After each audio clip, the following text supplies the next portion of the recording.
It's whatever, Disney or whatever they used to have when we were kids, the show with the animals. Now, I watch little 60 minutes, and in between that little break, between the 8:20 game, whatever, I'll go in the notebook and get the week done. Come on. It's Sunday, motherfucker. You got a clear head. Let's go. What are we doing? I called Terry in. What are we doing this week? Because I don't have my schedule. Like I had a complete schedule last night, and she dropped games on me this week, practices. You know. But why do you? I think the drive is interesting because I like driving. But why not just make those calls at home? Because I have a wife and a kid, and I love my wife to death. But I told you this a couple weeks ago. I could be sitting there all morning playing fucking Wheel of Fortune. DraftKings have myself casino thing, and I'll go on it. I lose like $40 a dollar points. Right? I used to take 50 and play $50. And if I win, I get the points. I'm a fucking, I'm down to my $48. I just hit a jackpot. That's when my wife shows up. As I'm hitting the 3 wheels. You know how many times she does this? Every fucking day. I can sit downstairs, just writing for 25 minutes, not hear a fucking peep. And also I go, it's 10 o'clock.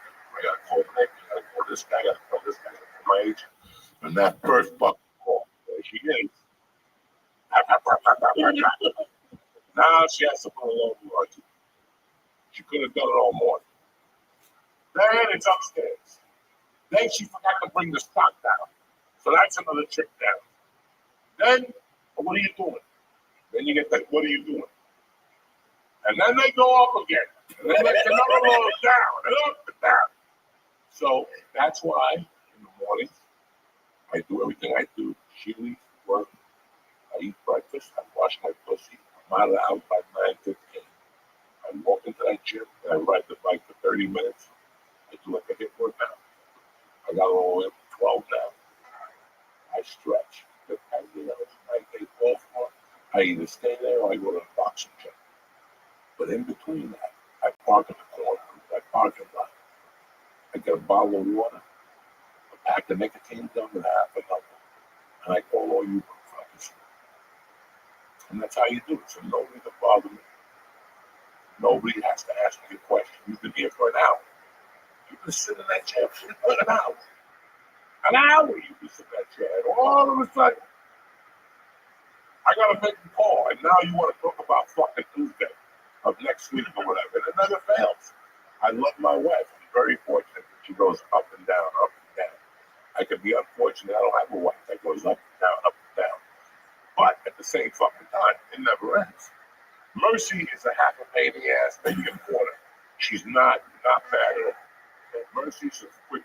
Mercy's like a fall. This is what I gotta tell you. Now, if you have, I'm gonna say, I'm going back up to my room. My wife, again, last night. Terry, did you see it? I didn't see it. Okay. She says, go to bed. Bed doesn't come out of her mouth. I already pop up from my chair and walk towards my office. That means good night. I sit at my desk. I turn the computer on. 4 or 5 minutes pass. She's still. You just told me she's going to bed. And then I see her walking. And all of a sudden, she's about to go up the stairs. Something happens on the TV and she looks at it. Another 2 minutes. Meanwhile, I'm sitting there ready to fucking write a novel, ready to write jokes, ready to get the party started. And then she'll come in and tell me something. Like, I tell you about when I was a kid, and something to me the other day. I thought you were going to fucking bed. Again, I could be sitting on the chair for 4:30, like this with my feet up, no fucking socks on, no sneakers on. I got the blanket, I got the cap. I got a TV to do it, but it's 4:30, I got my nothing. I already did everything I had to do. I'll be sitting there.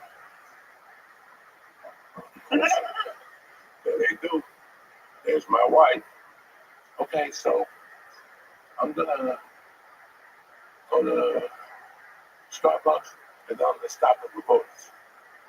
Okay, love you, see you tomorrow. You hear the garage door open, you hear the garage door close. I pull my phone out and he called me. First minute, the garage door is opening up. Oh, I forgot my cell phone. Dog, you have no idea. Like, I would never lift my hand to my wife. But when she comes back, she forgets her cell phone or something like that.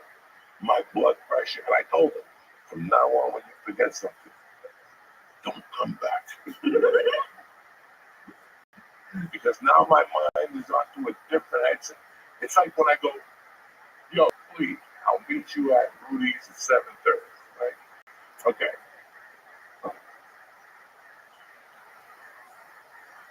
What was I going to say? I forget. And what's it would like change your mindset? Oh, okay. I text you. Are you hungry? Right. And you text me, yeah. And I go, 7:30 Rudy. And you say, yeah. That's the end of the conversation. Right. Don't text me again. Yep. That's it. Don't hit me in 10 seconds. Because once I put that phone in my pocket, and that phone hits again, and I pray to say leave, because then I got to say something to him. It's usually somebody else. If it's that person, and I got anybody I call, and it's, you can't text me, because it's yes, no, bye. All of a sudden you get 4 fucking more texts. One every 4 minutes to really aggravate me. Like, and then it takes a breather, and it takes a minute, I'm fucking ready. I thought you used to be upset with just voicemails. Like, you got a new level of like, Oh, I'm telling you, it's over. I don't have the patience for the nonsense no more. You know, I go to a restaurant. It's my favorite fucking restaurant, right? I go in there for a year. Nobody talks to me. Obviously, I become friends with some of the patrons and the owners. I really like it. When the place has, like, every time the place is packed, and I'm talking to the owner or something, 5 kids, the place will be 3 deep at the bar. The DJ will be back there. They listen to that Jersey music, that fucking and all these Jersey housewives. I'm internationally enough. It's 2 fucking chicks telling these gypsy. It's all bullshit. But they're dancing back there. That's always only 5 kids. Anderson Diaz, we take a picture. Listen, do me a favor. And they just don't understand that. They don't understand that it's not about being a dick. You know, this is the problem. You have 200 other idiots in there. You 5 idiots are going to come over and take a picture with each of you. You're doing the same damn beat. You love you, I'm Rogan. Okay? And then you're going to walk away. And you got your hat. You got your little fucking picture. Now, guess what? Well, this fucking person I was telling my life story to. Now, our night is over.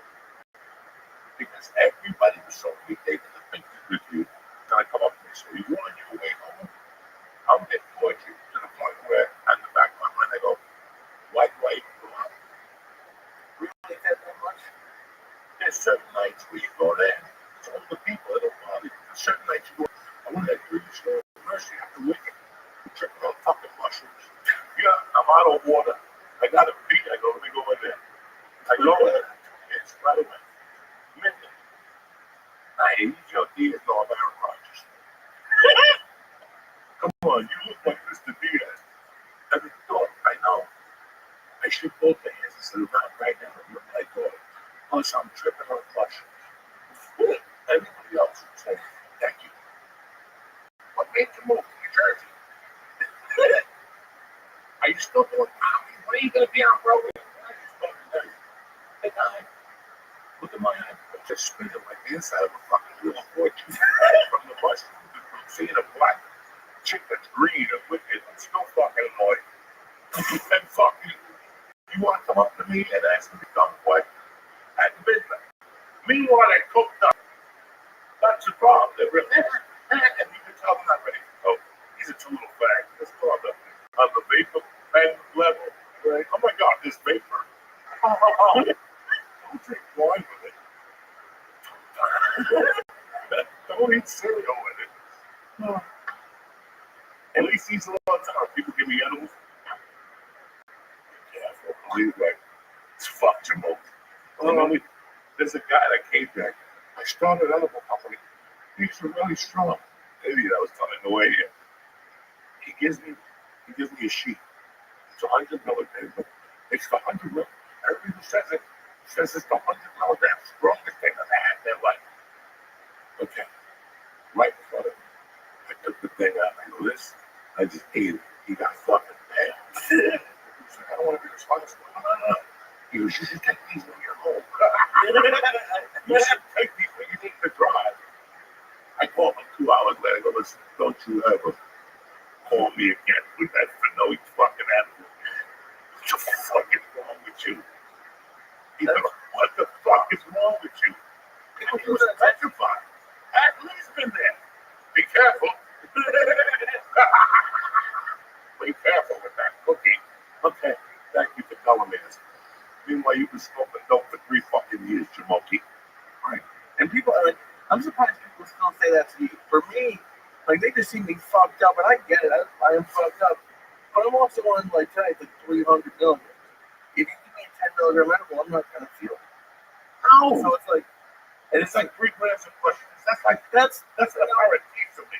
Yeah. Like, that was like, come on, I look to see how much that at perfect 3 grams. I'm like, leave this at home. Why even? This is a waste of, this will just be a little jiggle. This will bury you. This will bury the regular human being. 3 grams? I gave you 2.5 at that fucking, at that open mic. You were like, it's getting hot there. Yeah. Throwing ice cubes at him and shit. You were going night. That was a fun night. But yeah, all those questions hit us like a fucking right punch to the head. We were fucked up. I walked in there, Joey, look, not tonight, guys. Savior's life story tonight. 2 guys, did you get me on road? Some guy came up there at the restaurant and he's like, I don't need to bother you. But that's the best part I heard all year. Like, what? I was there the night free open. The open mic, the big room where you went up. And you're like, listen, I know. And you went up there and said, first off, put your fucking phones away. I don't want to see your fucking phone. This is coming. And you can see a lot of people's faces drop. You fucking pocket. This ain't no secret agent. And number 2, I know your kid's very talented. He probably plays the bass in school, band,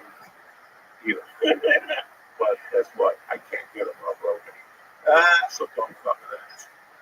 Because I had a bunch of those the last couple of months. I never told you. No. Oh, yeah, my kid's talented. He got a 4.0 on his. Listen, I can't do nothing for you. I swear to God, I get that. And those are the best. I love you idiots. My husband just fell downstairs. They put some lady wrote me like a 2-page Facebook. My husband fell down the stairs. They put a metal cap on him. He's getting fucking radio. I don't even know. I stopped after a minute because, and then I just look at the monitor. You can tell Mr. Roby to call us. We love to explain what NASA did to my kid's eye. Listen, it's. If I call Joe and refer Lee, he won't put me on.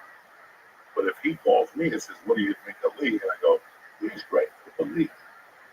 Look, these people think they can just call these people. Well, yeah, I have my friend's fucking wife. Never talk to me again. But she wanted me to put her friend on. This book explains all the mysteries of life. But she was fucking perfect. You know what I'm saying? Dude, one of the hardest, I laughed. We took some mushrooms yesterday, and we were out to eat, and this person came up to you, and I don't know what the specific one, but I've heard it happen to you a few times. So I was like, hey, I was just with so-and-so, and they really want you on their podcast, and they think it'll be great. We should set. And you're nicer than I would expect you to be, but like the idea of like, I'm just so jealous of people who would have the balls to be like, hey, I get 100 views. I think Joe should be on this. Like that's crazy. Like people People don't know. People think even when their podcast is safe, they have no idea there's probably worse for your podcast. Because if you get that spike, what goes up comes down a motherfucker quickly. So usually the work is, and I tell people right now, when they call up, I'm like, listen, here's the situation. First of all, you're in an hour away. That's 2 hours out of my day. That's 2 plus the hour that we talk shit before we do it. And I know your neighbor's going to come over by mistake. Oh my God, Joey Diaz. I know. I already know. Before we even do this, I already don't even have a drop in. I'm going to have to talk to that fucking idiot for 10 minutes. You know, this is just a viewer. And you look at it, you go, what is my benefit to 3.5 hours? Now, you're there for other comics, you're there for other podcasters. But I'm not 28 no more. You know, I got to take a nap at 3 o'clock. I go down in the afternoon for 45 minutes, 50 minutes, you know. Those days, now the ending, I start talking at 6:30.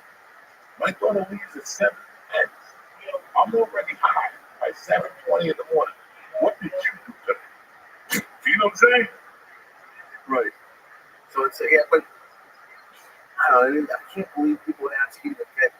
Listen, that's part of the business. We used to ask people, Uncle Joey here, you got a gift? If you can't hop on a plane to see your loved ones this holiday, the next best thing is to give them this aura frames. Aura frames are the digital picture frames that are super easy to use.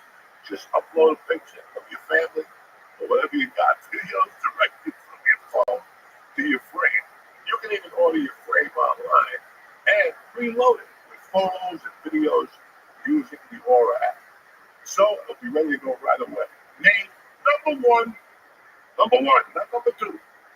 1, digital photo frame by Wirecutter. You can't go wrong with them. Listen, I love my frame. I gave it to my wife. She put a bunch of pictures in there. Red people, I don't know. Hillbillies, whatever she does. Now, with the infinite number of uploads, and all the frames will be the gift that keeps giving. Why? Because you can look at your family and your loved ones day after day after day. So do yourself a favor. Save on the perfect gift by visiting Aura Frames right now. Right now, AuraFrames.com. Save on the perfect gift by visiting AuraFrames.com to get $35 off Aura's best-selling Carver back frame. Beautiful. By using promo code Joey, Joey, at checkout. That's AuraFrames.com, promo code Joey. This deal is exclusive to listeners, so get yours now in time for the holidays. Your family's going to love these frames. They're tremendous. My wife's been jumping up and down since she got them, so will yours. Thank you for supporting the Church New Testament. And don't forget, get your AuraFrames.com, promo code Joey. Okay? We're talking about something how to get us a free in the bathroom. I told Lee, remember what we're talking about. I'm in the bathroom, and I didn't even close the door, and I heard a lot of yakking out here. A lot more, you know, yakking and giggling and things moving and feet moving. They just can't leave shit where the fuck they are. I come out here, it was a long feet, but I come out here and all 4 of them, like, we don't know where you're from. Yeah, he remembers. But these fuckers, you know. Now we learn our lesson. That's excessive information. You don't need it. I don't care. Listen, leave the fucking school how it is. Burn the fucking. If there's gum on his shoe, leave it there. He should have cleaned it off before. It don't matter. We think everybody.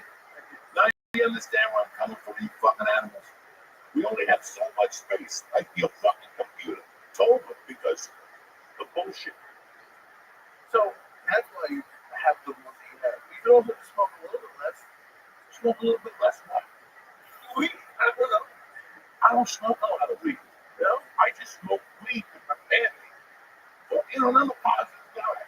I wake up every morning and go, it's going to be a fucking great day today. I'm going to snap a motherfucker. I'm going to do this. I'm going to do this. I'm going to try to make some money. And there's always a curveball. And how we react to that curveball is how the rest of the fucking day goes. But after a while, you already know. Like I'm high when I go to the gym. I'm very high and I'm very calm. I slip in and say good morning. That's it. I go on the bike. We always have ESPN on, which helps our boss, so I can pay attention to what happens.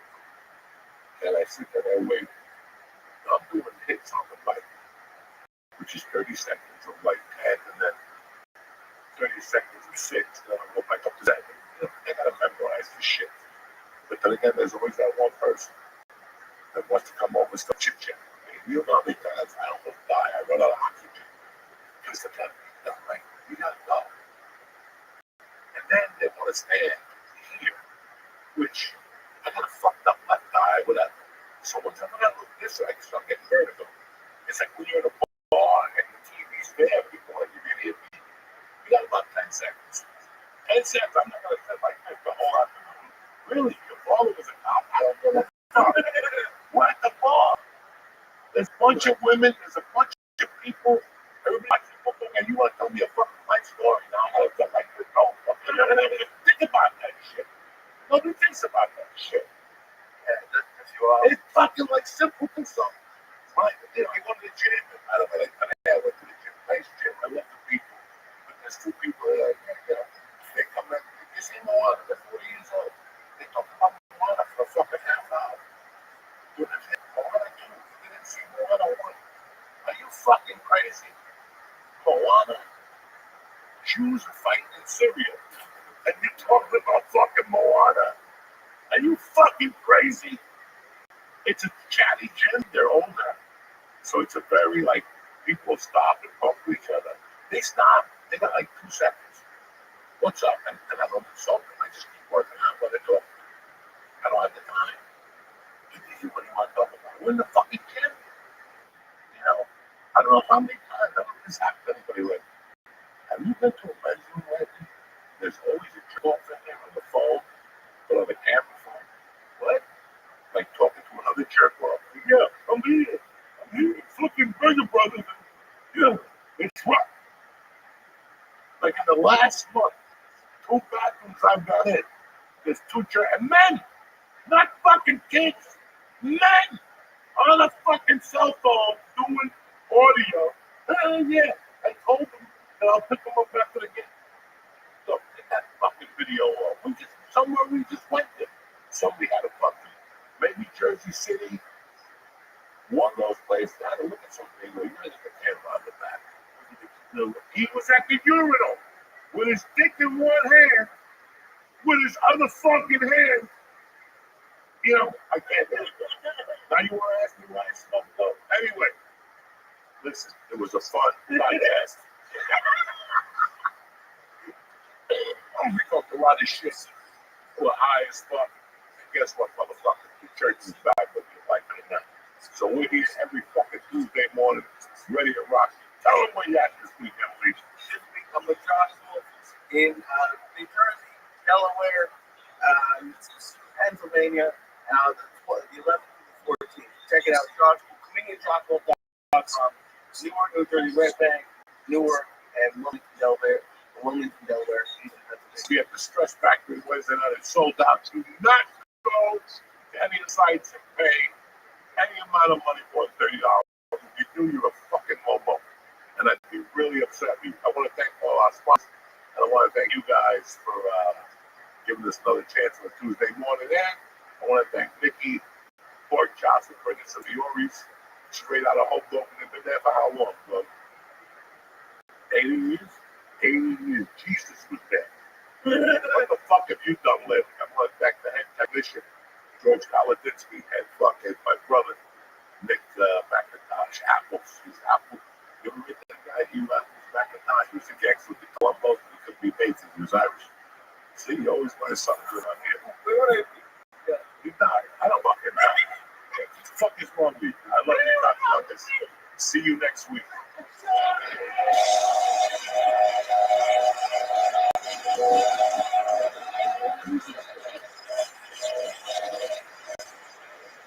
What's happening, you savages? The Church New Testament today is brought to you by Blue Chew. Listen, some people want a hippopotamus for Christmas. Some people just want a big, strong, firm dick. If you're ready to get it on this Christmas, you need Blue Chew. Blue Chew is an online service that sends a chewable form of the same active ingredients as Viagra and Cialis at a huge discount, like your little helmet's gonna get when you take Blue Chew. Just sign up on their website, talk to one of the licensed medical providers, and once you're approved, you'll get your prescription within days. So, listen, I forgot my little package. I always have a little package with me. I take it on the way home so when Mama's ready, but that's none of your goddamn business. The tablets are made in the USA, shipped straight to your door, not even the mailman knows what's going on. So, discover your options at BlueChew.com. And I'm going to tell you a special deal for you today. Try Blue Chew. Lee, tell them. Free. Just pay $5 in shipping and checkout when you visit BlueChew.com. I'll say it again. It's for free.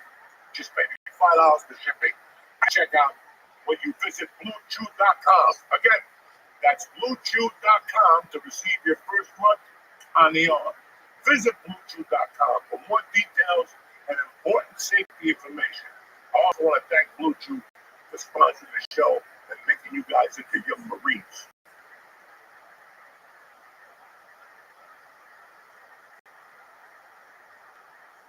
What's happening, you bad motherfuckers? It's Tuesday, December the 3rd. This is the church, the New Testament. Today, I got a friend coming on here. I've known him forever. His name is Lucio Fernandez. With a couple of little situations here. Lee's here. His feet are dangling off the little fucking chair. Like a little kid in the back seat. I got to get a French fry from Wendy's. And that's it. We're here. Let's get this party started. Greetings from Podcastville. The Church New Testament is brought to you by Freeze Pipe. You don't need to wait for snow to smoke out of an ice cold bar. Freeze Pipe has you covered. Freeze Pipe makes chillable pieces that give you a good time with no throat burning and no coughing up a lung. I love Freeze Pipe. Each Freeze Pipe comes with a glycerin chamber that you put in the freezer. When you're ready to light, you take it out, put it in the bottle. Once the smoke passes through it, your smoke gets cold by over 300 degrees. Again, I love the pipe. Whether it's the bubbler, the bomb, the pipe, the dab rings, you're going to find what you're looking for with Freeze Pipe. So do me a favor. The holidays are coming. Somebody in your life needs a bomb, whether it's grandma, the priest, somebody. Right now, you can shop at thefreezepipe.com and press in code DIAZ, D-I-A-Z, for 10% off your order. Did you hear me? That's a Christmas breather right there. 10% off your order when you press in code DIAZ. That's thefreezepipe.com and code DIAZ for 10% off. Order today and get free shipping and say goodbye to harsh smoke forever. Turn off your TVs, run through the lights. It's over. Then you put on it. Just to give up. That's all you can do it. Like the whole world. I think you gotta be thankful. Welcome back to church!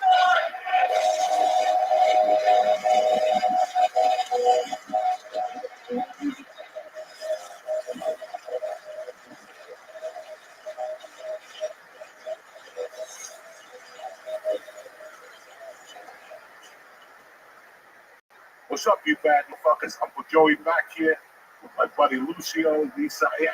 What's up, Lucio? What's up, Joey? Thanks for having me. Oh, anytime. Lucio, welcome back. Oh my God! Since you came in 6th grade or something, you came in 6th grade. I don't know. 6th grade. 6th grade. That's not far back. Are you in the class, Levito?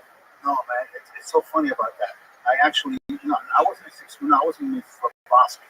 Miss Rabosky. And then Miss Rabosky got me to skip 7th grade. No shit. I skipped 7th grade. I remember towards spring, I had to take a couple of classes to 7th grade, so I skipped 7th, but I went right to 8th grade. Wow. So I know you a long time, except you're like a few hundred years older than me. Yeah, I don't know, you're younger than that. I still remember you at my house. Listen to I remember. You Let me tell a story about lifting weights with you. We were training. There was some karate guy that hung with you. Some crazy karate guy. Always wear white tank tops. Like the guineas. always wear a white tank top. And we would work out of your house, and you were supposed to be spotting me. You were supposed to be spotting me. I don't know where he went, but those weights fell right on my head. And I look, and I'm in pain, and he's over there in the corner cracking up. But the karate guy was lost. He was like, what is going on here? Who the fuck was the karate guy? I can't remember his name with the white t-shirt. Always wear a white tank. Oh, that was so many crazy karate guys. I was gonna say you would tell stories about like he had basically had a karate fight club for a little bit, didn't you? But that was in North Bergen with a kid named Mario Diaz. There was a Chinese Cuban kid. His name was Mario Diaz. His father was a doctor. I think Mario Diaz went to Fujian Pai Kung Fu. I went to Ishinru in Union City. And we were having history. No, before, when we were kids, there was Fujian Pai Kung Fu, and then there was Ishinru Karate, Kevin Norlander, Wayne Norlander. He was on 16th Street in New York. I remember the guy used to check your report cards. If you fucking got a B or a C, he would make you do jumping jacks and then put you on the side and you got to do homework. Or everybody was flying through the air. It was tremendous.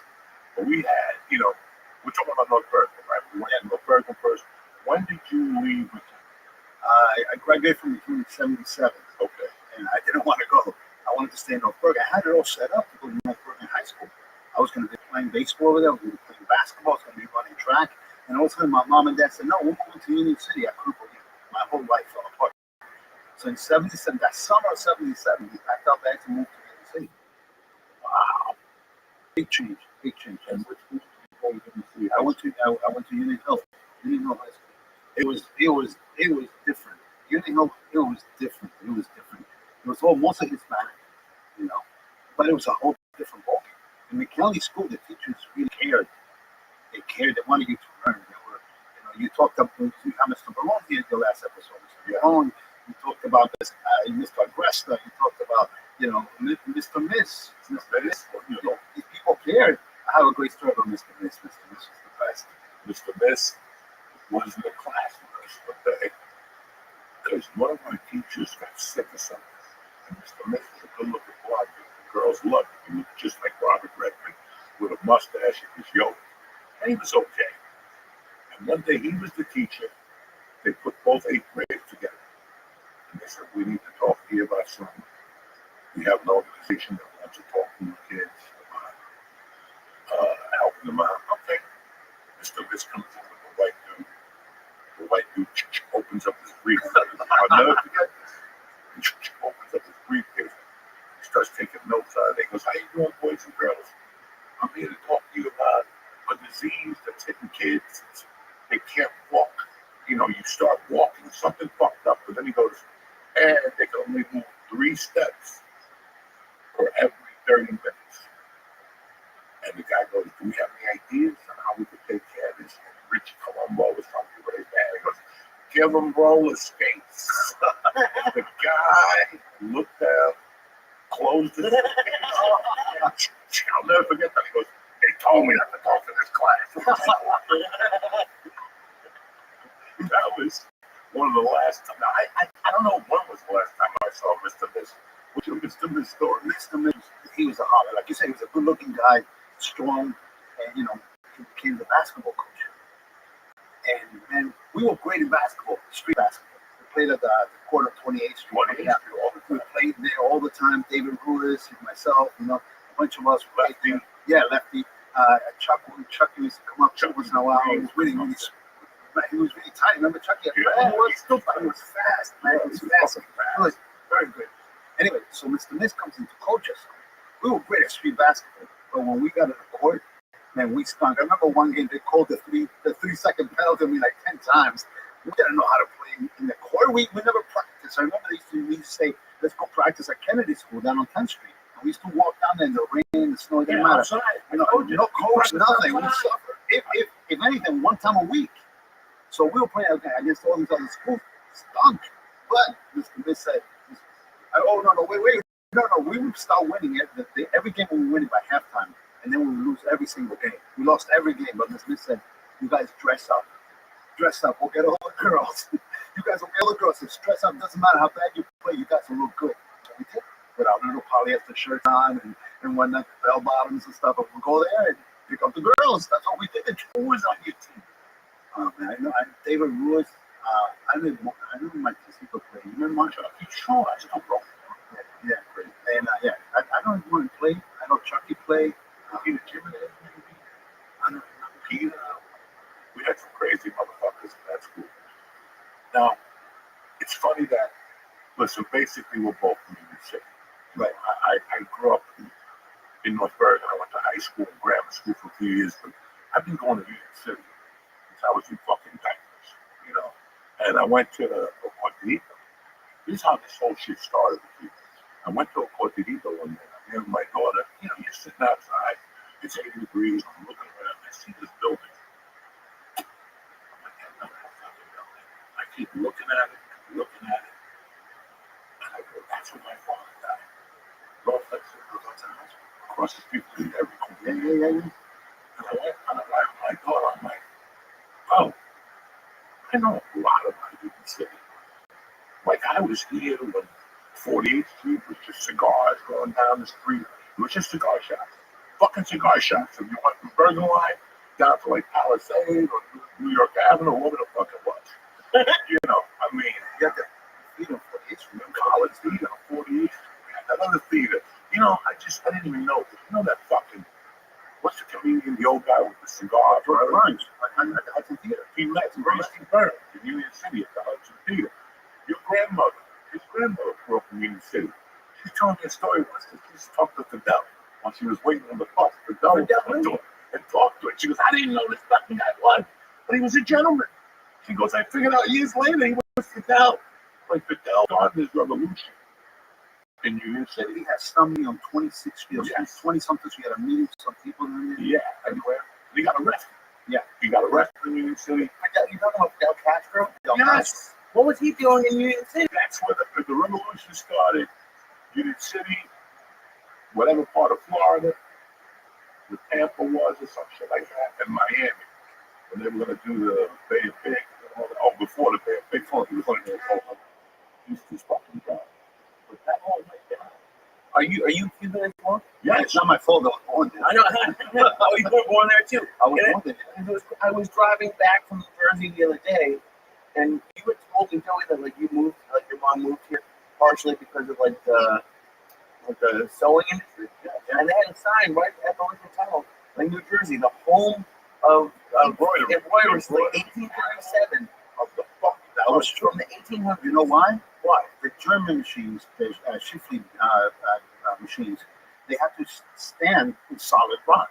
And the only area that had the solid rock, bluestone, Union City is based on bluestone. So that's the only place that they can anchor these whatever 2-ton machines. So the embroidery industry grew in Union City and Western. It was huge. They did all the patches from worldwide, everything in Union City and Western. Union City was the embroidery capital of the world. So the burlesque capital of the world. The burlesque capital. Yeah. Do they need to reinforce it for that? They don't have no burlesque club no more. No. You know, there was a lot of theaters in Union City. You had the cinema. You remember the cinema? The Hippodrome, the Lincoln Theater, the Twin State, which was on 48th, which CBS is on 48th and Bergman. The Colony Theater.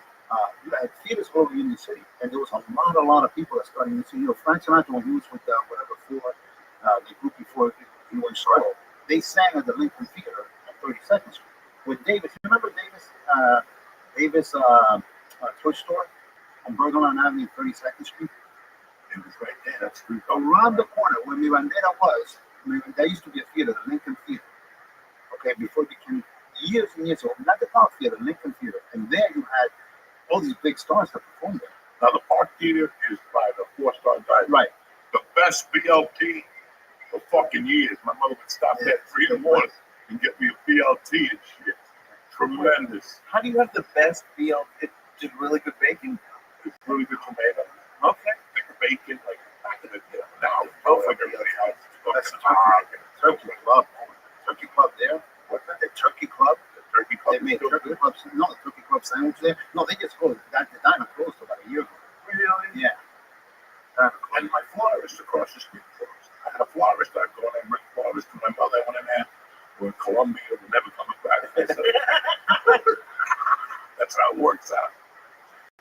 But it's so funny how, like, I was driving that day with my daughter and I started telling her, like I don't remember nothing about you until my father died.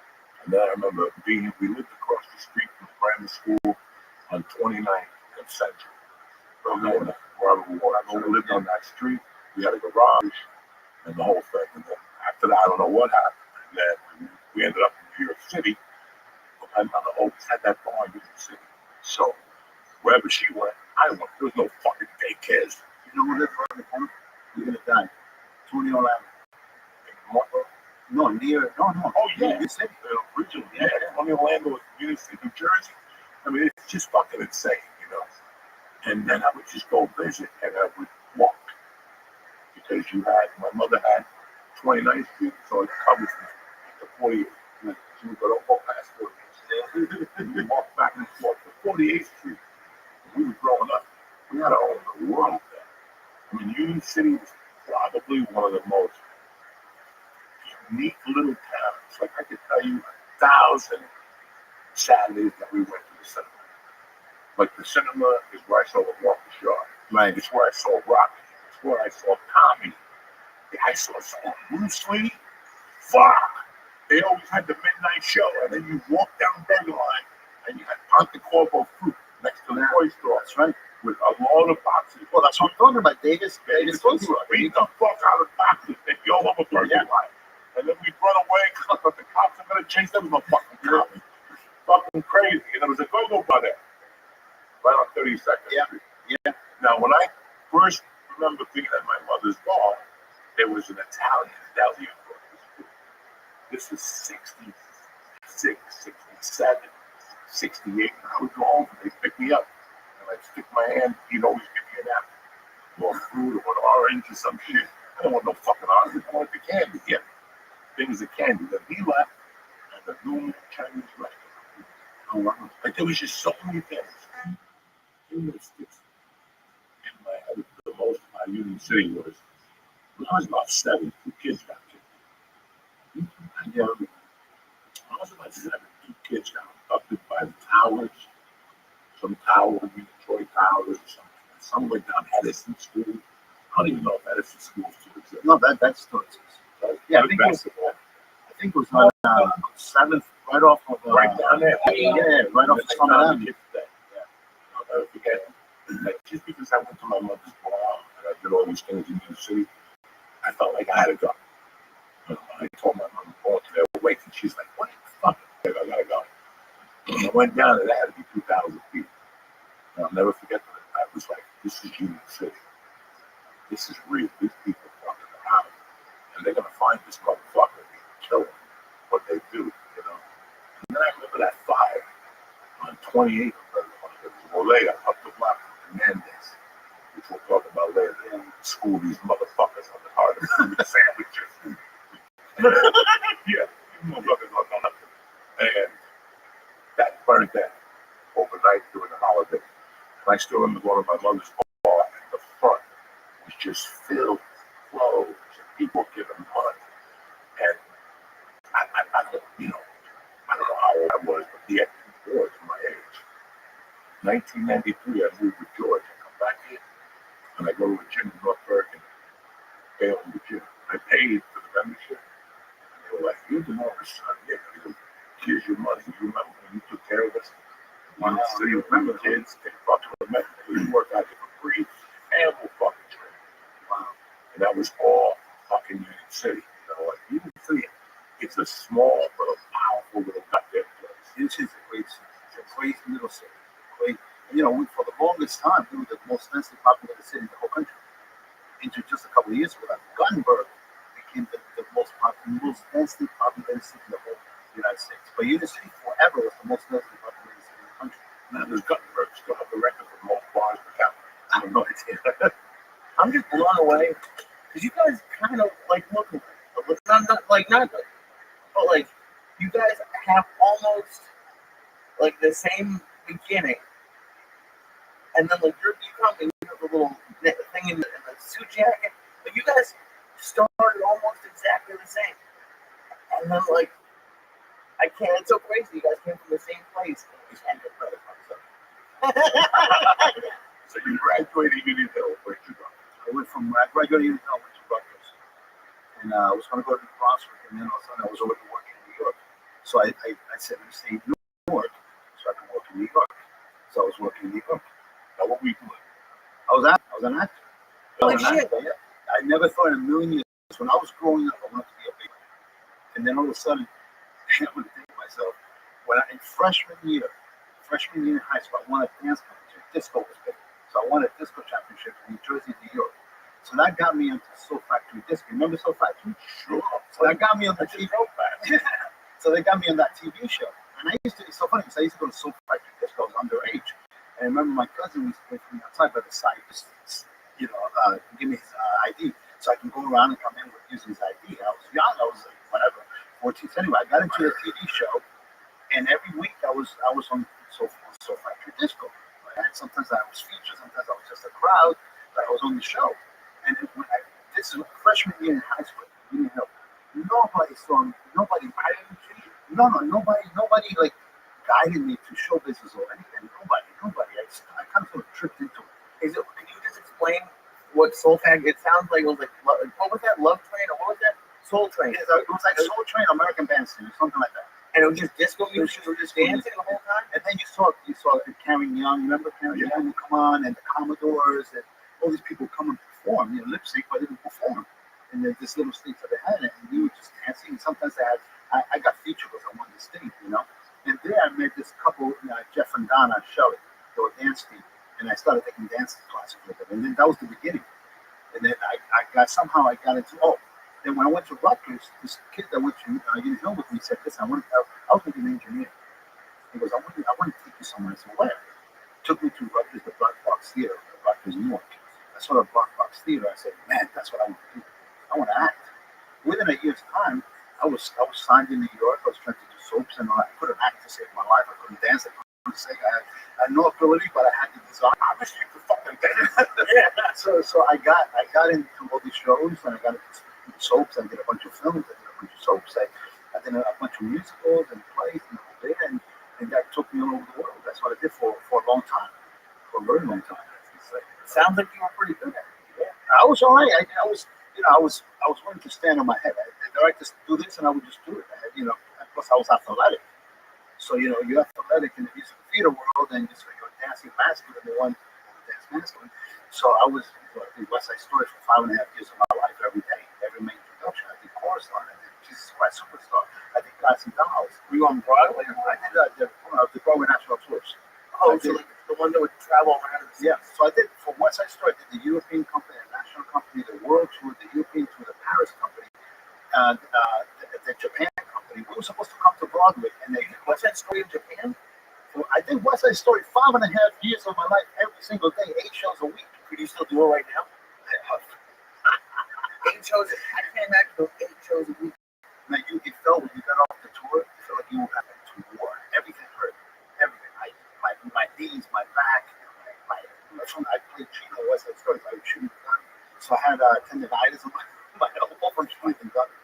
It was a lot of fun. It's a lot of fun. It's a lot of work. It's a lot of work. A lot of commitment. You don't realize it. People have no idea what those people like. I've got auditions here for people. Like, it does not fall. It does not fucking fall. They wanted me to do whatever, Guys and Dolls 2 years ago. Oh, you'd be great. You'd be great, guys. The one guy, the crazy guy. I was like, I don't know. The guy called me up. Listen, we really want you to do it. We're twice a day. We'll fucking sing switches today. I'm like, I did Guys and Dolls or Going on Love. Remember Going on Love? Liza Minnelli. okay, Going on Love. I did it with, you remember Steve, the guy who played Steve in Married with Children? yeah. He was in the company I did. You remember, Fish. Remember Fish? What's his name? Abe Pagoda. Abe Pagoda. He came in, they had to let him go. No, he's too old. This years ago. I know he can't dance. No. He was 100. He was 100 when he hit the Godfather. Yeah. I just seen it in a restaurant. They always play Italian movies. And the part when he asked, "What's his name? Who gives a fuck?" But he was old back. He was old back. So when I went to Rutgers, I was doing all the stuff in New York. And the ICM signed me for commercials. So I would do all these commercials and stuff. So I was making a living at it, and that's all I did for a long time. And then until I ended up back in the city somehow. So you have Yeah, I got SAG after equity, forever. equity. I don't even know fuck that. After it's done, they're like mixed with SAG. Yeah, it's not the same. Yeah, it's not the same. So I mean, I guess, have you ever done plays, Joey? Like you got played on? You told me doing King and I.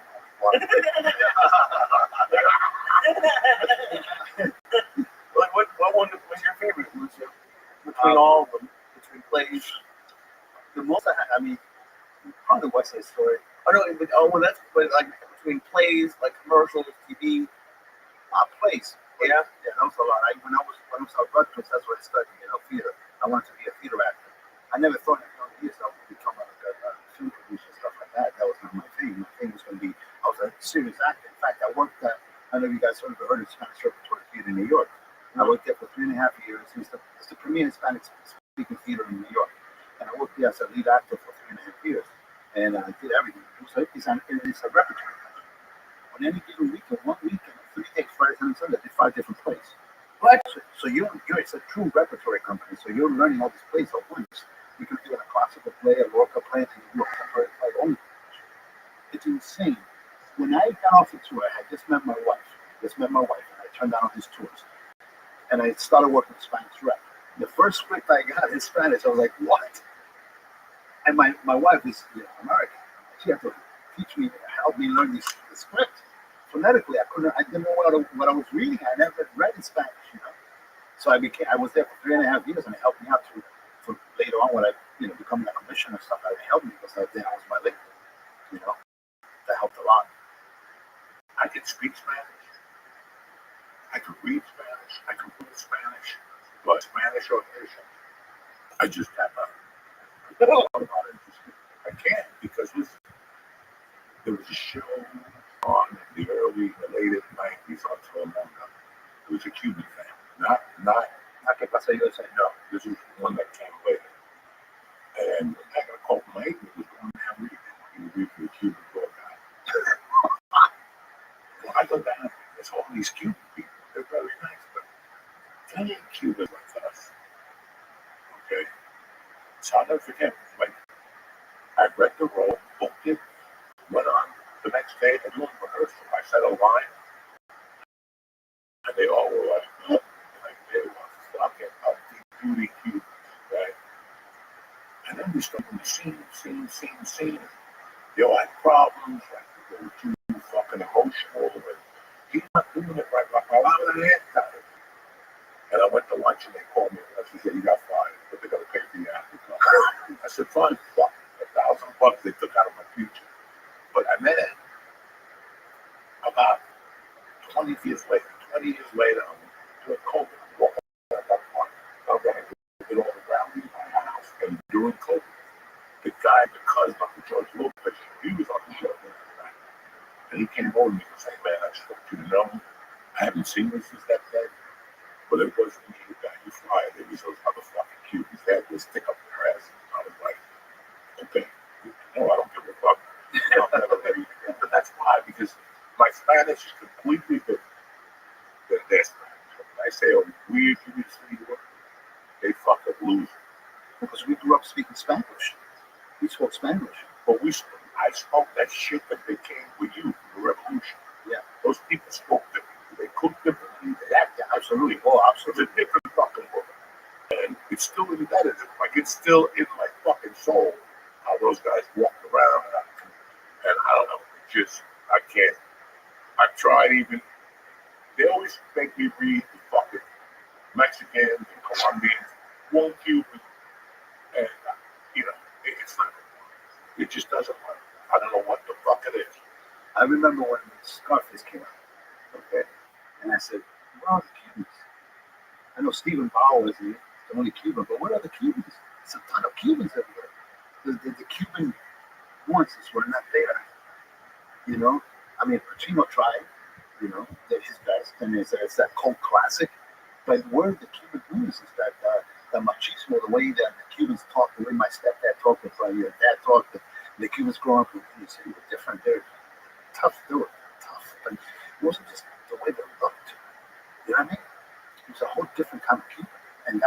100%. But when they was getting ready for that film, there was little angel salads on it. Yeah. That kind of prepped the Chino for a lot of stuff. But it got so bad that they didn't have no Cubans. That when they're working in the coffee shop, the Quits, remember that Quit? Remember. Right before that scene, there's a guy who comes up and says, "Oye, hacer it, bajamos, bajamos." You remember that? Remember that scene Perfectly. That's Angel Salazar. Doing whatever. They had no Cubans. And in their defense, you had Angel and the other guy. What a lot of people don't know, that movie was cast in Miami, but really shot in LA. That's what I didn't know. That nobody knew. Over the years in LA, I kept meeting people from Scarface, and I would ask them questions. In fact, I shot a movie with Rabbi, the guy that did cut his arm off. Yeah. And he told me he stole the extra arm, and he sold it for $75,000. Some fucking thing. But he was telling me what happened. They were down there in Miami, and the Cubans shut them out. So they had to shut down everybody for 6 months. And they go to California and start all over again. Like Tent City. I thought that was Miami. Yeah. That's under 405. The house, when he goes to the mother's house, that's a little house by the airport in LA. Wow. Like where they put fucking migrants or whatever. Yeah. I don't know what they do. But all that stuff was LA. And then the two guys that shoot Tony in the disco, the one guy was my buddy. He told me the whole story. He was an extra. He was doing extra work for the holidays to pick up money. And fucking, he was at the table getting coffee. And the director came up to him, or Brian De Palma came up to him and said, "Hey, what are you doing?" He was on the wait. He was fucked up. He was hitting me now. And it made him an actor. He was already an actor. That was his first acting. Wow. So he was telling me about it. They just had a lot of problems. They finished that, but that last scene, the shooting scene, did you already know about that? No. That's Steven Spielberg. Oh, really? They were in Miami for a fucking director's conference. If you see who was shooting in they had like 10 cameras. So Brian said, every director come down here and get on a fucking camera and shoot. All those motherfuckers are in there. Really? All of them. No idea. Because there was a director's convention for like a week in Florida, something like that. And that's what the defense was on that. But listen, if you go to Hollywood, you get pissed off. Look at fucking Major League. They put Serrano. He ended up being the president of the United States on that fucking show. What? There's no other Cuban? You know? But casting is fucking a different world. The movie became a cult classic. We had a ton of money. Ton of money. And it came out on December 25th. Did you know that? It got released on Christmas fucking day. So people were going to the movies thinking it was a family fucking movie. Did you see the premiere? Go on YouTube. The premiere, the funniest was the lady from Dynasty. Street.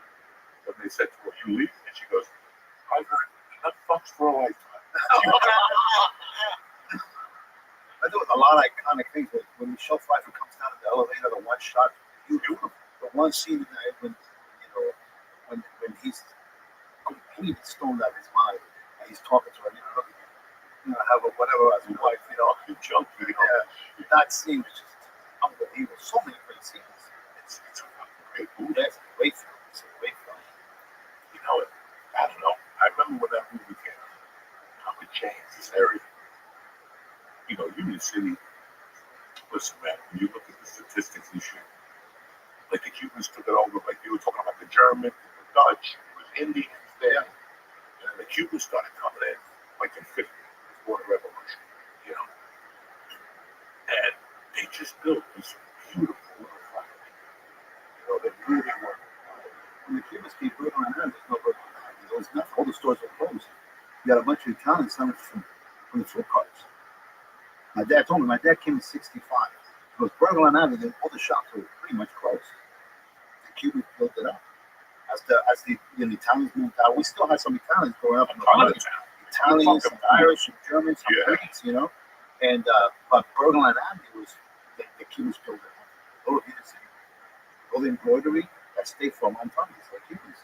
You remember Barbero on Cleveland? He was across the street from the cinema. So if you were lucky, we'll give you $10 and you go see Algalito first. You sit in this chair, The minute you sat down, Uncle made a fucking spot. His haircuts weren't good. But when you got a hair, you go, you were fucking carry. Yeah. Okay? Because he do the fucking thing. And they do like dust and shit. And then he come again and go, mira, pelito. He start with, oye, parece un maldita. He said, we cut your hair. No, who is that? Como dice un americano, who is that? And then he would fucking keep going. And at the end, even though a lump was one or the other, he put some spit on it and he put purple lights on it. Yeah. Oh, remember the lights? Remember the lights? Oh my God. This Yeah, the is what you want the optical illusion. It gives you shines. And It then gives he you put special like shine. music on and he move with you. You're like, oh, that looks good. Then you get home, your head's all fucked up. Like, fuck, I ain't going back. The all it was is like one of those floodlights with color in it. Because it gives you special shine. Why would you go? Why would you go back? If it looked that bad, after like the second or third time, but It was the scene. Yeah. It wasn't the head, dude. You were paying for the scene. And then the Cuban dudes they talk about it. They said, well, we'll get a silent about Yeah. 8. And they talk about women. You know, I fucking do this. And you're like, oh my God, these guys are fucking savages. Savages. Classical music. Closer a couple years ago. Fuck, and when I was a kid, it was 3 floors. And every time I came back, we go to 2 floors, 1 floor, and then there was a strip club, but not a strip club, it should have been a strip club. There was a club there in the 90s called the Players Club. Yeah, what was that? What was It was right next to Passport. Yeah, that's right. That's There's a comedy there. And he was parties. But I went up there one day and there was 20 hookers. I got like $20 to do the show. There had to be 20 hookers up there. And one of them was an off-record. I remember I was like, dog, I know your sister. so like, can you guys explain? Cause I have no idea, but like, you both born in Cuba. Like, what is it like? It's crazy. Like, that you both like Scarface or all these. What does it mean to like be from Cuba like that? How does that change your life, or how does it play into your life now? It seems like you guys have a lot of similar stories. Yeah, Lucia. Growing up in Cuba, I mean, you're born in Cuba, but you're raised in an area where you have this mix of all kinds of people. Like I said just before, we had Italians, we had Germans, we had the Irish, and everybody called each other names, but everybody got along great. You kind of fist up with this guy who's called you a spick one day, and you call him a guinea, and the next day you were hanging out. It was a different kind of thing. There was no one waiting for you in the corner to stab you. Everybody took care of each other. It was a different kind of thing. You know, everybody got along. I remember I drive down Kennedy Boulevard with my son, 27th Street. I tell my son, this is where I used to hang out. This street corner right here. I used to play stickball, manhunt, tag, hide and seek. We played everything. We played football. And you remember Nabisco? Fuck yeah. We played football in Nabisco or Center Ford. We used to play football there in the snow. Oh, bloody, the elbows bloody. And so we grew up in an area. That's a mixture of people. And everybody got along. It was a great place to grow up in. You know what I mean? So it was different than being born in Cuba, growing up in Cuba, coming here with this culture. No, you created this culture of a mixture of people. So would you like? Obviously, you're Cuban, but like, would you say like you're more like this area of New Jersey? Like that's more of your personality? I probably have more common with you than with a Cuban coming from Cuba now. Okay. You grew up in this area. You understand the economy of it. You understand the food. You understand the people. You understand the language, the attitude. It's different. Some Cubans come now. You can't really read them. You know, you can't say where's he coming from. Or some from the city, you know where they're coming from. You understand. You know, some from North Bergen, you know where they're coming from. You know the walk. You know what. You know. When you know. Right. And it's different. It's different. So when people ask me what. Like even my son says to me, sometimes you tell people you're Cuban, sometimes you tell me you're American. So I'm American. I grew up here. I'm an American citizen. I gave up my citizenship years ago. I'm American. I love this country. I do anything for this country. This country gave me and my family everything. It's a beautiful country. There's nothing like the United States of America. Nothing. And that's what these fucking Salamukis. And they want to fucking walk around and just fucking from a Cuban house, bro. Whatever the fuck you think, whatever the fuck they thought, my mother was pro-American. If my mother would have lived, I would have been in the army. Because they felt, these fucking Cubans felt that they saved their lives. Now, we have to fight them. I mean, they really pro-Americans. And they got fucked over and the whole thing. And some people forgave Kennedy. You go to some Cubans' houses, they got a big hole Kennedy with a bullet hole. Yeah. Still, you know, that's some Cubans. That's the way it is. But when I was young, I didn't really know what it meant to be Cuban. I didn't really know. We became such a, one day we were at Ashley's house, one day we were at Johnny Black's house, one day, you know, you don't really know until you become a man, you become older, and you see what you've made of. And there was a lot of times where I walked into auditions or comedy clubs with my balls on the line, and I go, you know what? My mother didn't come here to be the fuck. You know, like my mother didn't fucking leave her family to come here, me to be a fucking punk. That's number one. Number two, it just, I don't know, but I've always started feeling Cuban after I did time. I went to prison, I locked up.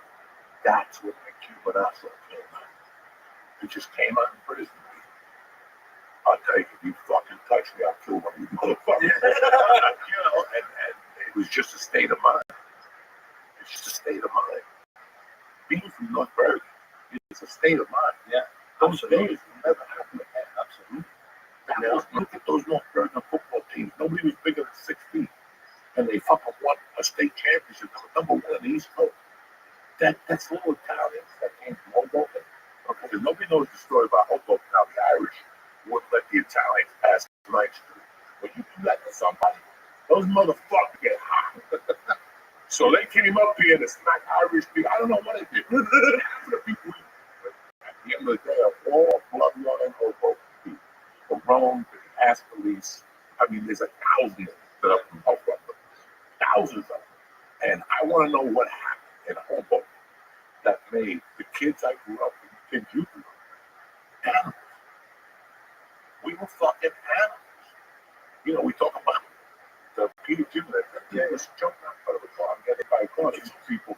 And finally, one day he jumped in front of a car and killed him. You know what I'm saying? Like, no. Wasn't Peter like 17, 6th grade or 17? Yeah, he got the pilot I program. swear to God, he was 17, Bro, he had hairy legs and hairy armpits. Yeah, And he played that's basketball. true. Fucking arm. What are you talking about? His way to make money was to get hit by a car And sue my Kenny Boulevard. crazy. And about 20 years ago, he jumped out in front of the car. You remember this guy, Murph? You remember Murph? Danny Murphy. Yeah, He he used to climb buildings like a Spider-Man. Crazy. He used to climb any brick building. I think he died. No, he fell off of the building. He's another guy with his comb, his hair was Exactly. His hair was fucked up and had these little bottle glasses. Yeah. That motherfucker was a solid dude. He fucking stabbed me for a reason. He was Yeah. He did was crazy. Like, let me ask you a question so we can really get this party started. Tell me that you lived on 26th Street with all those animals. I lived on 27th Kennedy, right off Kennedy Road. So you hung out with those savages down there. Yeah, I used to work. Liberty Avenue, we used to go down to Liberty. But you didn't go to 26th Street for the projects down there. You go to 26th where the Puerto Ricans are? I used to hang with the Puerto Ricans on Central. Yeah, But Central if Avenue. you go over down at 26th Street, Yeah. that's where the house called. Yeah. Oh, no, down 26th. That was great. My TC lived there. Alex Carl, great guy. Maria and I worked in Tom McCann's together. And she had a hot rod. I think it was her brother's. And she let me drive it one time. I put onto her. I spit the wheels. What are you doing to my car, man? You spit all the gas. Burning out the tires. Great girl. I still have Maria. No, it's never too late. We can still do this. So when she comes to my show, I tell her, Maria, let's go. She's great. Great girl. Shit. Let's go to Cuba. Big. Like her brothers. Oh, really? She's big. You know, Yeah. tall and all of us. Nice girl. Yeah, I used to hang out down there. You remember they moved all those people out? Remember at one point?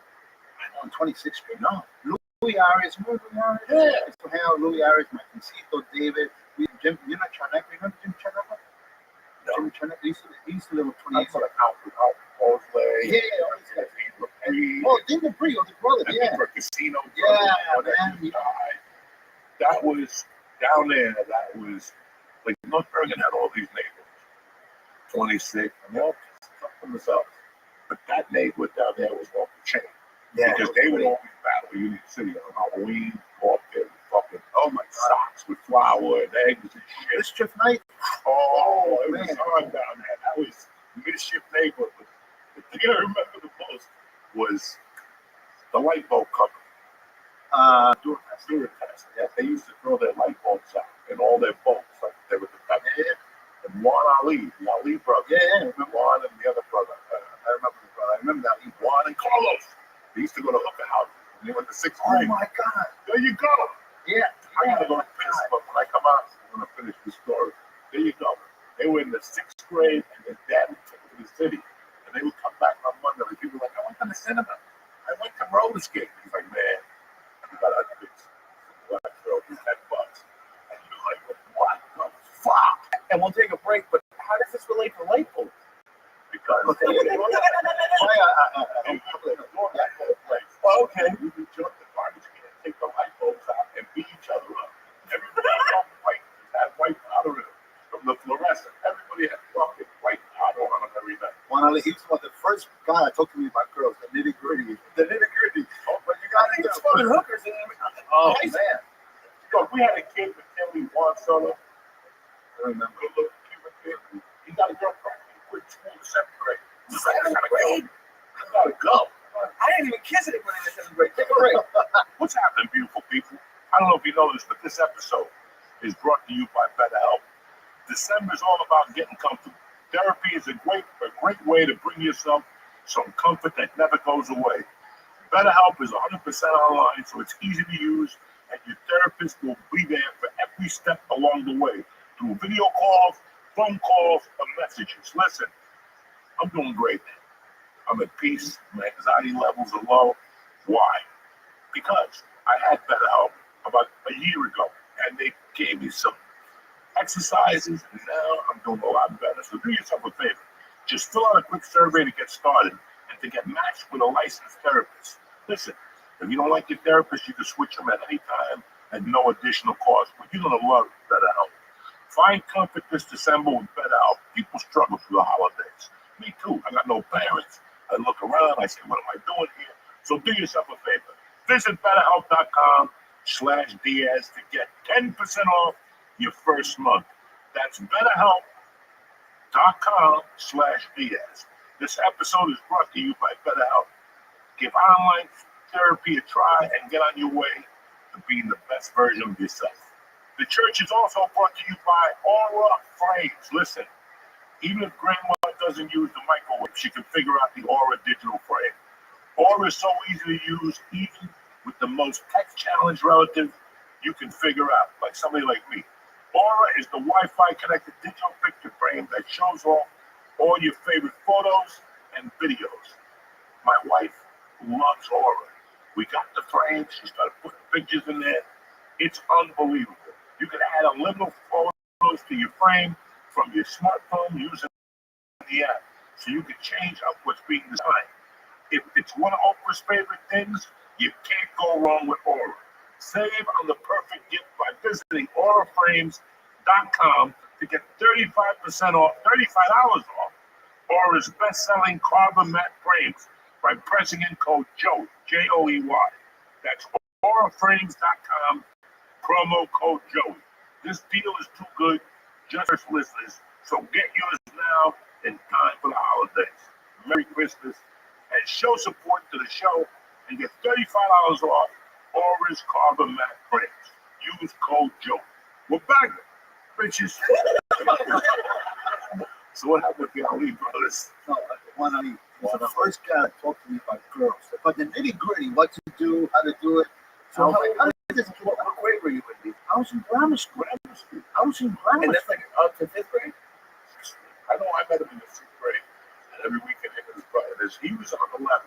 His brother was not over there. He got his head on the rock on the side because he wasn't all there.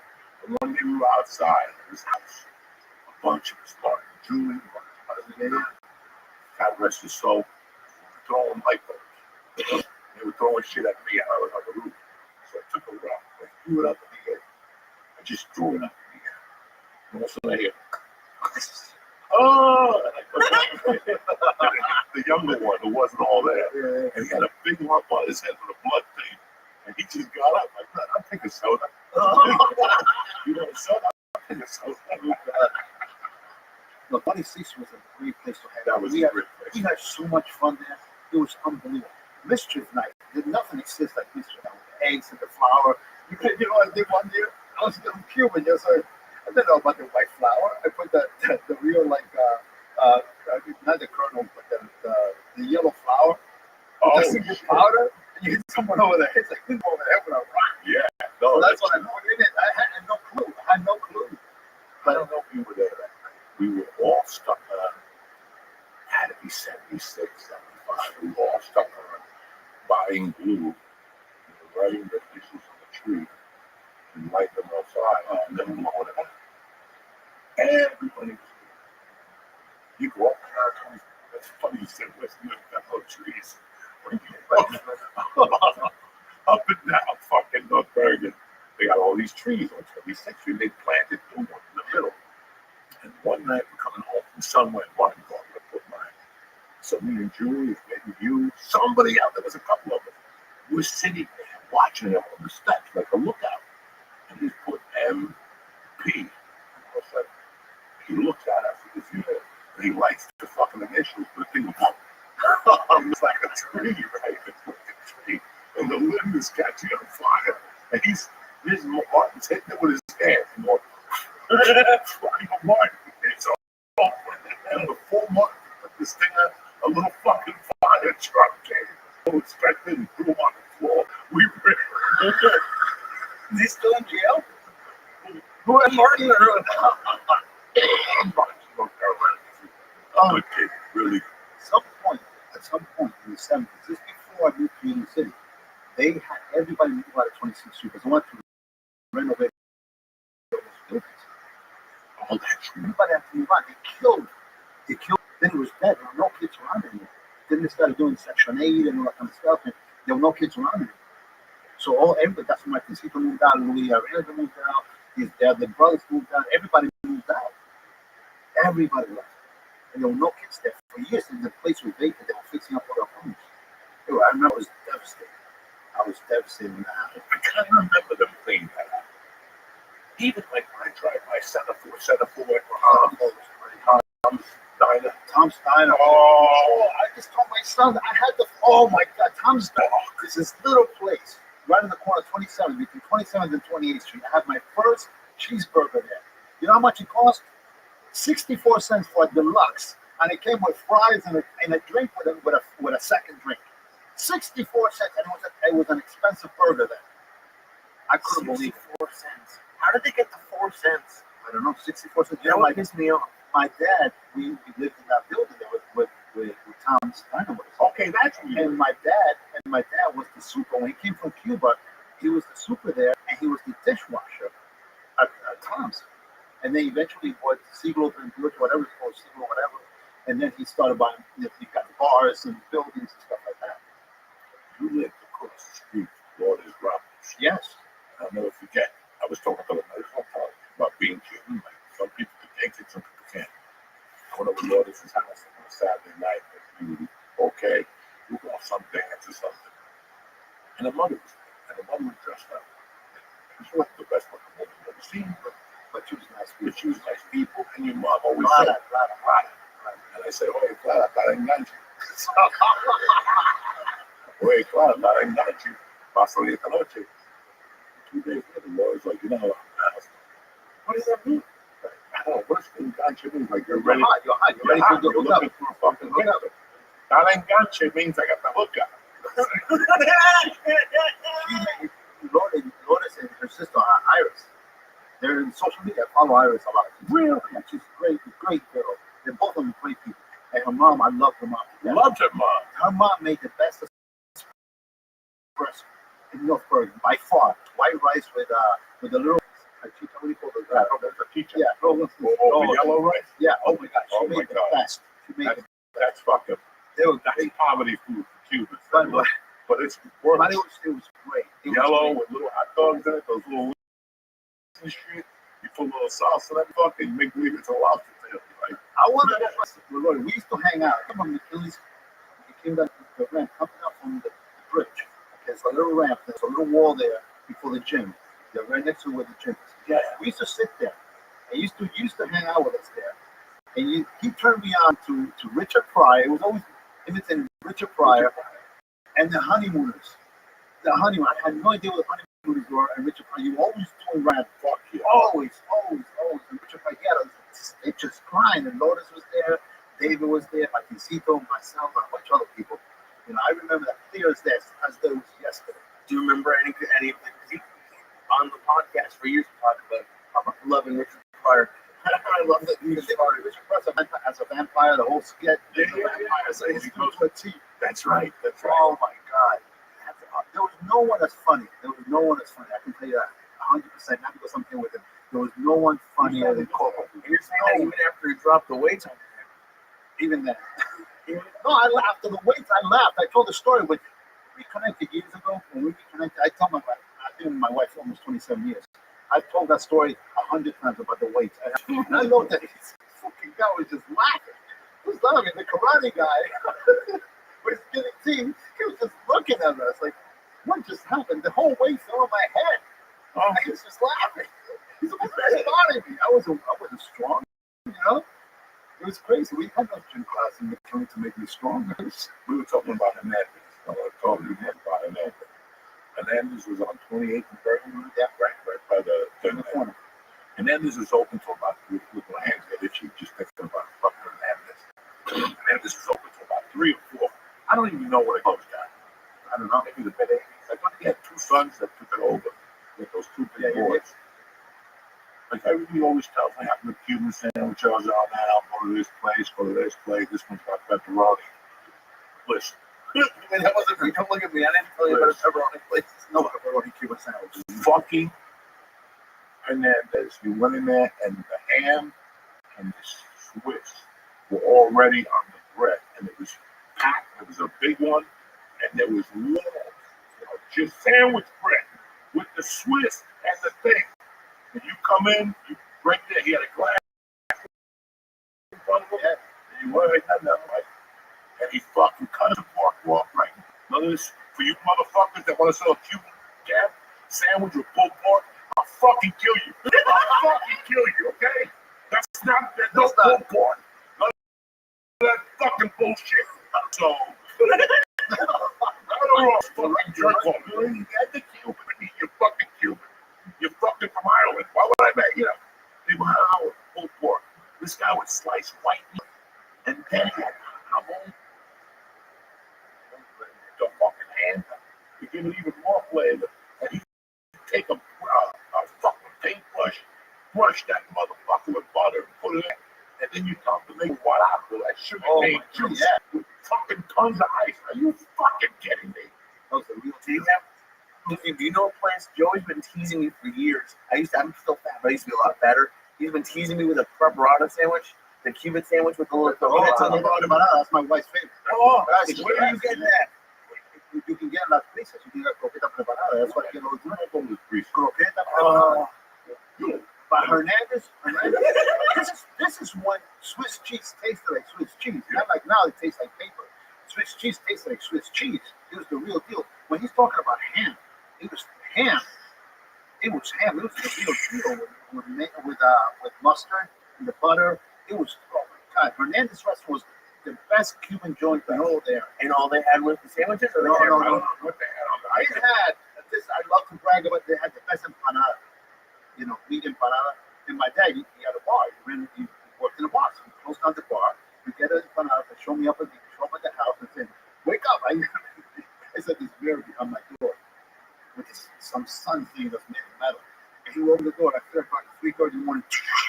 So I had empanadas. Get up! You gotta eat this with the guarapo. I would get up and sit in the bed and I'd eat wolf down 2 empanadas. I would fart all night. Those empanadas. I know, I was just thinking about it with They your mom. don't give a fuck, okay? If they come in, if let's say mom comes over and we were sitting on the couch and we eat potato chips, 2 in the morning, you think that lady cooked from Goodfellas? Tommy's mother? Shit. I'm talking about my mother would pop up on my late night and wake me up. I'm fucking boliche. Or go with all that. That's the shit they cooked at 3 in the morning.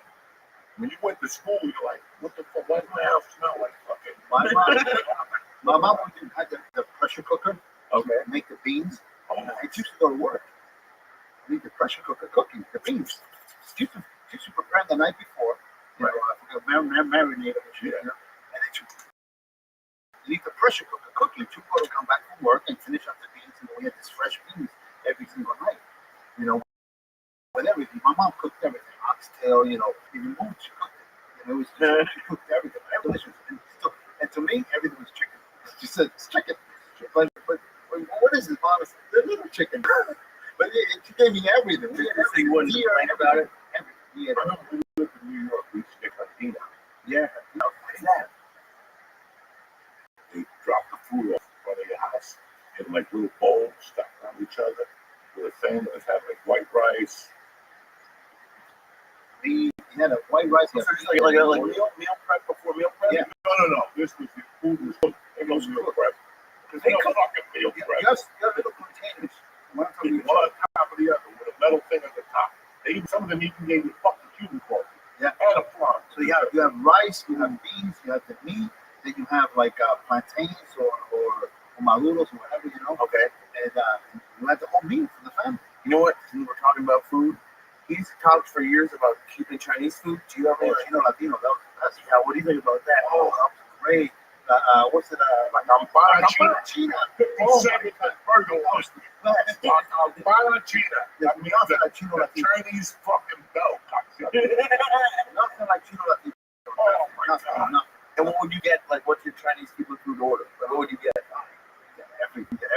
You can get. I would get always the chicken fried rice. Back then, I don't get. I'm the best fried rice. You know, I'm more modern. Chicken fried rice, but then you can get it with plantains, with sweet plantains. Yeah, and then you can get not empanizado. What's that? Breaded steak. Like skirt steak, but breaded. I used to get the pork chop, pork fries, an egg roll, and some tortillas. I got that over a year ago when you went. Wow, you're making me hungry. Oh no, Chino Latino was. Chino Latino was fucking. Then we had the other side of the coin. We had this place, the Polynesian place, that came through. My God, tremendous. The food killed you. They finally closed it down. They caught him cooking cats. No, Don't don't tell me that. They did. Don't tell me They that. had a freezer and shit. And they always gave me a lot of grass for food because there's a cemetery in the back. They would just go back there. What does he want? Yeah, I know. And he just take a handful of the grass, whether the cat this time or whatever. Fucking cats? They were feeding cats. You can't. I just moved to and like I New York. I don't want to eat cat. Smell it. You see the What does kids. it smell like? That's not it. It smells like a kid's tears. They caught him cooking cats several times. Several times. They finally closed him down. Who would go after the first time? Couldn't help it. Bro, they had all you could eat. Like you just went in there for a time and pray for the best. They gave you skirts. They cut them in half, and you could pick up the thing. And one day we were picking up the thing, and the guy's like, "No." Yeah, I don't think you were supposed to pick up. Oh, great. That's parent. We had so much. Now I remember when there was a fucking a go-go bar. Yeah, it was on 32nd Street, right up from the newsstand. Yeah, that's in the late 70s. There was like a burlesque bar. And I would go up there to get my mother a little treat up there to get to do it. I'm like, wow, what the fuck? Union City has so many. Union City had the transfer station downtown. Yeah. That's the old trolleys used to turn around and come back uptown. The whole area was full of nightclubs, cabarets, and everything. Bert Lancaster worked down there as a dishwasher. What's her name? Deborah Harry worked down there as a waitress at one point. Deborah Harry and Pat Benatar shot a movie in Union City. Yeah, Union City. Called Union City. Holy shit. Right on Summit Avenue. There's a building in the corner of Summit and 18th Street. That's where they shot it. And that apartment. Crazy. And speaking of Union City, were you ever like? Do you remember Joey's Mother's Bar? Were you around for that? I was around. I didn't frequent. My dad owned bars as well. Right. My dad took me to Café Latina and La Última Copa. Yeah. Something like that. So all the Cuban proprietors knew each other. They were all like gangsters. I was gonna say, was there like a war? Did you guys hate each other, or No. He was at my house. My mother was there that day. We got him with the dog. Oh, okay. Yeah, that was no. We all worked together. Everybody was friends. There was a guy on 33rd Street. His name was Boyle Cleveland. And he had a car. Sad pussies. Before big pussy. That was 77. Everybody called him Boyle Cleveland. And that whole area there was fucking tremendous. And I was telling Lucia before the night where my mother had the first restaurant, was across from here. 38. And there's a little refrigeration. Yeah, no. And on the corner now, it's some medical supply. But in that was fucking the hottest corner because you had Carvel on the corner. Next to it was the bottom of the barrel. Yeah. Okay, the bottom of the barrel is the real fucking deal. That was beautiful. If you read every book, he talks about the bottom of the barrel, the bottom of the barrel. We used to stop in Union City, get a drink at the bar. And on top of that was Fujian Pie Kung Fu, which is probably still there. But then I remember that, and if you walk towards Kennedy, there was like a pharmacy. Because one day they were loading a truck, and we robbed, like 6th grade, we robbed one of the little boxes. It was a box of condoms. And we didn't know, bro, we were like 10. We were what do? We tried this out, get out of it. Everybody had a condom in their wallet. Everybody had a condom in their wallet. Nobody used the condom. Nobody used, No, it was just a phone. How about that little mate? to say Abba. How about that little mate? A mate was when you make out with a chick and shit. Oh my God. What did you think of Joey's mom? I don't think I met anybody else who knew Joey. Joey's very nice. Very, typical Cuban mom. Pretty cool. Yeah. The way I remember her, really nice. I walked in, very friendly. The bar was great. Well, even just in general, just like, I mean, I guess George maybe knew her. No, I think you're the first person I met. Cuban parents, like my dad, my stepdad, he was a tough guy. He wore a suit, always carried the whole thing. He'll pistol whip anybody in a second. No, he would come home a lot of times. My mom cleaning him up or throwing out the suit, pistol whipping this and that, because you have to be really tough. There was no kidding. But at the same time, you show up in the middle of the night, not only in empanadas. I remember one night specifically, I'm asleep. I'm in school. I'm in high school. He brought a cat from the street, a black cat, and he threw it on top of me in the bed. You're asleep and you're a teenager. Something throws a cat at you. That's the kind of stuff he would do. And one day, we had like a Christmas party. My aunt is coming, this and that, and he had a little apartment, and everybody said, having a good time. He shows up with a homeless guy. Napoleon. What's his name? I'll never forget Napoleon. He brought him over to have Christmas with us. A homeless guy. That's the type of guy he was. So there was this stuff out of people, like sweetheart. So you asked me about his mom, right? She has to be at the bar. She's probably tough as nails, but at home, she was a mom. She was a mom. And she loved us. I think we came over. She was fed on. But everybody got along. Yeah, the fucking box. You didn't even, Yeah. Anybody got the sound. Did she like other Cuban kids? Like, not more, but like, was it like special when a Cuban kid came over? Yes and no. No, I know You were, but in those times you go to people's houses and they feed you, drive you to places. Yeah, It was crazy.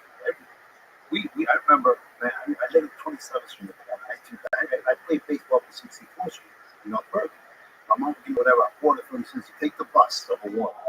And that was me with my borrowed cleats and my glove, taking the bus by myself, crossing the board by myself, just 19 years old, riding the bus along by myself to the street again, play baseball, coming home. There was no like bottled water like kids. They go play. My son goes to play soccer now. He has a Gatorade on one side, a bottle of water on the other side, with 2 different pairs of shoes in his bag. And a fucking bag to carry. Nothing. We had nothing. Nothing. No. If there was a house, that was golden. All this bullshit about dehydration. We would have died 50 fucking years ago. It's all bullshit. Methane, dehydration. Dehydration, rusty water. I don't know what these fucking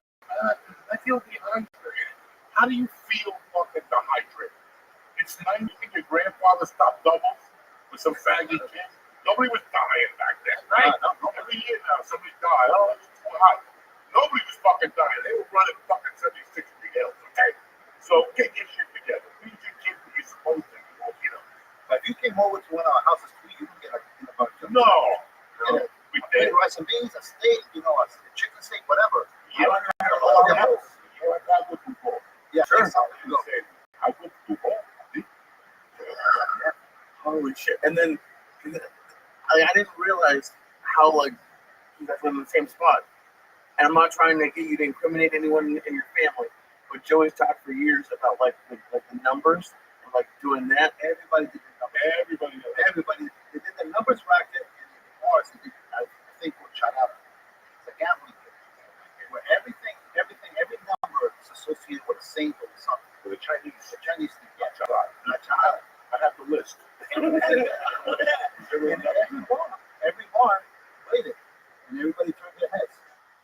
Well, and all these owners, everybody carried. Everybody took care of each other. There was only, I remember one guy in the 3 towns that my dad said, that's a Chihuahua. Oh, what? A Chihuahua. Oh, okay. Shoot. That's the one nobody wanted to do. And he was Cuban? He was Cuban. He goes, oh, I don't like that guy. That's just a Chihuahua. He'll ride you around. And one guy, but everybody got one. Everybody did the numbers rack. Everybody did Chihuahua. Did you ever win the numbers? Huh? Did you ever win the numbers? Yeah. No, I played it Twice. My dad won a bunch of times. One time I went to Washington, Union Hill to play in the rec room, and I was on a purple team, and they had the P7. I walked in the house, and I'm like, what's with that shirt? 57 with the number of 05. She called $10,000, $10 over 5. She gave me 2,500. And on my birthday, I hit my birthday, 1979. I had 219. Wow. I went to Jersey City to watch a movie. When I came back, they told me.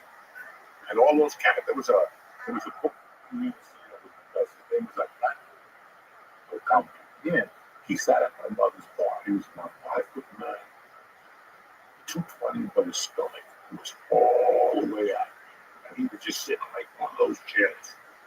And at 3 o'clock he left, because that's when the bank closed. 3 o'clock is when you can't make numbers no more. The number comes out like a 4. So he would stay there from 8 in the morning to 3, drinking and fucking making comments. And he was the guy right now that if he was alive, he'd be in jail because he talked to me and my friends like we were adults. Like if we were 10, we walked in, what do you pick something from out of my and I'm like, go, I just want to play dominoes. I came over to play Monopoly with this fucking dude. Every time you saw him, he said something sexual to you. He wasn't a pedophile, not at all. But he was fucked up. But he would always ask you, are you pissing sweet? We all the lunatic. But the best was I saw that 30th and what's the street? Right, so this is Bergen Line, 30th Street, Chappie Squatters. Yeah, Henderson Plank Road. If I go down to that corner, there used to be a bar there with me. Oh, yeah. New York County. That's New York County. Okay. That used to be a bar owned by Penny Martinez. He played for Chicago Bulls out of Union City. He died from drinking. And we could drink fucking days. I forgot what that we were talking about. The guy talked sexual to you. Oh, yeah.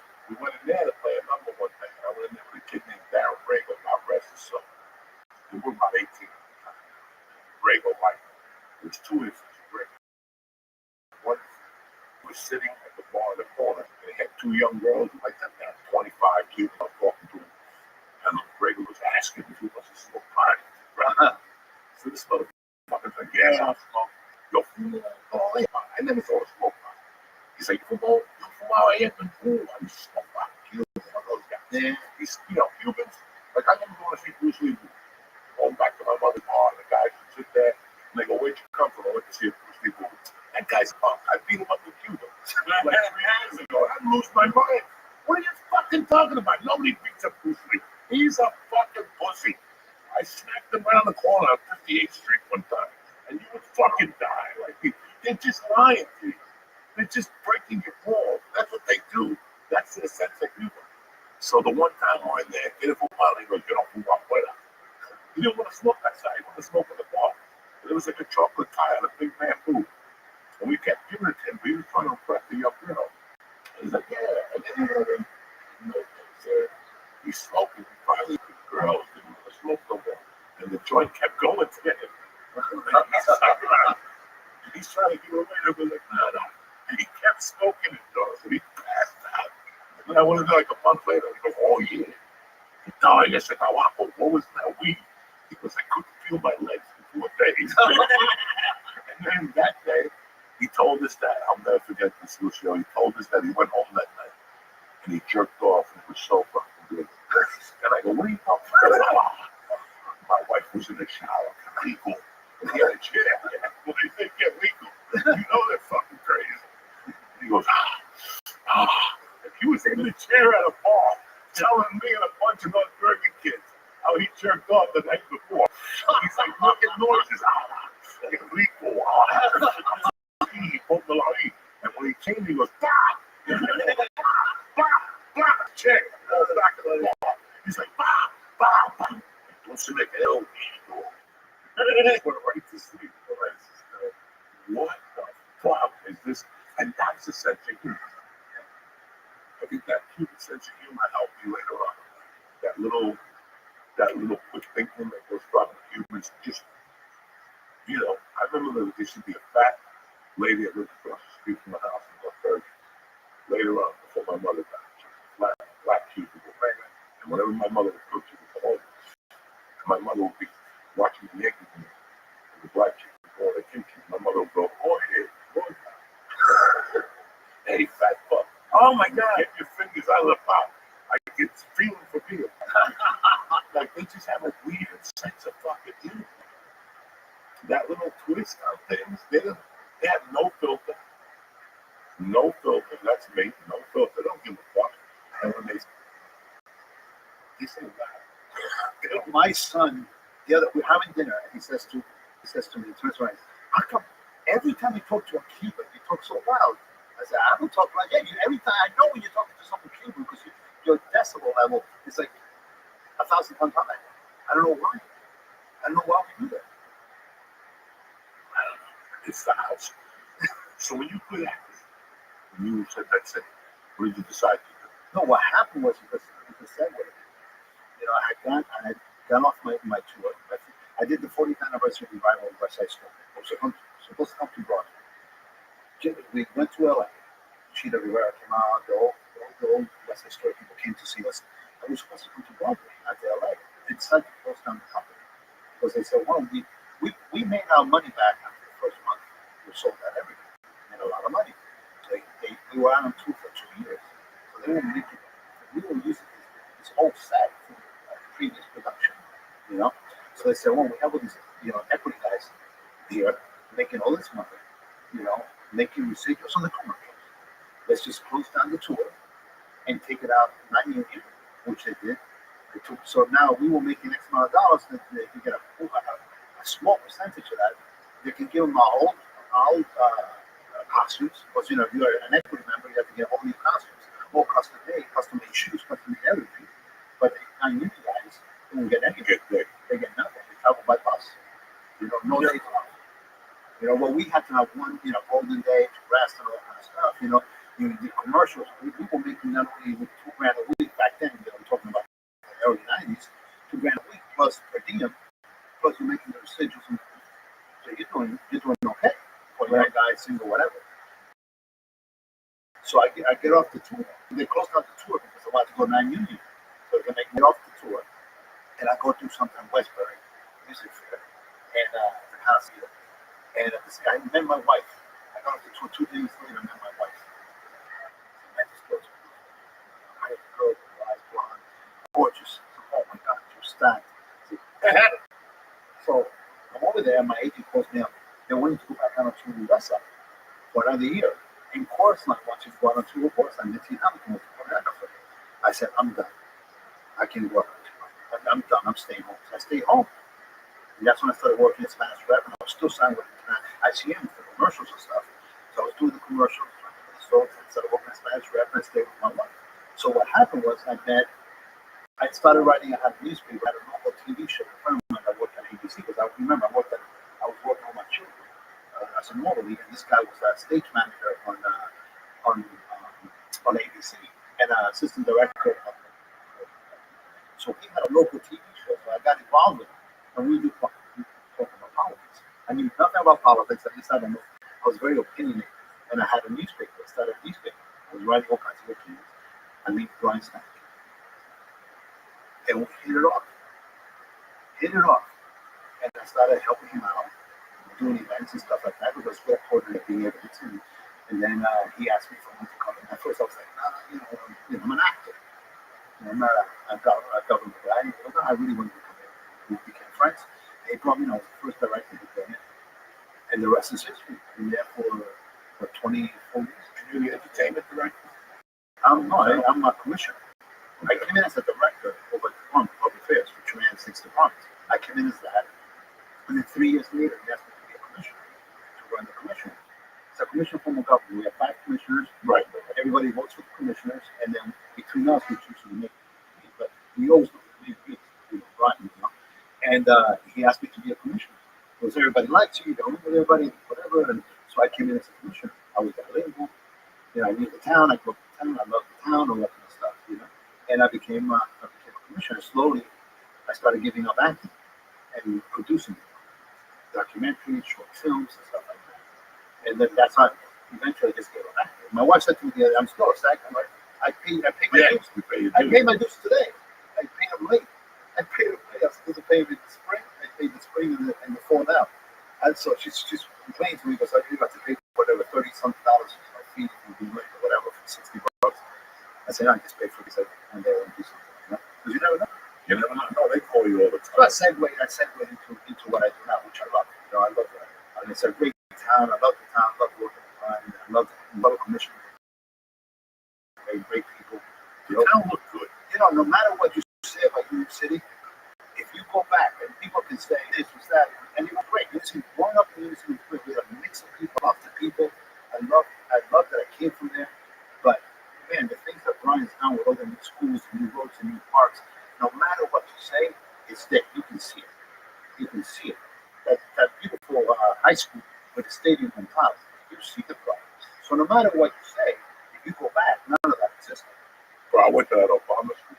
You sent me that thing. To take my shot. Yeah. You sent me that. Obama's on. No, that was Colin Powell. Colin Powell. It's beautiful. It's beautiful. And that area, I mean, listen, I'm sad that St. Michael's is gone. Yeah. Holy Rosary's gone. I mean, we grew up on that shit. Holy Girls and Holy Rosary. Oh, The most beautiful girls in town from Holy Rosary. oh, no, I mean, a couple of them from up there. I never talked to one of them. The most beautiful girls in Holy Rosary. But I used to date an Irish redheaded girl in New York City. I was in love. We used to hold hands and get pizza on New York Avenue there at that pizza place. Oh my God. But I still remember going to fucking judo class on 7th Street. I still remember seeing Tony. Tony was the best. That's why I went to see him. Yeah. Back in films. It was English films with Spanish subtitles the other way around. No, everything. They did everything. They did everything. They only had a wig. That's what I remember as a kid. Yeah. And he's still alive. Tony is still alive. Tony, yeah. He's still alive. He's a super nice guy. And does he have the movie kids? No, he owns Especialito, and he's a chick of St. Grandma.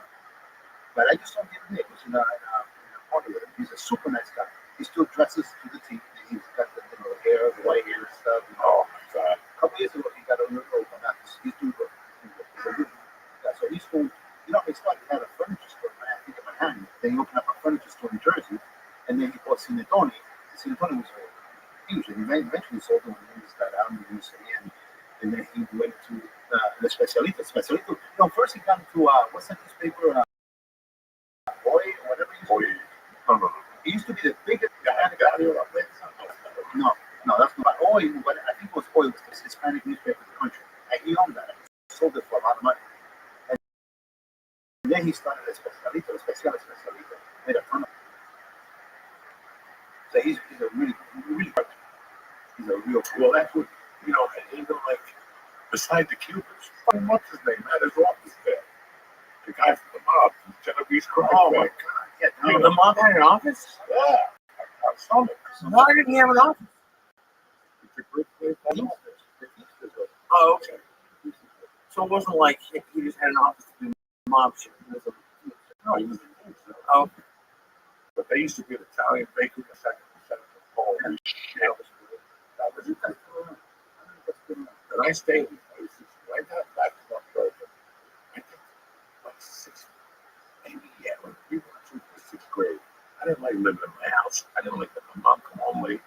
I heard fucking spirits. We were talking about all the ghosts and the birds and the Indians and shit. And one day I said, I'm not doing this no more. I moved up with my friends on 26th and Central.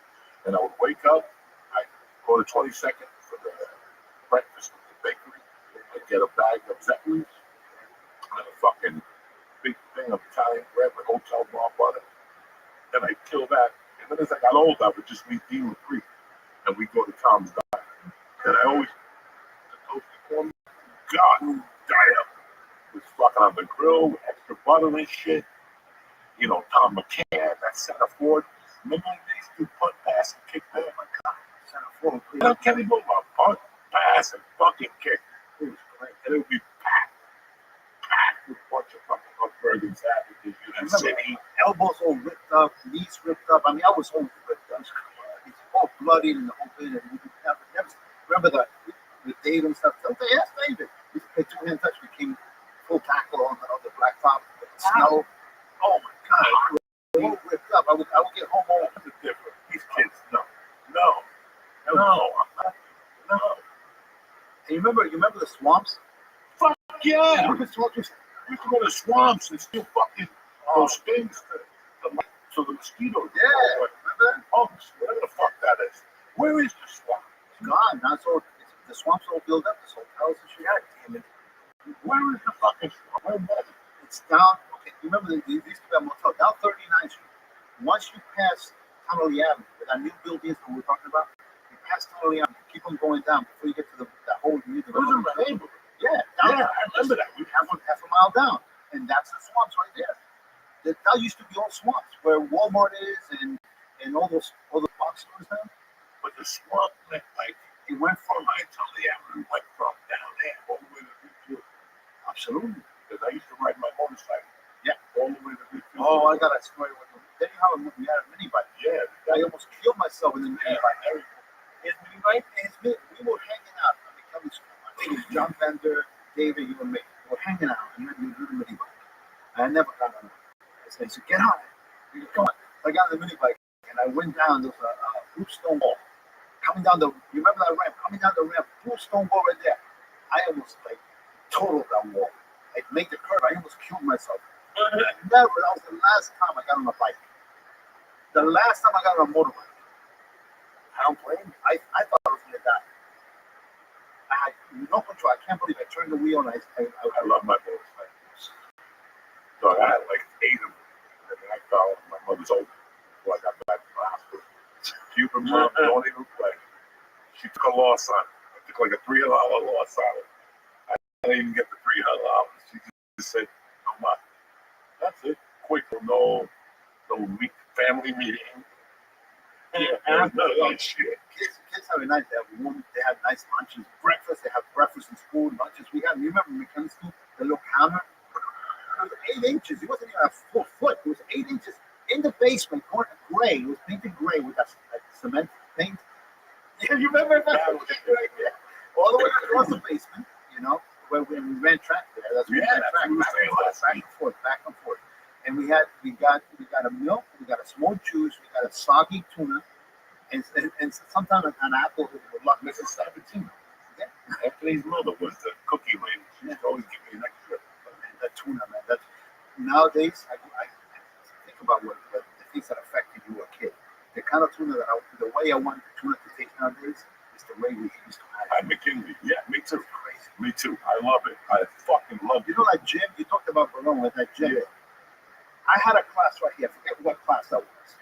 I forget what I was facing the window. I don't know if it was a Preston's class or whatever. The first in the basement. We saw it. Remember when they built the Holiday Inn? Yes. Okay. So they started building the gym like a year before the Holiday Inn. They finished the Holiday Inn 2 years before they finished our gym. 2 years? That gym was up. Construction players just get lost. It took like 3 years to build the gym. It was a box. Oh, man. In the meantime, they took away a blacktop in the back. Remember? Yeah, that's the blacktop. Crazy. Fucking crazy. You still remember Carmine? Yeah, With Anthony? Frankie hit me up the other day. I gotta give him a call. He hit me up for Thanksgiving. I just sent him a text. Special, one of the Special brothers died. Yeah, because you remember Dominic and all those guys? Yeah, man. You know that. Dominic, I've been trying to think, like, when the last time I saw him was. Like, McKinley, because after McKinley, a lot of kids disappeared. A lot of kids just Martin. You know, I bumped into Martin for the last 30 years later. Miami, he came to see me. Did you remember me? I never forgot. I don't know his uncle. Yeah, he was a nice guy. Oh, Martin was a We were friends on Facebook, whatever. Somehow we reconnected. David, I haven't seen him forever. He called me at one point in my office and I never called him back. I got to call him. He's a good guy. He called me. Dave's a good guy. He's a good guy. All those guys are still fucking very peaceful. But Special, all those guys were really cool. We were lucky, man. We're very, listen, you tell these stories to people that look at you and go, he comes from a land that didn't exist. Like, listen, I just moved back. I went to North Bergen a couple times. I looked around. It's my hometown. It's where I grew up. But that thing we had there was lost. And that's what I said to you. It wasn't North Bergen. It was a state of time. It was a state of mind. It was a state of mind for, all those teams were great. Union Hill had a great football team. Fucking basketball team. And, Memorial always had something going on. There was always, what do you call those things? The rivalry. We didn't beat each other up like how all this week, but there was always a rivalry, and it was just different. Now, some of these systems don't even have programs. But kids don't play in the street anymore. In the corner of 27th Street where I grew up, that little corner, but where Lucas Ramos lived. Oh my God, that was you, Arias. Yeah, Mario. Pancho. What a great guy. A bunch of us were there. I was dumb. I grew up at 38. But if there's a party on 26, that's my village, guys. We were before party. We wouldn't break down under, man. We would just be fucking crazy kids. But we played everything at corner. Everything. Football, wiffle ball, hockey, everything. Handball. We used to throw a ball against the wall. I remember we used to play baseball. If you land that real high, it was this was a hit. It was a double, a triple, a home run. Then we hit against the wall where the liquor store was. Hit on that wall, and then David's window was right here. And sometimes when his mom used to open, what's his name? Vita's mom. Vita. And Benny is that. His sister Benny. I spoke to her a couple of times. Where do you live? Florida. They all went to Florida. Yeah, they're great. It's crazy. A lot of kids we grew up with just tapped out and went to Florida. Yeah. And it's crazy. Whenever I go to perform in Miami or Fort Lauderdale, I always see somebody that I haven't seen. They'll come up to me. You remember me from the city? Fuck no. Oh, you have a great memory. No, I do, but you remember everything. But there's some people, listen, faces. So when you come to me and say, hey, Joey Chipotle, I know the name, but I gotta see the face. Yeah. And the face is so fucking wrong. God, I forgot a lot of people. You remember Ralph Carey? Fuck yeah, Elvis. Yeah, he just performed in Union City for us. Did he? Yeah, he performed with North Bergen too. He's a good guy. Good guy. He's crazy. Yeah. Craziest cat chase. His girlfriend was not trying to love him. Yeah. I think he was always an Elvis fan. Yeah, I think so. Right? In fact, I'm gonna have Levino on. You're gonna have him on? Levino. Oh, okay. He was in Atlantic Island. Oh, okay. So I was thinking of putting him on here because what happened was this year, everybody in North Bergen started hitting me up on Facebook to see if I remembered where they put that fucking tube. You remember in 1976 they put some fucking tube together? Yeah, someone's phone. Time capsule. Yeah, someone contacted me on that too. Yeah, I called him. I don't remember. Let's get this over. Wait, let me call Levino. I called Levino. What is it about? Tube. Because it's right in front of the grammar school. Before you have to walk up those stairs. Oh, really? They put it the one that the stairs are like this. So instead of going that way, and tell them how much high those stairs. Oh my God! We're gonna kill it. Walk up those stairs, and we had to shovel those fucking stairs. So before we finish, one story I want to get your memory on it, Lucio, is the cab company. The cab, the guy got like with delivering stuff, like delivering drugs, and they killed him. Oh, Rabbi. Oh yeah, man. They killed him. You know, something happened. He ratted somebody out, and he was working with the cops. He was helping the cops take bribes or whatever. There was something going on. There's something going on there, and they just killed him because there was so much stuff involved. There was bribes involved. There was drugs involved. There's all kinds of. I don't know. Yeah. When I was a kid, Yeah. okay, he was an undercover cop. He was an undercover cop, but he made a mistake. He went after Cubans. And tried to shake them down without authorization. Right. He started busting his balls. He started getting a little crazy, and I guess he went to collect them, brought it back, and they just fucking drilled him. But the guy that was in the passenger seat, he was still alive. Oh, really? He told the story that he couldn't get out of the seat. The bullets missed him. But I still remember going to the killing, not the weed. And then me getting home from the killing, running up to my mother's bar, and I walked into this 30 fucking Cubans. The motherfucker's gone. I'm like, oh, fuck. Oh, that's what I'm saying about Chicago. You know, people stuck together. To kill an undercover cop. And Hudson Avenue, there used to be a bar in almost every corner. Yes or no? Yes. Almost every corner. And everybody knew each other. Deep dive. Fucking around the corner, on the other side of the corner. In fact, I saw something on YouTube the other about that area, 57 Hudson. I don't know if you remember people. Yeah. Or they called me in, and talking about him and all the fucking deal. But New City just has a fucking tremendous rich history that nobody knows. You know, it was Brian Stack remembers everything, everyone. One day he should write. When he retires from being a mayor, whatever, if he ever does, I don't think he'll ever retire. He should write a whole book of this. Or he should do a film of the stuff that really happens. Or happened. Did you consider it? So we have all the history. He remembers everything. It's like completely. Because he's been involved with politics since Muslim. So he's seen everything, everything. He's seen everything go down. And he remembers everything super smart. One of the smartest people I've ever met. If you ever spoken to him, he knows about everything. You talk to him about football, he knows about basketball. Politics. Law. Incredible how smart he is. And he puts everything like the whole Hudson County. Everything about Hudson County. The thing that corporation, everybody should read that book. Pretty much, I mean, so Levi Deep is a commissioner.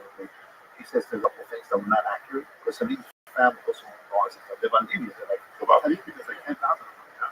In Union City. It's one of the first people that came to Union City. And they, it's like a tunnel. And he remembers everything. But the corporation, I almost had the English. He's going to come in a couple of weeks because now we got a situation going on where my 8th grade teacher, Wally Lazy, he was the mayor of New York. Oh, wow. He got why is the mayor of New York teaching at Rothschild school? You ever think about that? Everybody. So at the time, now if you think about hindsight, it had something to do with that water. If you really think about it. And something happened over the years, he got plugged down. So when he saw the TJ English podcast, he contacted him. And he goes, Battle opened up the door. That's why they all got arrested.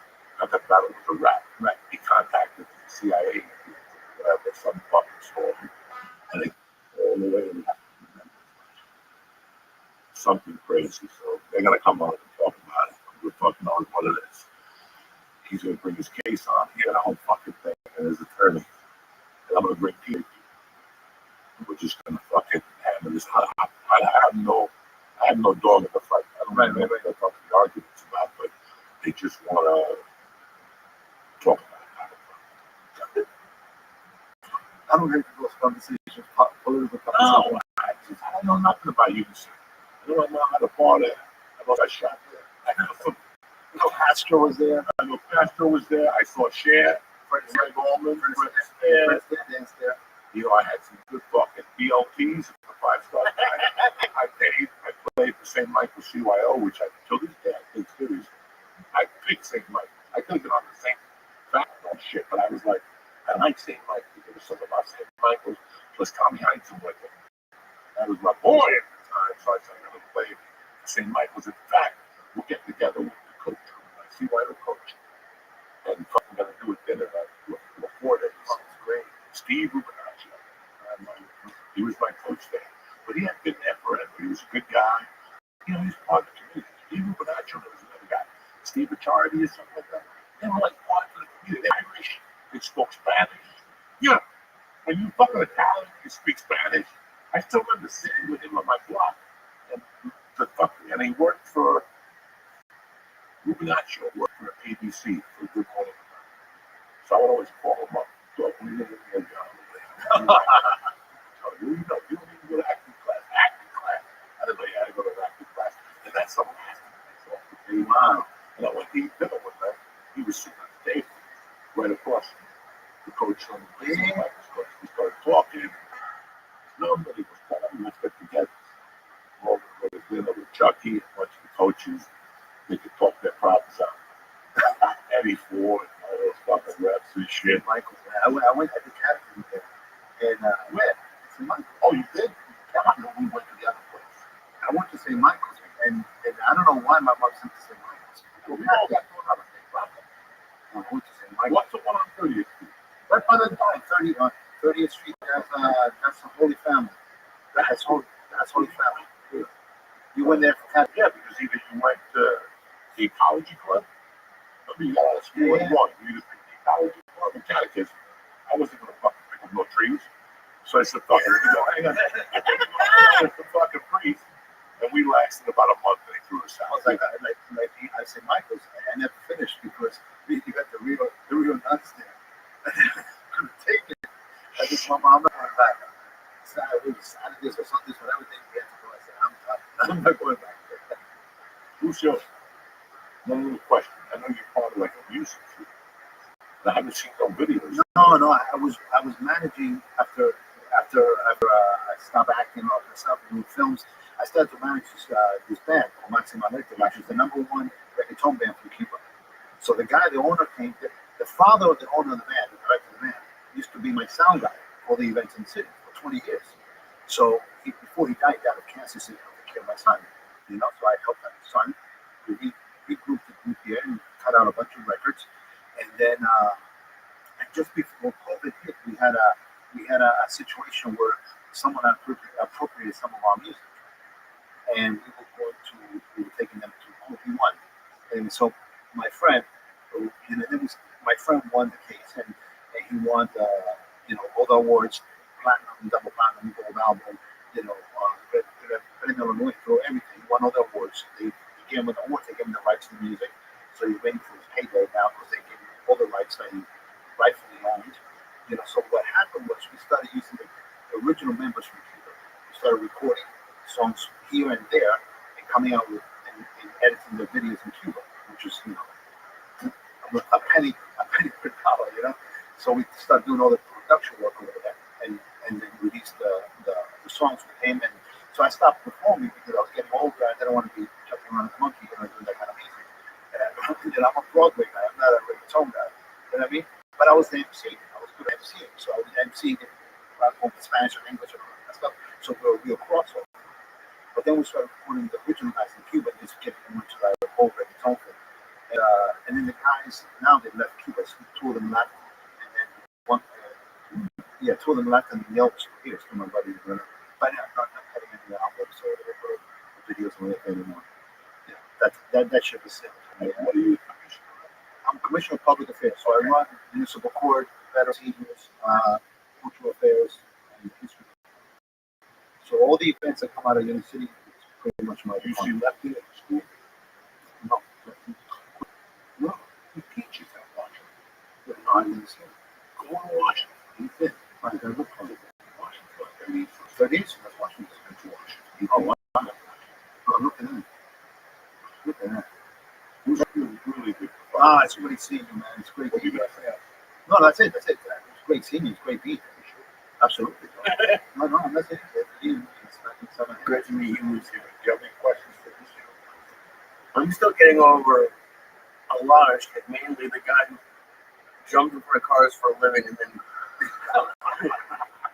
he jumped in front of the wrong car. That's fucked up. So we had a guy. What was the guy that we were robbing train and he jumped off the train and got caught in his arm and he lost an arm? Yeah. Maybe. I remember that. Yeah. He used to be a cab driver in the city.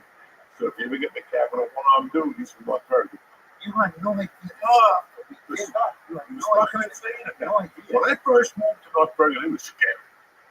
It was fucking scary. That's These guys scary. went down and robbed trains every day. These guys were 12. 12! And they're robbing fucking trains. How do you think I got that motorcycle? The motorcycles would come in a box, not built. You throw the boxes off, and then you had your brother come down and drive you later. You could fucking, then you had to pull the box out of the weeds. That's 1,000 mosquito bites. And then fucking, that's how great. He reminded me of this. That's what he called this one. Best place to hang out. The only beating I got from my mom was because I took my bike with a bunch of our friends and we rode down to the swamps, which is always, you're 10, 11 years old. That's a long way. Then we took it all the way uptown, to whatever, West End Avenue ends or whatever. Oh, yeah. And then came back down. My bike kept losing its chain. And I made it like 10 o'clock at night. My mom was leaving.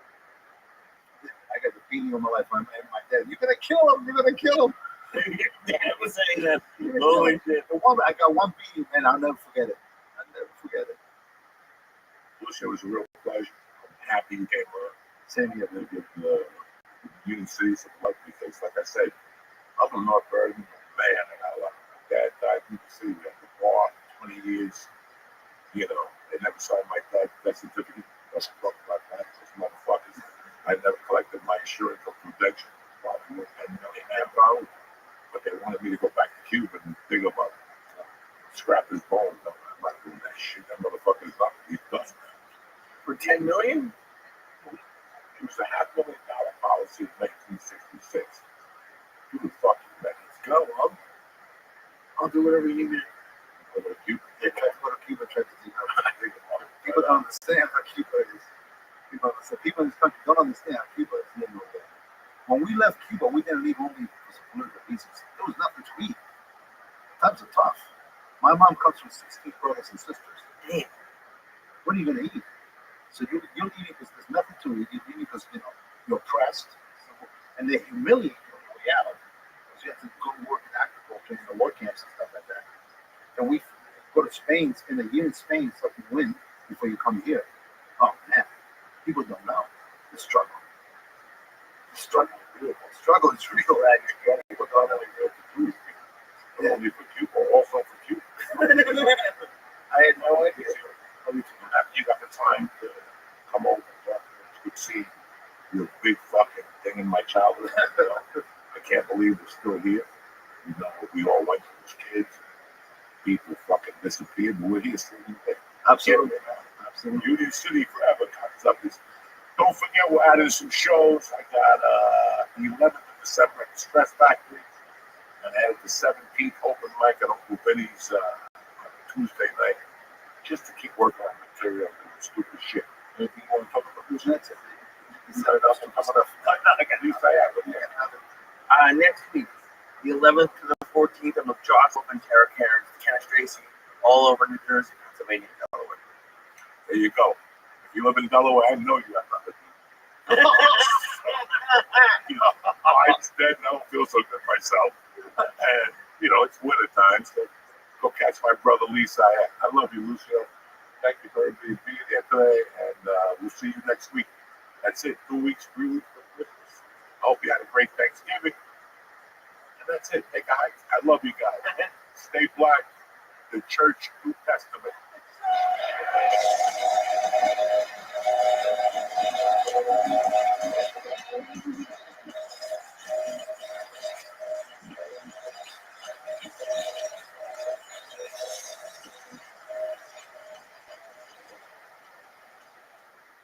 The Church New Testament is brought to you by Freeze Pipe. You don't need to wait for snow to smoke out of an ice cold bomb. Freeze Pipe has you covered. Freeze Pipe makes chillable pieces that give you a good time with no throat burning and no coughing up a lung. I love freeze pipe. Each freeze pipe comes with a glycerin chamber that you put in the freezer. When you're ready to light, you take it out, put it in the bong. Once the smoke passes through it, your smoke gets cooled by over 300 degrees. Again, I love the pipe. Whether it's the bubbler, the bong, the pipe, the dab rigs, you're going to find what you're looking for with freeze pipe. So do me a favor. The holidays are coming. Somebody in your life needs a bong, whether it's grandma, the priest, somebody. Right now, you can shop at thefreezepipe.com and press in code DIAZ, D-I-A-Z, for 10% off your order. Did you hear me? That's a Christmas breather right there. 10% off your order when you press in code DIAZ. That's thefreezepipe.com and code DIAZ for 10% off. Order today and get free shipping and say goodbye to harsh smoke forever.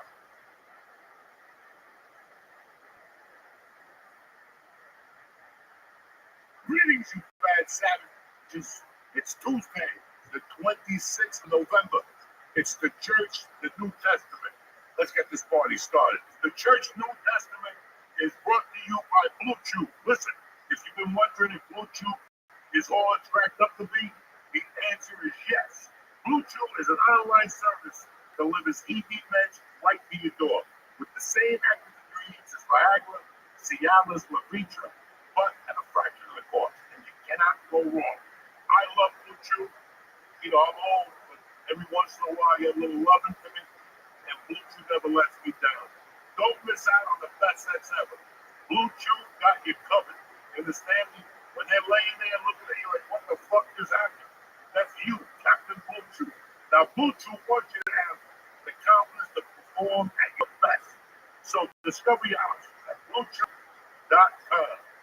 That's BlueChew.com. And we got a special deal for the church fans. You ready? Try Blue Chew for free. Just pay $5 shipping at checkout at BlueChew.com. Again, that's BlueChew.com to receive your first month free. Visit BlueChew.com for more details and important information. And I want to thank Blue Chew for supporting the podcast. Turn your TVs on the field, but it's over. They put down this plan. Just give up. If Uncle Joey could do it, I can rule the world. That's what we got to be thinking about.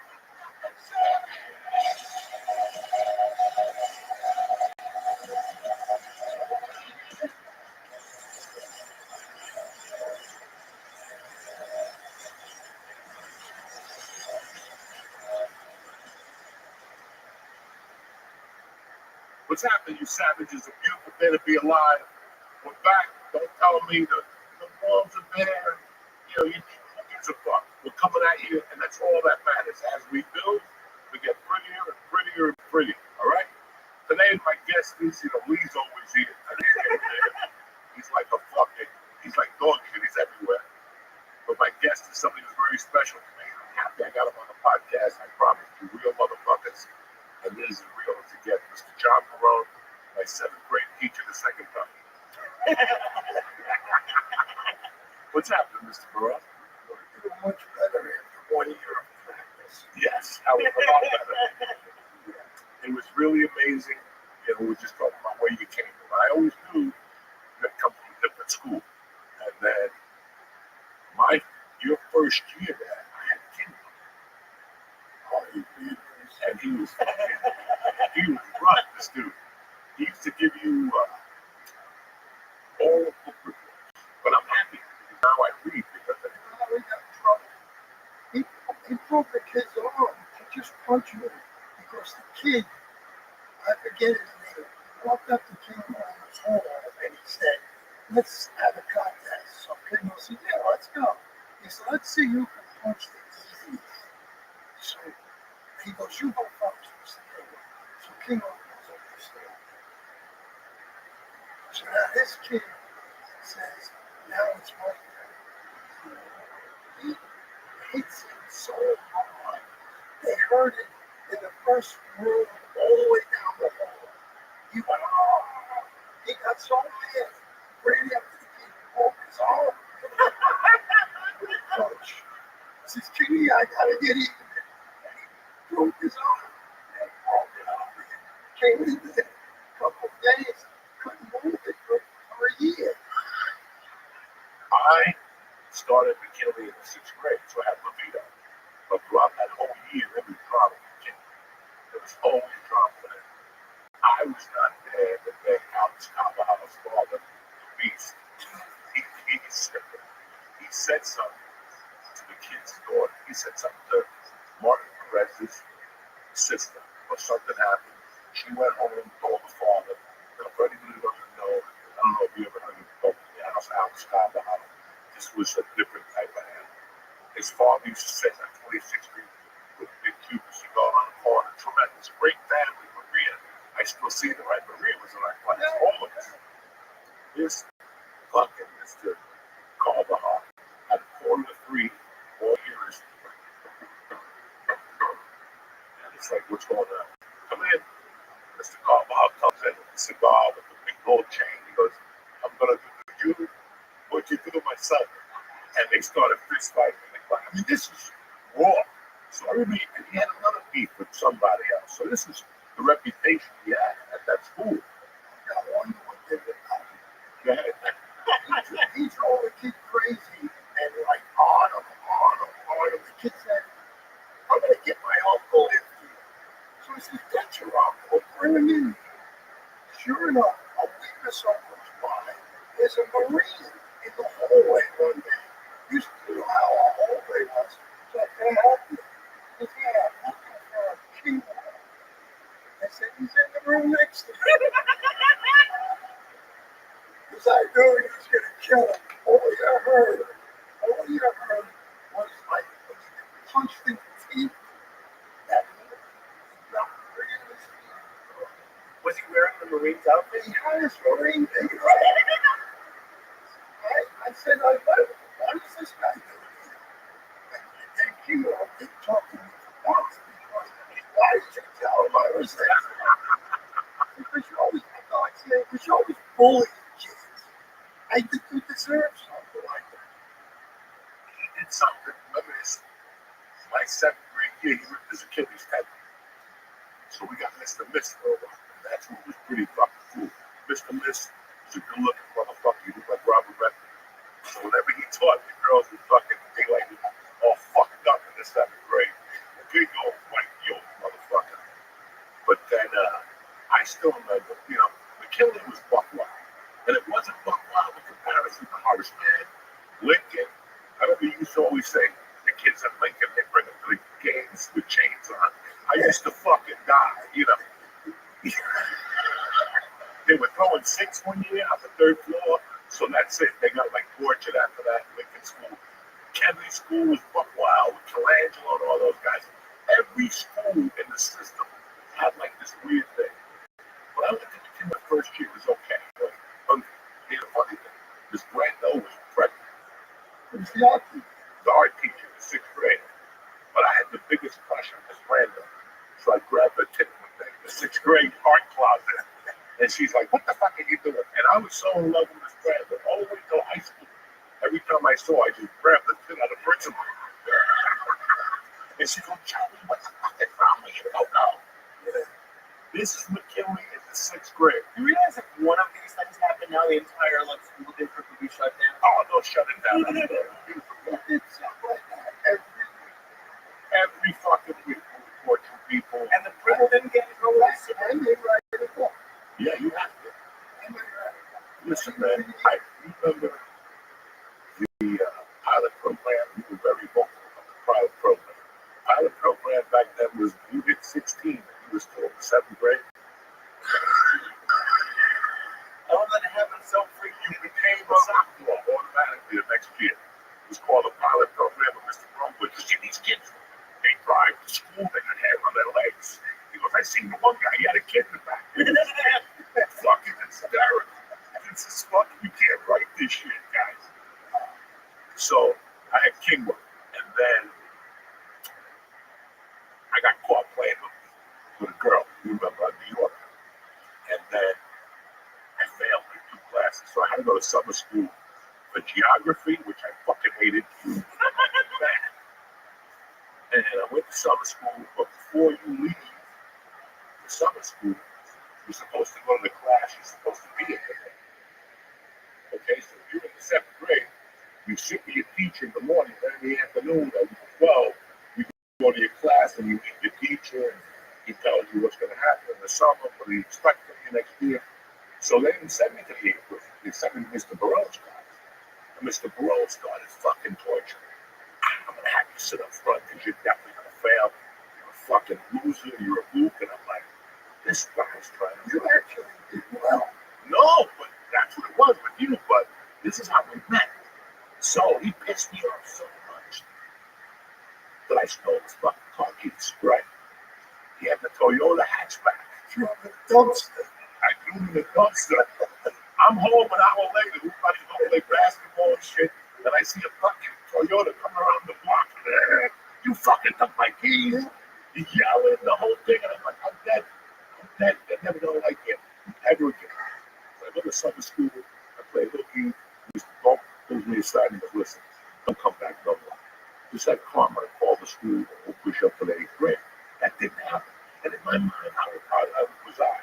And I thought Conrad was going to actually call the school, just promote me because I'm fucking his friend. So the first day of fucking 7th grade, I'm watching the 8th grade. I go, Conrad called me. Nobody fucking called me. So they put me in his class. Now I thought he was going to torture me. Guys, it was completely different. It was amazing. It's like he had forgotten. But then he talked about the Jimmy Pierce, because we have all these Red Sox fans here. He told the story about fear strikes out. Look at that. That's how good of a teacher. I still remember this shit. And all the Boston fans, you know Jimmy Pierce always? Go fuck yourself. Go fuck yourself. When I used to go to the outfield, they used to jump out of the stands and fight him. Jesus Christ. Everybody hated the guy because he was crazy. He hit a home run and he ran around the bases backwards. During a game? Yeah. He hit a home run and he turned around and hit from like 3 minutes to go around the bases. It's terrible. And I have another King Wow story. I know. Is he still alive? Or He's in Florida. He's in Florida. Maybe. Maybe he's in Florida. We have 5 corners there. Yeah. There's a bakery. Yes. That was his dad who owned the bakery. He used to go eat there every day. I never knew that. Yeah. It was on the, it was, if you're going Liberty towards school, it's on that first corner. Baker. Wow. I didn't know that. I forget the name of that bakery. 5 kids at the Candy store? candy store, the sugar bowl, candy store, the bank, the stereo store where you bought stereos and washer and dryers. I don't know what was on the other corner. I know Mr. Biggs in the middle, the hair drying place, the women's hair cutting place, Frank the barber. But it was, you spoke about Jimmy Pierce. You cracked the joke that they had him in a padded room.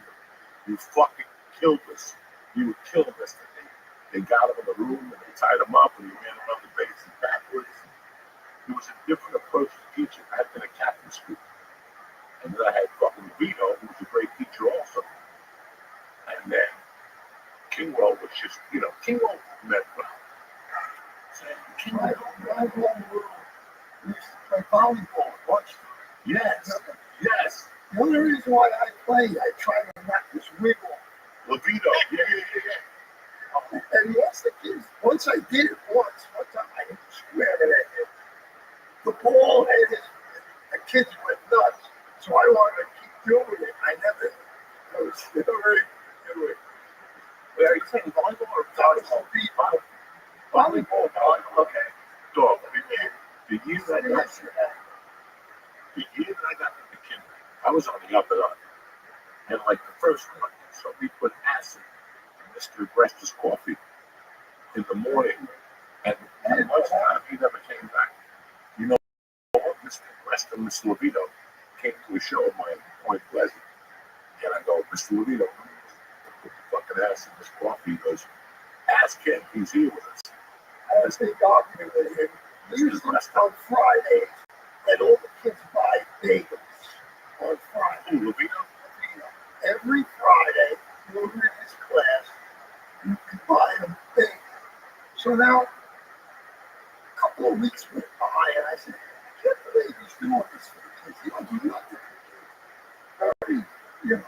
So I said to the kid, how much do you pay for the bagels? He goes, yeah, he's got a menu. He gives it to me. When I look at the menu, he was added on every bagel. You know what I'm saying? In other words, he knew the price, so he made up his own menu, but he added 50 cents on each bagel. I went up to him right in his face, and I said, how could you cheat? These kids don't see 50 cents on your week, and you'll get 2 bagels from them. What a group of people. Dog, it was, I will tell you like that I still think about it all the time. She was the best lunch lady in society. Yeah. Wow, she was gold, man. Gold. She always gave you that extra But it was right oatmeal next. cookie that Marco made. Because Marco used to make those at home, those oatmeal cookies. Fucking tremendous. But since you're talking about volleyball, this is how crazy the kid. He had some crazy principles. No. Oh, yeah. I see the Tony get hit in the head by Rothschild in the basement. But this was the classic. This is the classic Northburg McKinley story. We got a gym teacher called Mr. Katora. Oh, that guy is really crazy. And we're playing volleyball. We're playing kickball. It's the 7th grade against the 7th. I don't know what the fuck it was. But we're all playing. Every time I go to kick the ball, the Italian kids are going, Coco Cane Moco. Right? He's yelling, Coco Cane Moco. Mr. Katora is saying, hey, knock it off with that shit. But the kids kept saying, mainly Anthony Bonfamma. So this motherfucker has the ball to go up to Anthony and say it one more fucking time. And Anthony goes, Coco Katamoko. He grabbed Anthony. Mark Perez wanted to jump in. He grabbed Mark. And then I had him from the back. And he banged the heads. And he grabbed me and he banged our heads. Fucking Anthony said, fuck you. But this is in the morning. I still remember that I had a Pete Rose jacket. And you told me Pete Rose was Cuban. I almost jumped off a fucking bridge. And I asked him, well, how do you know? Because I saw him on TV with Kindness Corner. And he was talking like he had a stomach problem, speaking Spanish. I was fucking dying. Right? So I got this little faggy Cincinnati 14 jacket with the C. And we're outside. And all of a sudden, we're heading to the principal office. But Anthony breaks away from the door. Fuck you. Call my phone. He goes upstairs, we're all sitting in the principal's office. He asks the lady, can I get a piece of paper? Then he gives him the white piece, starts doing this shit.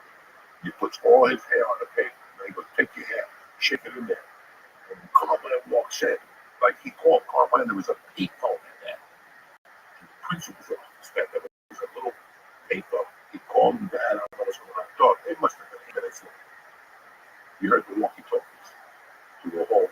It was Carmine with another cop, with a uniform. And they're like, what's going on? So he goes downstairs.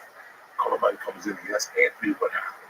Anthony told him, he goes, shut up, Anthony. Coperini, what happened? And I'm like, what Anthony said, I hear this. He just talking Spanish, but nobody cursed at him. No. Mr. Maytash. Yeah, Mr. Mustache. How he died? How? One day he says, I won't be here for 2 days. I said, it's all the snow. Go to my house down shore, and I'm going to shovel the snow. We're complaining. Because it was like a snowstorm. So he went down there, and then he comes back the next day. So everybody's worrying. He froze doing it. The guy took a heart attack. They found him frozen in the snow with his shovel. I told him, call somebody and pay him. He wouldn't do it. Did you feel guilty? You used to call him George Jetson. Yeah. Remember he had like a George Jetson there too? Come on, dog. I forgot about it. You used to call him George Jetson. Oh, no, fucking George Jetson. Who's bothered? So we opened the office, and Carmine's got the walkie-talkie. I'll never forget that walkie-talkie. And he's like, listen, Mr. Mustache, I just want to talk to him to see if my son was wrong. lock. He doesn't want to come out. He's scared. The guy opened the door like fucking, like in the Pink Panther. He opened the door. Hello. He was like that type of shit. Carmine had a gorilla fucking hand. Carmine had the biggest burrito hand. So he just grabbed this guy, took him out, and started counseling him. And we're like, what the fuck is going on? And we just started punching. The guy dropped. He goes, come on, everybody's going home. That was it. We went home. We came back. And the Torah was gone. I never saw him again. I went into the high school 2 years later. I'm in his fucking homeroom. And he comes up and he goes, come for reading. If you don't want to show, don't worry about it. King Will Pig. I don't remember the part when King Will Pig. His son's got spelling with Piglet. Now, the kid's failing spelling. He's failing every test. The kid comes in my room and he's showing, I want to see what he tests. King Will was giving them 20 words, but he was taking 10 off for every one they got wrong.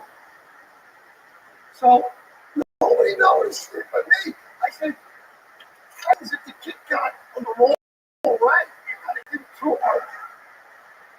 It's 20 off for each. Sure enough, the father found out. This kid goes home, goes, come on. Like Mr. Malone said, he's cheating. That's why I'm playing. He came in and I was called to the office. The first thing the Tony says is, will you take him in class? Because I want to switch him. So of course I'll take him. Now he says, kid, well, you don't do anything to my son. I'll blow your head in front of everybody. There's 6 people in the room. You can't do that. Think about it. You don't even have to think about it. He did it. He got away. Oh no, he couldn't do that to the kid. He was doing that for like probably way when I was there, yeah, he had something kinky. Because he would give you like a -40 and shit like that. And look at you with a straight face. You're like, what the fuck did I do? There was so many kids in that class that were so fucking confused. But that whole era when you taught us, like, yeah, and then we couldn't find a basketball coach. We kept talking about it. We knew nothing about his fucking background. Which is like, you know, and one day he goes, I'll go by the course. This fucking guy starts popping 30 footers without even looking at the basket. We're like, who the fuck is this guy? And he goes, who the fuck am I? I'm in the Hall of Fame. He dropped like, oh, here we go. He's blowing smoke up. This guy came with pictures, the Miami Floridians, the ABA. And we were like, you know, and I remember showing up to his house. Like, we used to off at 1 on Friday. I took my fucking bike and went up there. I go, you know, I want to learn how to shoot. And he broke it down, man, how to fucking drop your wrist. He would make me shoot close to the basket. Your brother Joe used to come out. I still remember getting tackled by Joe Jumper on that block. He fucking tackled me. He big like basketball. You know, it was amazing. I went from fucking sucking. McKinley went from 0-7. He turned that whole field around. Jumping the green, taking pointers from him. He just got the fucking ceremony of the whole college. Give that thing down. There's all the guys that you touched. You know, there was a bunch of us that you were like, it was just amazing. You were the favorite teacher in the school. I went to the 8th grade. And I had Miss Walsh. And the other guy was Miss Berger. From Miss Berger, the word second, I was asking, could you switch? I think 2 girls. She wouldn't switch you. I like Miss Walsh. We drove. She told us she was at 50 for 40 years. Nobody has ever broke me. We broke her. Don't fucking, you know, we used to go to ShopRite and steal Hubba Bubba and fucking 10 packs a piece and go to class. And we had that Orlando Salcedo, God rest his soul. He died during COVID. And about 1:30, he was starting. And then we had the Italian kid, Michael Allegretti, off the fucking chain start. We hit him in the head when we played hockey. We hit him in the heels with the hockey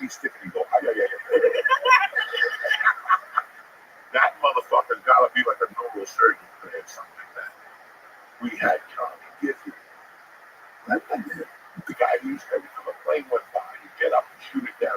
Years ago, during the class, we had Rich Alumbo, Mr. Brown. He used to comb his hair a certain way, like, I don't know, he didn't have a blow dryer, or didn't have water or something. He used to take the comb, buck it to the middle, and just push his hair down. And one day during the test, Mr. Brown goes, "Come on, dog. What you comb your hair with a stick of dynamite?"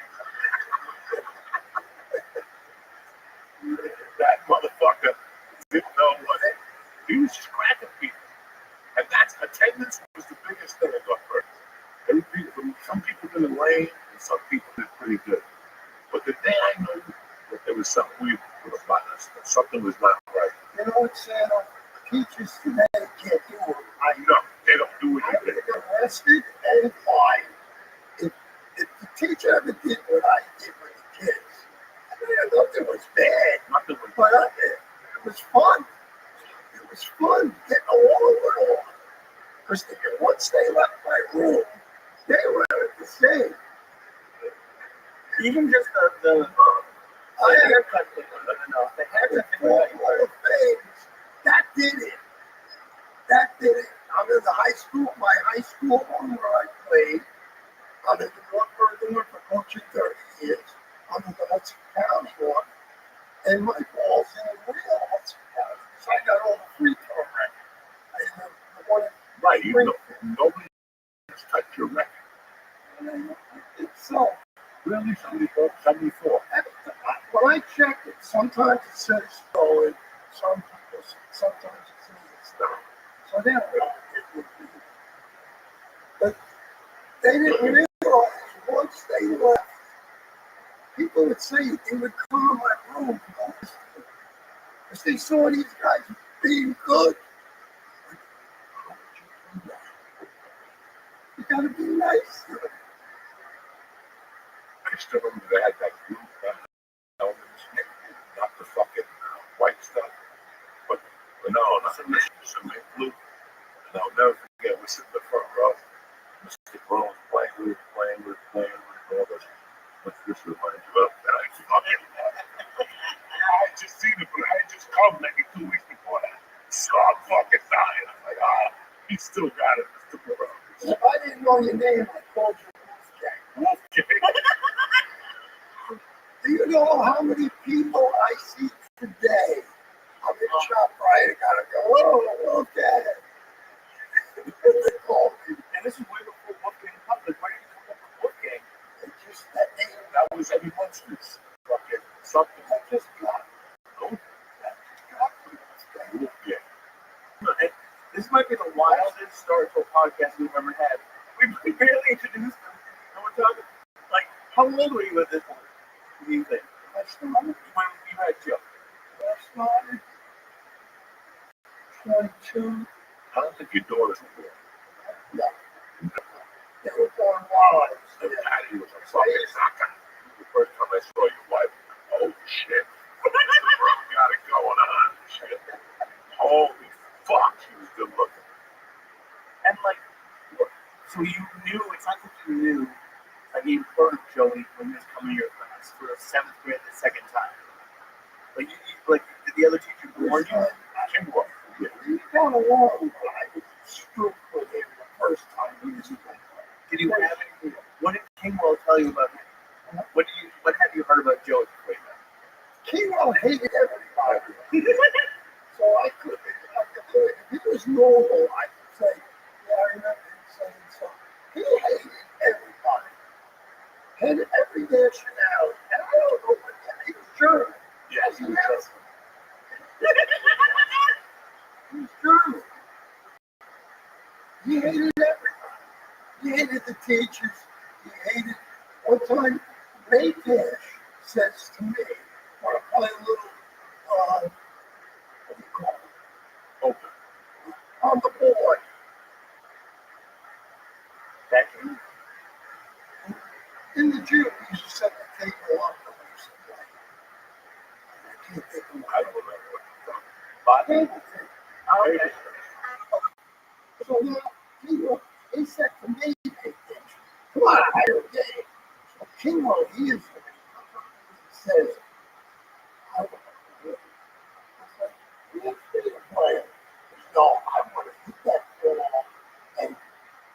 screaming. So I said, yeah, go ahead. I want to see him do it. You know, God heard that. Maybe she could have wanted to hold that. He killed King Rob, and when King ordered to do with him, he had a black eye. Everybody laughed. Every game he lost, it was like a reward. So I said to Ish, I said, hey, when did you learn how to do that? He said, well, that's the 3 years I was going to be a priest. He said, that's all we did, the priest. We had a table and we played tennis. For like 10 years we did that. Right every day.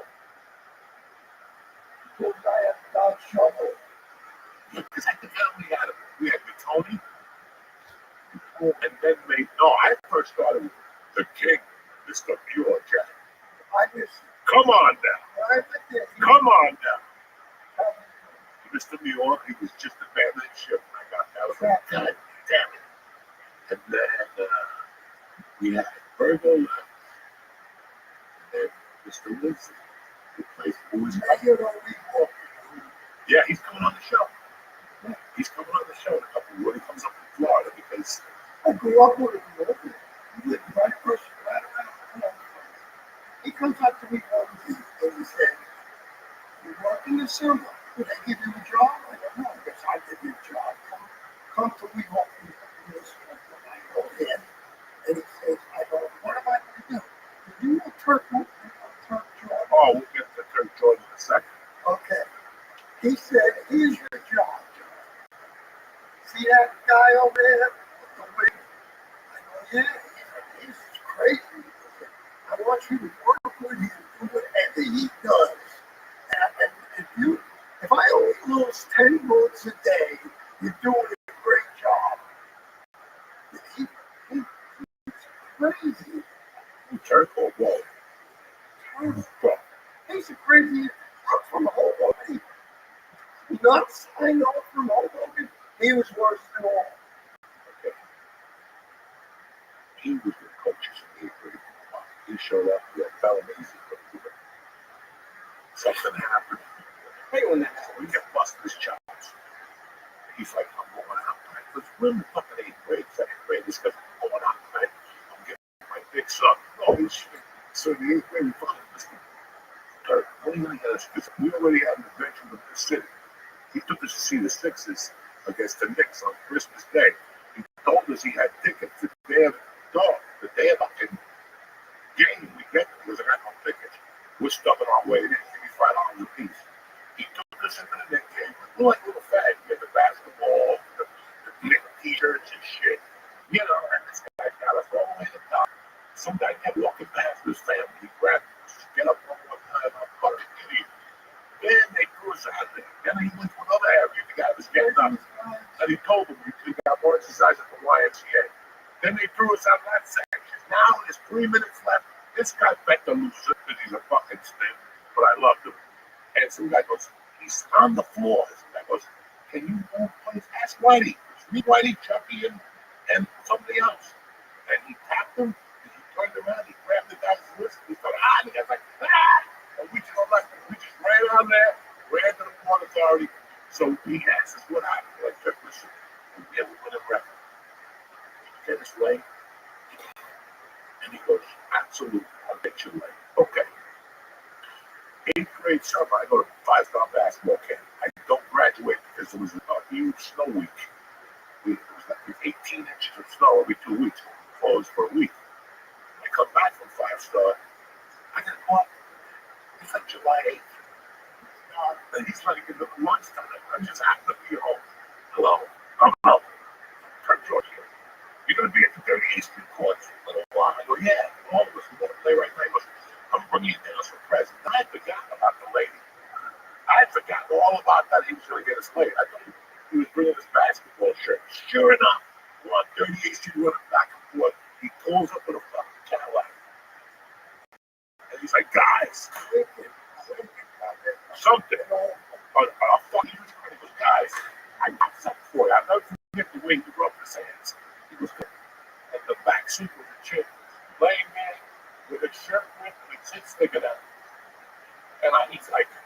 There you go. I brought your girl. We all looked at each other like, go home and study for next year. Everybody. These fucking third kids that want to get laid. We do anything to get our dicks up to get 13. But we saw the chick in the back. She looked like, I don't even know. Let's not even get into it. Because we'll all get arrested on this. He's my boss. He's still around. Oh, yeah. When? He just died. Because when I got here, they said he was on Kennedy Boulevard. He takes the change out of the newspaper thing. The owner of that. Yeah. The guy kids that are working for us, they used to get all the quarters. There you go. One day, I use his car. And I noticed. It's like, I'm looking this way. I get out of the trunk. $9,000 In worth. quarters. And the trunk would say, And the thing was like this. The car, I'm driving it. He was unbelievable. I can tell you, I know a lot of nuts. Doug, when he showed up at that woman, and she had those fake tits like George Washington's day, like that type of shit. They were hard. Only one tit was sticking out. God knows what happened to the other one. I do not want to know. But during all this, and this is why Louie, I'm still typing Louie, I'm still typing Dave, I'm still typing Chucky. Our friendship didn't come just being a birth. Our friendship came because all these kids had something going on in their house. It makes sense too. All of us, I still never know what I still never walked home in the seventh grade with anything on that. We could go home. The feds had the house surrounded. They were whipping out machine guns and shit. That was our neighborhood. But Michael Clemens won't talk to me no more because Carmine beat him up, handcuffed him and beat him up shooting that terrorist. And he was yelling, fucking, police brutality. Fuck, I mean, this neighborhood was, it just was going on. It was fucking going on.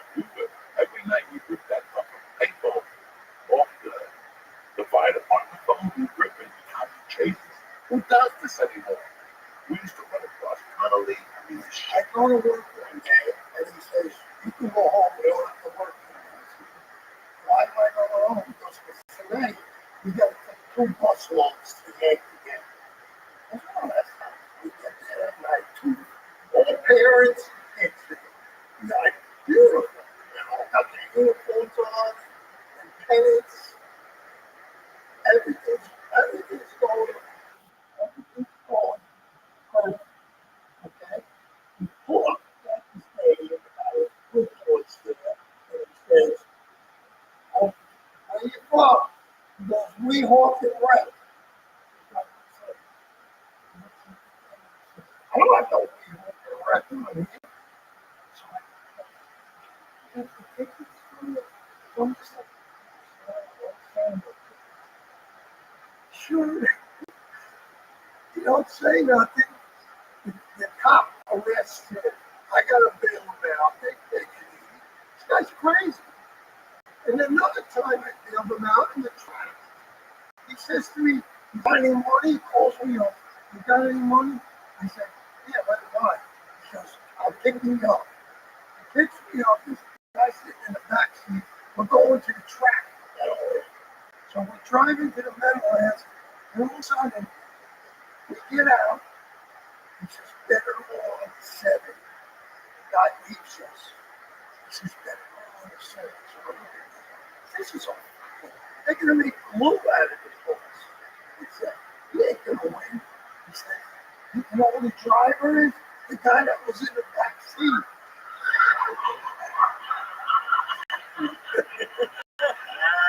I gotta take a breather real quick and read an ad. We'll be back. All right, the church is also brought to you by Mint Mobile. Listen, when it comes to phone service, Mint Mobile has to hit the jackpot. You're gonna be saving tons of money with premium wireless that only costs $15 a month. All plans come with high-speed data and unlimited talk and text.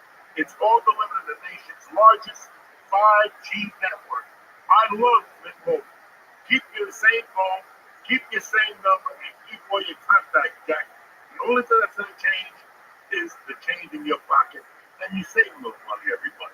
To get the new customer offer and your 3-month premium wireless plan for $15 a month, go to mintmobile.com/Diaz, D-I-A-Z.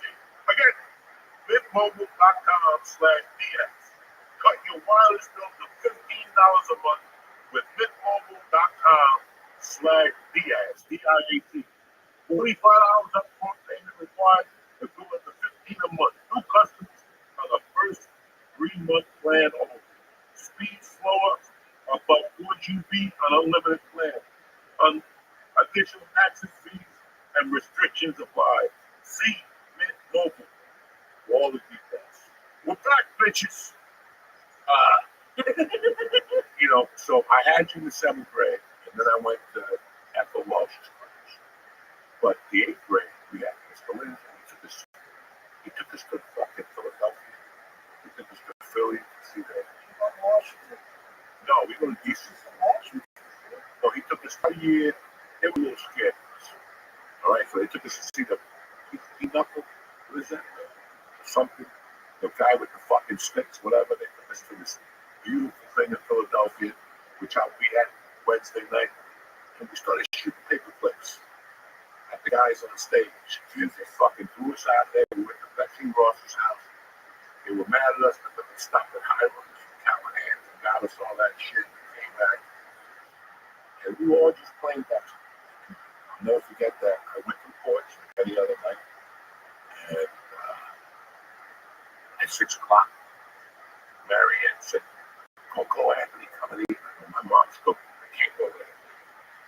When I went home, that night I didn't go out. I just stayed there. The next morning I went to school. He took me in the hallway and said, "Yeah, my Anthony got to action."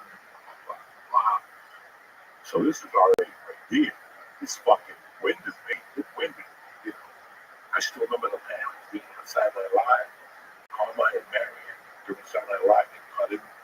They were begging for a doctor to help their kid and shit. It was fucking weird, guys. And that was the beginning of our 8th grade. And to this day, it's the sadness down there still. Because we lost Dominic 2 years later, and my mom a year later, which is all the same. We all ran together as kids, But it was really weird. What was your last year at the camp?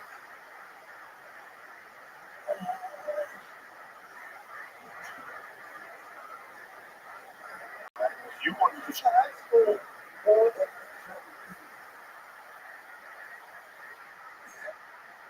so you figure I was there about 20 years.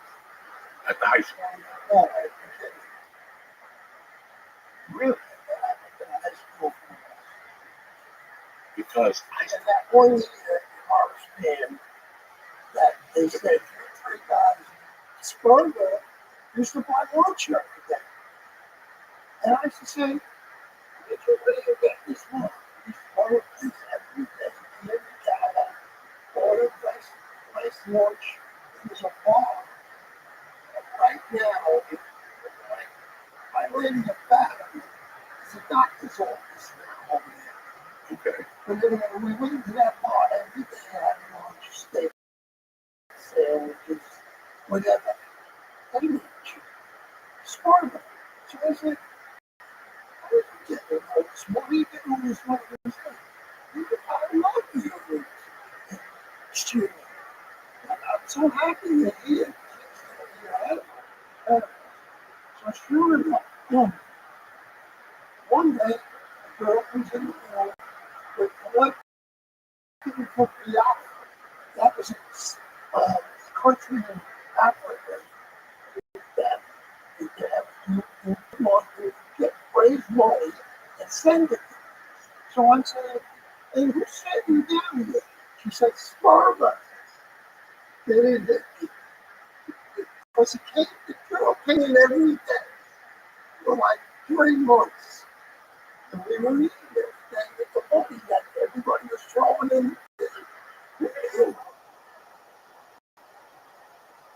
Oh no. We're going to get fried.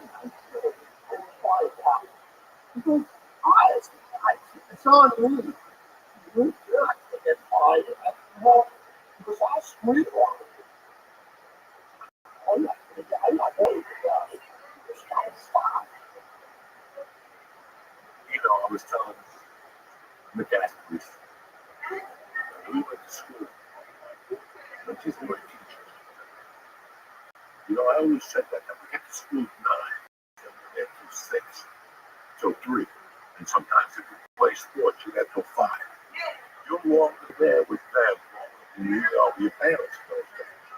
You know, unless your mother stayed home, which a lot of moms did. But, you know, we goof around, we tell a lot of stories. I still remember that my mother did. At the end came at like 3:30, said, and we did fucking 30 minutes. I saw a cop car come up. And we screamed. Because we didn't sleep. We would sleep in the couch, listen to the police came with a gun, ready to shoot somebody. So, he came, me, him, and Pete went to breakfast. And then come the Commons diner. And then I go, what am I going to do? Because the school will take me to high school. Like an hour, fucking day. I was there. I was in the store. There's your other guy. We didn't understand. We tried. And I'll never forget this. This is the shit that we goof around. We tell these fucking stories and stuff. Now, when did you become the JV coach? My first, let's see, my second, 78 or 80? No, it had to be before 79. No? no, because I ran the grammar school league 2 years, and I started teaching at 75. I started my first year was 75. And I would say alive. I started at KB. The Rabbi went to class tonight. Yeah. It was his name. It's in the tip of my tongue. I was just thinking about it. He had a He was a picture. substitute teacher. He was a substitute teacher. He was also the one rep that coached, coached the rep for England. You know why they stopped him from coming to school? Because he was taking my class. You weren't in. And he said to the kids, I'm going to the bed. I'm going to keep my eye on. He took it out, put it on the back. So When the kids told me, I told them, I said, I'm back when you die out. this is old school teaching, okay? They got to you. When a teacher takes his eye out and puts in the crowd, because you're Watching you. I'll be watching you. I gotta be honest, compared to say breaking one of their arms and like that's physically minor. Like the eye thing, I thought it was funny. The eye thing I like. So, But can we go back to him? How did you get your mom like that?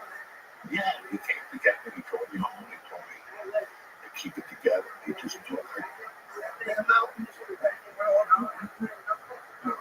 No. I left. We went to Great Adventure. 130 kids. We let kids go out. He said, let me go out. You're no 80 kids. Just let the kids alone. I said, you better play games. No, let them go. Damn house, I don't know where it is, but there's a forest all around. Okay? So it's time to go.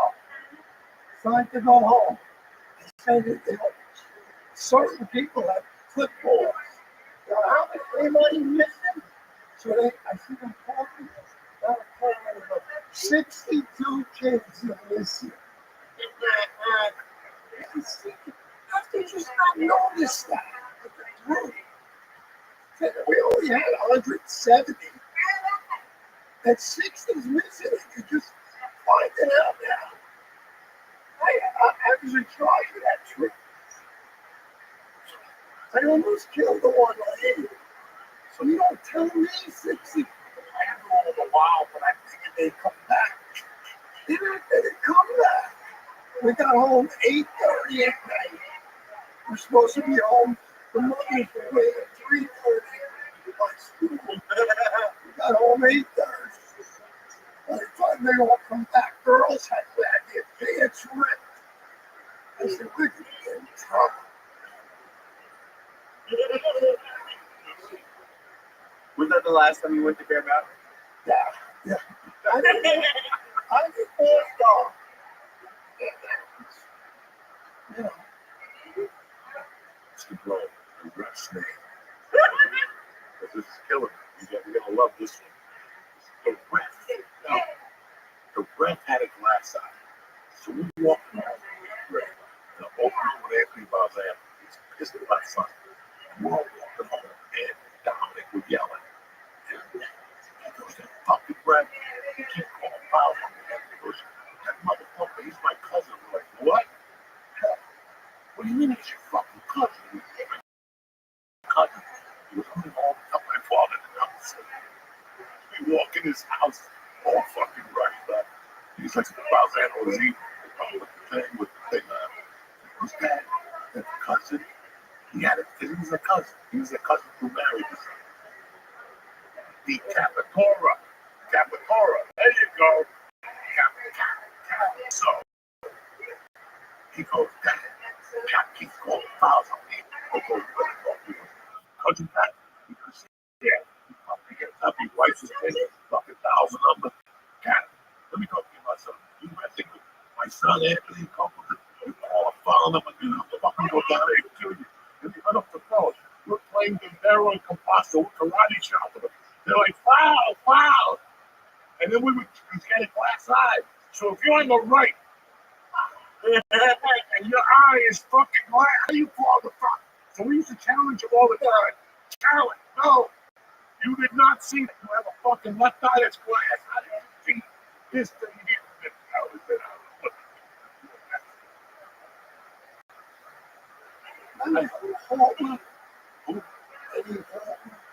Coach Rabbi. student. Yeah. His father, said we were having a cookie drive. So his father comes in Friday on the truck and he says, "You having a cookie drive?" I said, "I can't get me butteries cookies." He said, "How much? How many did you get?" I said, "A truckload." I said, "Get it." Yeah. So sure enough, truckload one day back in the tall parking lot. You know, that's a I can't believe it. the guy, it was, I told the person, everybody's happy, all the teachers, the ladies in the office. I go outside, the truck driver gets out of the day, it's the truck, and gives me like 3 bags. What are you doing that for? He says, "Well, that's all you get." I said, "Hey, the whole thing gets the rest of these. They have an address. Why not just use the school for them to give us the cookies?" But he wanted to keep them all. They said, "I must be your friend." I said, "I don't know this guy. It's off the school." That's why I believe that. 3 boxes. The whole truck was full. We built, you know that gym was built when we were good. Yeah. We got to play I complained so much. about that gym. And out of every Why did I complain? Where was our gym when it snowed? we shoveled snow, and I got a beat. No, but we were in the hallway. Always, yeah. Every day these kids bowl. We're bowling. I said, "You can't have gym every day and do the same thing." Yeah, Mr. Montana. We had Mr. Montana when I was there. Race and race, and I'm trying to teach. It's the whole way to your classroom. So I went to Fishback, and I gave it to him. I said, "Listen, I want to be transferred." He says, "What?" I said, "They teach gym all day. Remember, you did 8 periods a day. So I had to listen. Kid wanted to go to bed when he gets trampled by a race. Having like races. Sure enough, you gotta put some back up. You gotta help us maybe talk to somebody and think, building us a gym. I don't know anybody, but if he uses my name, with a few kids. And everybody had No fucking shit. So for you kids at home, you fucking grateful. We had we had a shovel snow. How do you go to school? I didn't even know we practiced basketball those days. And then we had lunch. Where the kids are running. Yeah, back and forth. There's like a little table on the side, a little edge. But there's kids need, there's bowling and track games going on. And we're trying to teach in the classroom.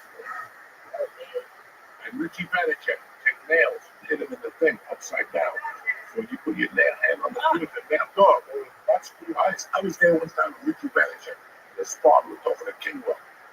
And Mr. Vanacek had his hands like this. And Richie was standing right here in his little fucking glasses on. And he's looking at Kingwell. And he just goes, bang! And fucking broke his glasses. Richie dropped. I mean, this was McKinley.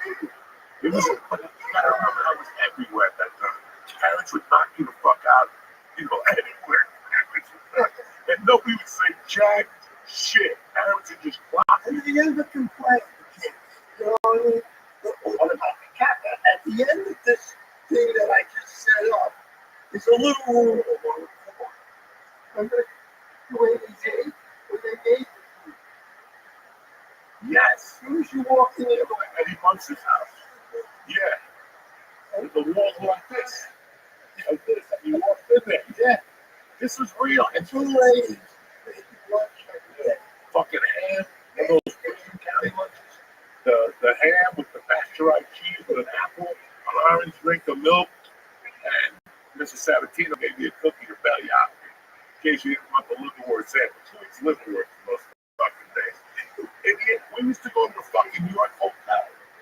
That's where we went to lunch to fucking get and to look at the hookers. And we quarters and machine and potato chips. But this is all comes together. We got the gym, right? And as they were building the gym, I went to school and there's cops everywhere. There's cops on the three. Because we used to cross. We used to play basketball behind Center Court. Yeah, But Bergen had those little courts there. 26th Street. Yeah, 26th Street courts. they still playing it. When you go over the bridge Yeah. there, I went there one time. And O'Core's playing in a court. Now O'Core at that time played for Carolina. Yeah. played for Mets, I think. Yeah. He's playing in that court. Yeah, they all played there. Yeah. And there was like, 10 guys like him playing. It was about as long as this. Wasn't it? Biggest. Yeah. It wasn't about as long as this road. How did you get a thing in his house show? I didn't do the corners. Yeah. I just watched it like that. When we finally got the gym, and as we were building the gym, they found the body across the street at the York. Iceman under the bed. He was alive, whatever the fuck. So we were having a problem getting a coach. I'm not going to go through this. We couldn't get a coach that could sign on. We had Pete Wolf who could slam the ball, but that's it. We had and then some guy signed up, and he didn't like Spanish people. Right? So I started dating an assistant. Because if you're going to be a racist, you might as well not have a assistant. Because you never come up. So this goes on for a few months. She's older than me. She's a cheerleader at State Art Academy on 16th Street across from St. Michael's. So I would have seen my own. And I'm walking. They were walking on the corner this whole day. And the next day, fucking all help him. So he called me a spit. My sister, your dad, all this shit. So I went home and I called Anthony. I was like, Anthony's like, fuck this motherfucker. You killed the mother of one children. I mean, this is what we were nuts. Dominic, Michael, a bunch of us went. We went hide the gym and kept him. The first day we hit the gym, he never showed up. The second day we hit the gym, he never showed up. The third day we said, let's go get him in this fucking house. We went there, the house was already put up for sale. All right, that's how much they hated expensive. So that was the plan. We were gonna fucking drag him out to the and let him die. They blamed on the other, so we didn't know that the Iceman. Whoever killed that person on Route 3, that was our fucking plan. Like, we're gonna hit him with handles and shit. It's They had no coach after you. So I didn't feel yeah, the woman. your teacher. The girl. So I said, will you do me a favor? You like sports. I think you'd be perfect. You want to grammar school league that I run? She said, yes. I said, the key we don't have a coach. She said, coach, this is our coach if you practice with me. I said, I got my team. I'm not going to practice with you. We filled, I had to practice starting with the and I gave them an hour and a half every day. Monday to Friday. They won the league with this girl coaching them. They won the grammar school. I said, oh, yeah, they haven't won it. I think when Jose Castro in 2 weeks. Alex Alamo, they all played for us in high school. That was a good group. And then they had a fucking coach at Kelly named Rugo. Right? Larry Rugo. And in the second grade, bro, his team was the state. They made them wear suits to the game. Jay and Kennedy School. He had Pickett before. I was in the league. He had Calvin Grillo. He had Pickett down there. He had Rouge down there. And I'll never forget, they played Horace Lamb. And they beat him by like 80 to 2. And Rugo was bad, so they made him look like they shouldn't put their hands up. So fucking on practice. Rugo used to wear a suit. Rugo was fucking a savage. So then he coached us somewhere. But I want to know one thing. How the fuck were you on the bus with us? In 1980, you weren't coaching at the high school. Because I coached at the high school all the years I was at the kid. What were you coaching? JV first day. That's what it was. My first 5 years, JV. And when Sabello died, Right. Jay got the job as his assistant. I think that was the longest stretch. I coached then when Shay packed it in. I think I was 10 years. The school was 70 years old.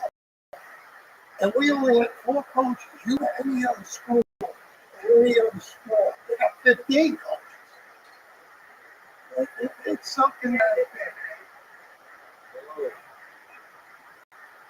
when I played, when I coached, my JV coach, Ralph, in the wheelchair.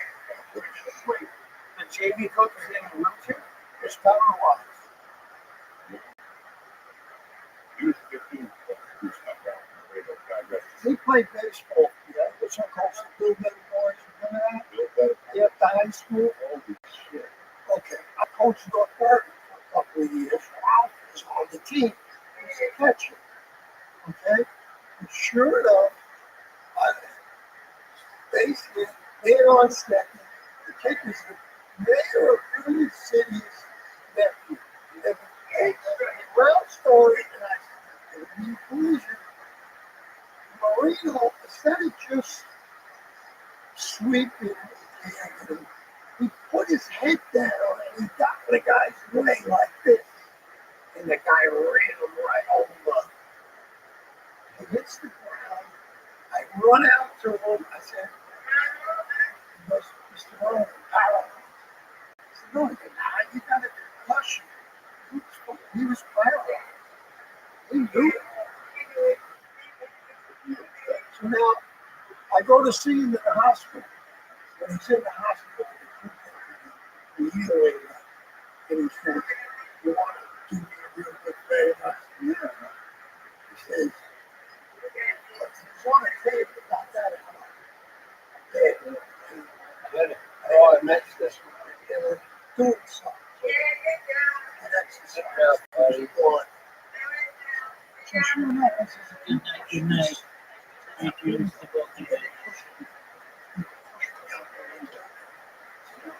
this what you want? This is the accident. All said it didn't matter. He was playing baseball. That's halftime. That lead. That's right. Hold on 1 second. Oh, it's the most wonderful time of the year. Holidays are the house at DraftKings Casino.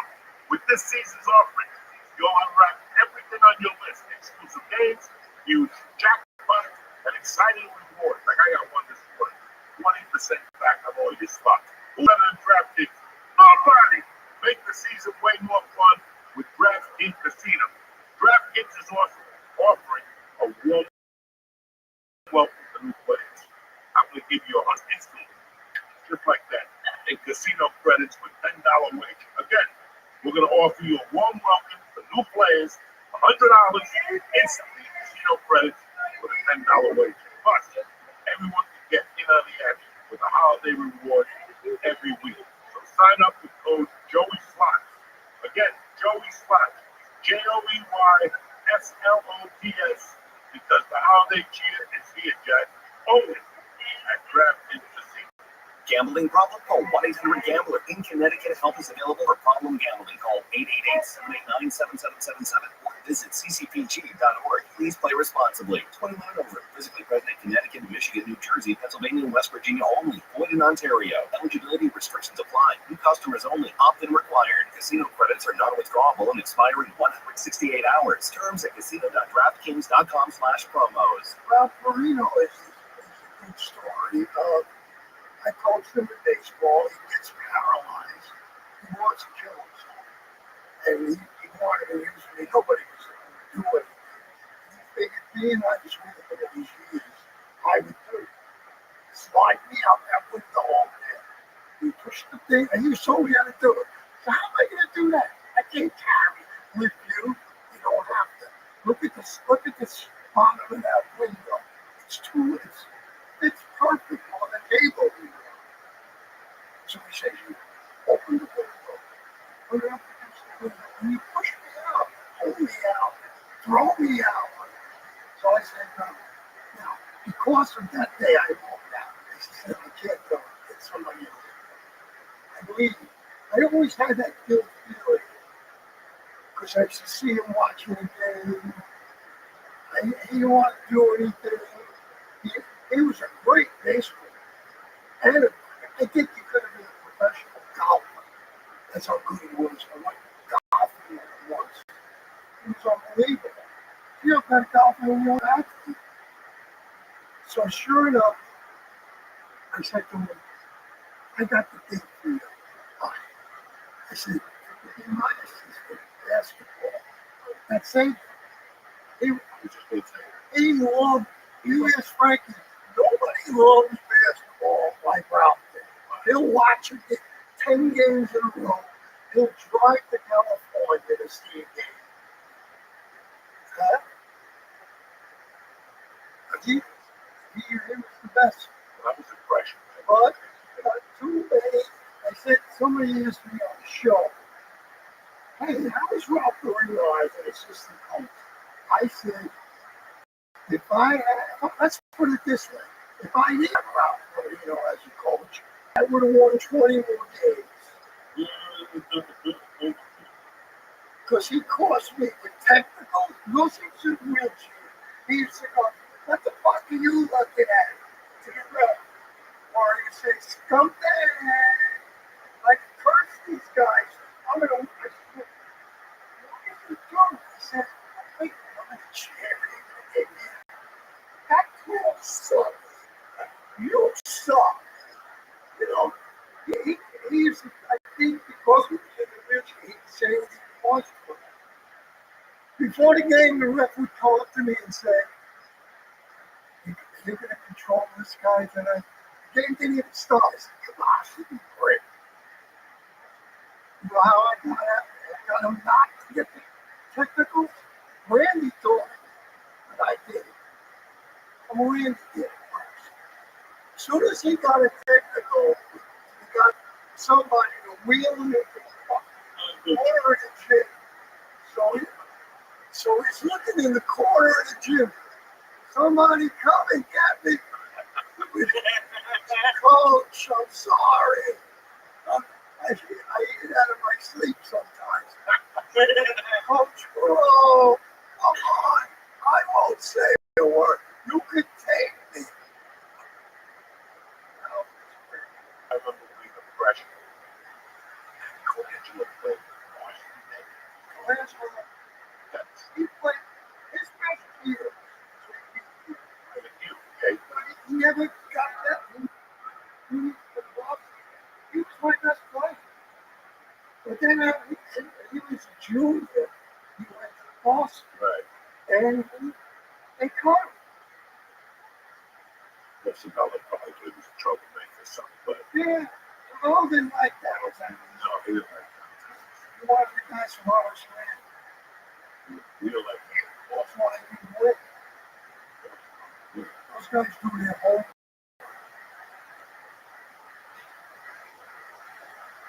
I still remember Marino sitting in the chair, yelling at Dennis, defense, Dennis. Dennis would look at him and go, yeah, like defense, Dennis, we go, timeout. And the Marino would say one more time and put you in the closet and shut the fucking door. I would say, Dennis, you can't do that. And he won't fucking leave you the fuck alone. Whoops. Who, Dennis? Yeah, we all love Dennis. It's still the funniest stuff. He just asked me. He's alive. We love him. He's had a long time. He's a fucking sweetheart. I hooked up with him a couple times when I got here. Join me. That's understood. Okay. Yeah. But we were, my freshman year, I played for Reed, and he didn't play. So for some reason, we were at East Orange, and with this Christmas, and it was a fucking riot when we get there. Because at that time, we used to call Juan Rodriguez's little brother. It was Juan and Carlos. So at freshman practice, we called Carlos Eddie Munster. And he would pull you aside and man, no dog. I'm not in on Eddie Munster shit. I didn't even try.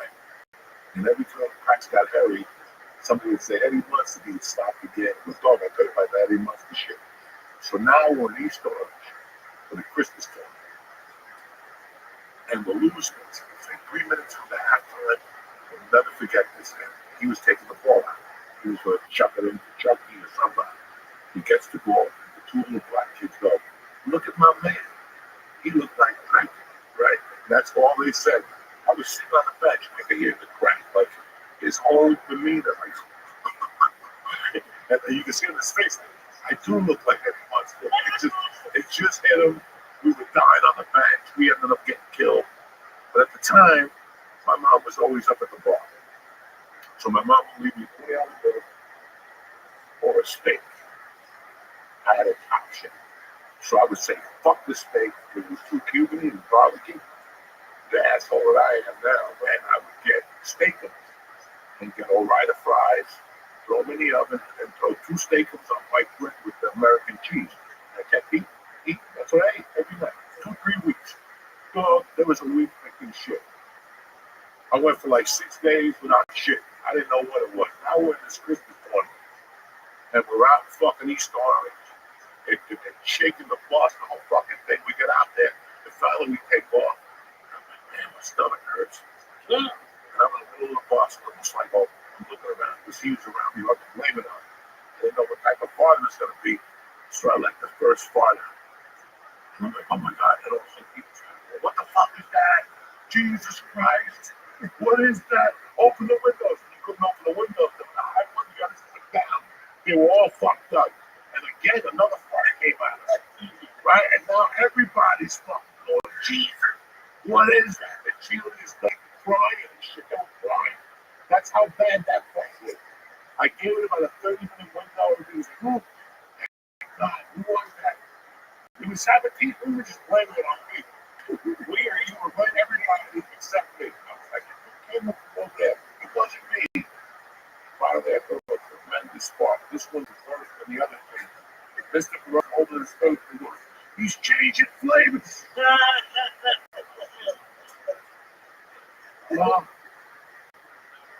That was fucking class. They held their faces till they got in front of the fucking high school.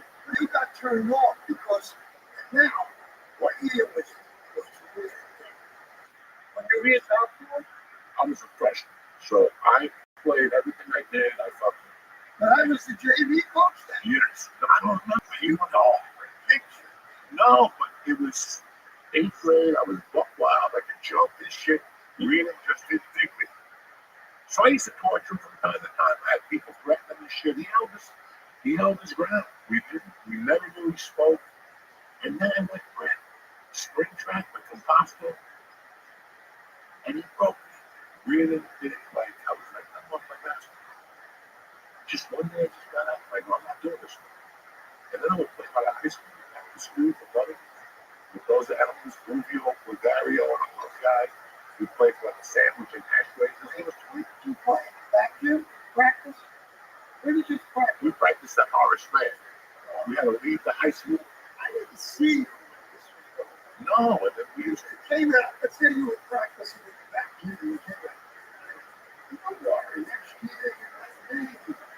Yeah, because we only played the back against some team because they canceled. That's when we came. So all your teachers were there, a bunch of people were like, why isn't he fucking playing? Like, it was obvious that he played. And people were like, but that's the way it went. You know, I still to this day fucking kind of regret it. You know, you mentioned that kid before. I mean, listen, man, when you go to a school or something, I wish, this is why I get pissed at people now, especially teaching, because you're supposed to open kids' eyes. You know, like I want to still beat up Mr. O'Donnell because he never told me about New York City. They don't know what they have that class. You know, saying like shit like that. But when we talk about a new thing, I just didn't want to play that. And then I got a lung infection. I was going to play for Vinny. Vinny goes, go play football with the soccer. And I went the first day I got there. I spit, which is blood. And one of the coaches came up to me, what the fuck is this? And I go, I don't know. Like I hit the mouth. So he kept seeing puddles of blood everywhere. I had a lung infection and spoke with paraquat. And I had to be in the hospital for 13 days when I got out. I couldn't play football. It was too late to play basketball, and my mother died. And I was the shit out of that. You know, I was going to do shit out of that. And I stayed in school maybe for the end of junior. And I said, I got a job at Masback Century Hardware on 89th. So you go down 83rd Street, Hillbrook, 85th. And what's the street over there? We're all the west side after that last warehouse. That's Masback. And then I didn't see you. But the problem was I was just embarrassed. I was just embarrassed to see you guys. I was not the type that was going to go to the high school and hang out, you know, and then I really got to a bitch and I was really embarrassed around you guys because you guys had seen me, you know, when I was a young kid, how I acted, and now I was a different fucking animal, you know, so, but when I did the documentary, I went to your house, I go, this guy's great, you know, and, oh, you made my child, you and that other fucking knucklehead, because nobody, you know, I still remember, I don't know, he sent us home, make sure you get through the plays on fucking Saturday, so the semifinals were Saturday, you sent us home, but y'all worked for the weekend, and the finals were Monday, and that was the year Marquette played North Carolina in the finals. It was that dude's last game. I'll never forget that Saturday, I just come back in the corner, Spanish kid, I put the fucking TV on. And North Carolina's playing UNLV, and also somebody got hurt. And the fucking TV said, coming in now is the freshman from Jersey City, New Jersey. My fucking head almost blew the fuck out. I'm going to get him on it. He was down the shore. I'm getting no corn on it. My head blew up. When I saw Jersey City as a freshman, and then to top it off, the motherfucker scored 31 points. As a fucking freshman. And then they played Monday night in the championship, and they lost to What are we talking about? Michael Corrin. O'Connor? O'Connor. You're the guy that said go home and watch this college game this weekend. He was on that court, though. That's the only guy I remember that was playing in that game. Where? North Carolina. Sergio Badaggi. He used to bring somebody else down, not Jackie Galloon, but there was another kid that played from Weehawkers. Probably a motel. Well, the motel. But those guys play. Remember when you go over the Lincoln Tunnel, when you go into the Lincoln Tunnel, before you make that turn, look up Bay Street Court. Yeah, I played there. And that was a special league. Yeah. It's still there because they see a football field. But that's where they played during the week. It's there when you play there, though. All the cars coming in the tunnel. Yeah. That pollution. You can't die. That's why I stopped playing. That's why we're tougher than fucking death. You know what I'm saying? Because we face death. I still remember. Shit, he's playing. And we played for 4 or 5 hours straight. Football was the best. Like, Oh, think about that senior year when Hoboken had those 2 black dudes, Juicy and Pop the Boys. And they led the county in slams. They led the county in slam dunks. It was fine. North Bergen beat them this senior year. North Bergen beat them this senior year. and then by 2 points that game. That in Hoboken. And you know, In fucking Armando Arribas. you remember how we won the game at the end? The guy was taking it out for Hoboken. Missing it. He was taking it out. The guy was on Hoboken. They're down 1. They scored a minute. Coach says, "Oh, it calls me." He went like this and just threw. He went to the North Bergen guy and makes a layup. They're up 3. Game's over. There's no 3-point shots with like 20 seconds left. That's how they do it. And I'm so happy because I hated the Hoboken coach. I wanted to coach him. But I always wanted to coach where you play first. Once they got his foot, Carter's his name was. He was on the board of ed. Remember the board of ed? We sucked at each other. Never played this. I was sick. And I came in. Then he was like, my whole little teachers, I want to be back. I can't keep no further. Audie's moving in next week. I'll straighten everything out for you. I know everything about them. I was working at my father's grocery store. I was going to go back to college. He walked in, said to my father, "How's he doing?" I'm behind him like the day. And my father said, "Johnny, the coach is here." He gets me outside. What are you fucking doing here? I said, "Well, I'm going to go back to that house." He fucking make sure it was like August that you're at school next week. I never would have probably went back. I thought it was a bookie. I would have been a bookie. I'd rather do that. Wait, you went to the grocery store and was fucking? Everybody was a bookie. Everybody was a bookie. That's why they front. Yeah, it's only a front. They saw Apple. Any questions you have? Lady would come in like, you know, they'd come in like, "Now, how many kumquats get lost? You just got oranges and apples. Take them all." I said, then you used to complain when I ended up business. Did he ever do anything that made you want to, like, not that you wouldn't like him, but did he ever go too far? He couldn't. That's He crazy. gave me everything. You grow up and your father is rich. I don't even think he ever hit me. No, I'm talking about Joe. I'm talking about my father. Well, no, I said, but did this Joey ever do anything in class? You're like, not too much. He didn't laugh so much. I couldn't get mad at him. We laughed. And why do you think a teacher can't have this kind of relationship with the students? I wasn't surprised when he did it. He did it. I didn't know what he was doing.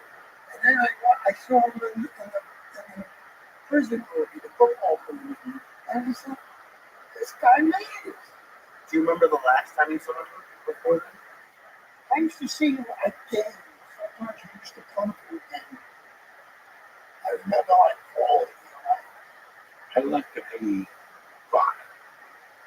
So I still remember going to a game with Greg Austin and Shea and playing the morning. Both working people. And I had this Uncle Greg, a little boy on my shoulder. I kept doing running and saying, "Bing now." I said, "Cool." These bad words. Yeah, he was in the world, we're walking out. And then everybody started coming over and give Greg money. To say, "Bing now." Cool. I'm getting shades like, He was like this. Kid. Right, it's a lot to handle. You can't imagine at 8 in the morning. Holy shit. you know, man, these teachers get recruited for the 12, 11. They gave you a reason to be young. They gave you a reason that you wanted to do fucking good. You know, and that was, I always had one of those teachers every year that you had to go into school just to see them.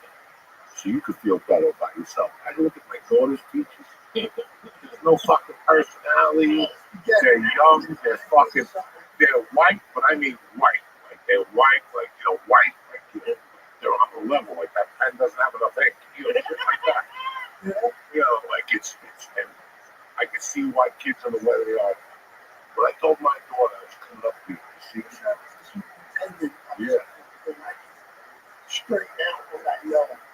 I mean, I taught 49 years. I know what they're doing. I know it's half of it sucks. But what can I do as a teacher? Okay? When did the shift start? Like around what year did people start? Like, did you have to start being a little bit more PC, or you couldn't do the stuff you were doing when you were teaching? Like, when did that start? The high school? Or did what year, like the 90s? It was, yeah, because 30 more years. Yes, that's about right. And what do you think made it change? Was it like cameras going around, or the attitude? It's just something. You know what it is? I'll tell you what it is.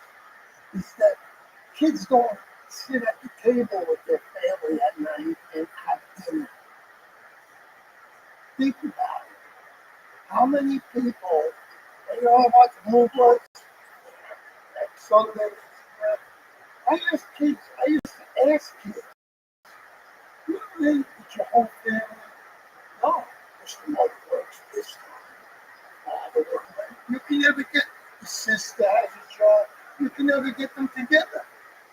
That changed everything. That family thing changed. That's why the kids they're a little crazy. There's nothing. That's why I don't fear the parents. They never went. They're out playing. They come back. Me, if I did something wrong, my father was right there, right, waiting for me. Today, I couldn't. Sometimes I couldn't get there. Or you get, and they come, and they go. My daughter did something bad in his school. I forget what it was, but I saw it, and she did. And she said in front of her mother, I have the superintendent and the principal. She wanted to sue us. So I said, that's what happened. Because she said, how do you know? Because I saw it. And then she said, but you're lying. So I said, why are you saying I'm lying? She said, I was watching your body, how you acted. Like body language. She said, your body language is wrong when you talk. You got people like that, or people that don't. You got people that make things up. What about Realize, think will make me drink my mother. If you can let me die, sometimes my brother. I paid him like a small $20 to come in and be my cousin from Cuba. And King was like, next time I have to talk to your mom. I played it off. The next time he goes, this time the mom come in. I want to talk to her. I'm standing up there with her also. He goes, I told your other son And my mother's like, what? I don't have another son. Kids today are street smart. They might be even better than we were. No fucking way. They're street smart on a fucking computer, know how to send you a text. Yeah. They know how to send a bomb to the school through the VPN and shit like that. But they don't have what we have. There's no way. I see it every day. I see the kids that my daughter plays with. I see it in these kids. We're going to have a hard time. We'll look at the 20-year-olds. A lot of 20-year-olds don't know. They just walk around. They don't know. And they go to college for 4 years and somebody pays them a bunch of money, and that's even worse. That's even worse. They don't know. They don't know anything. Listen, there's not one of these motherfuckers that on a Friday night who pay $200 for 400 Quaaludes and sell them for $4 and make the quick 200. That would never happen again. They will hustle with football sheets. There's no more deliberate papers. See, that was the backbone of America. That was the backbone of America. That, now look at the job. If you're 14, it's like paperwork. The school, listen, when we were kids, you walked into a mechanic. You need somebody in the afternoon, come back tomorrow at 2:30. When they went, you follow me? All these things went away. We lost the paper route.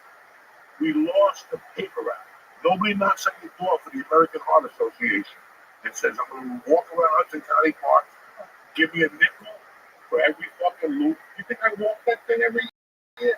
I kept half the money and gave the other half to the Heart Association. They don't have that. How many people say tonight with CYO bought a boosters and I would sell them to $1 and take them back? Come on. And I'm not saying you got to be a bad kid. I'm not saying that. But they don't have that mentality. You can't learn that. You can't learn that in a classroom. Me too. And I have an 11-year-old daughter, and I see this. I don't see it as much as her. She does homework. She does all that shit. But I see a lot of boys. Not boys. I'm in California. I signed my daughter up for a ballet class. The class has 6 fucking kids. 4 of them were boys. And the women brought them in there with the silver shoes and the fucking guys. But that's out there. But here, again, when was the last time you got stuck in the snow and 3 kids were out there trying to hustle you for $10? That doesn't exist. We can't even get white kids to mow the fucking lawn. If I was Trump, that's the first fucking rule I'm making. I want to see white kids mow the lawns again. The kids don't mow fucking lawns. This is not good, guys. They don't have the mentality we were having at those young developmental years. You shoot a child. When I was a kid, my mom goes, today, go to the bar, stop the ice, stop the beer, $20.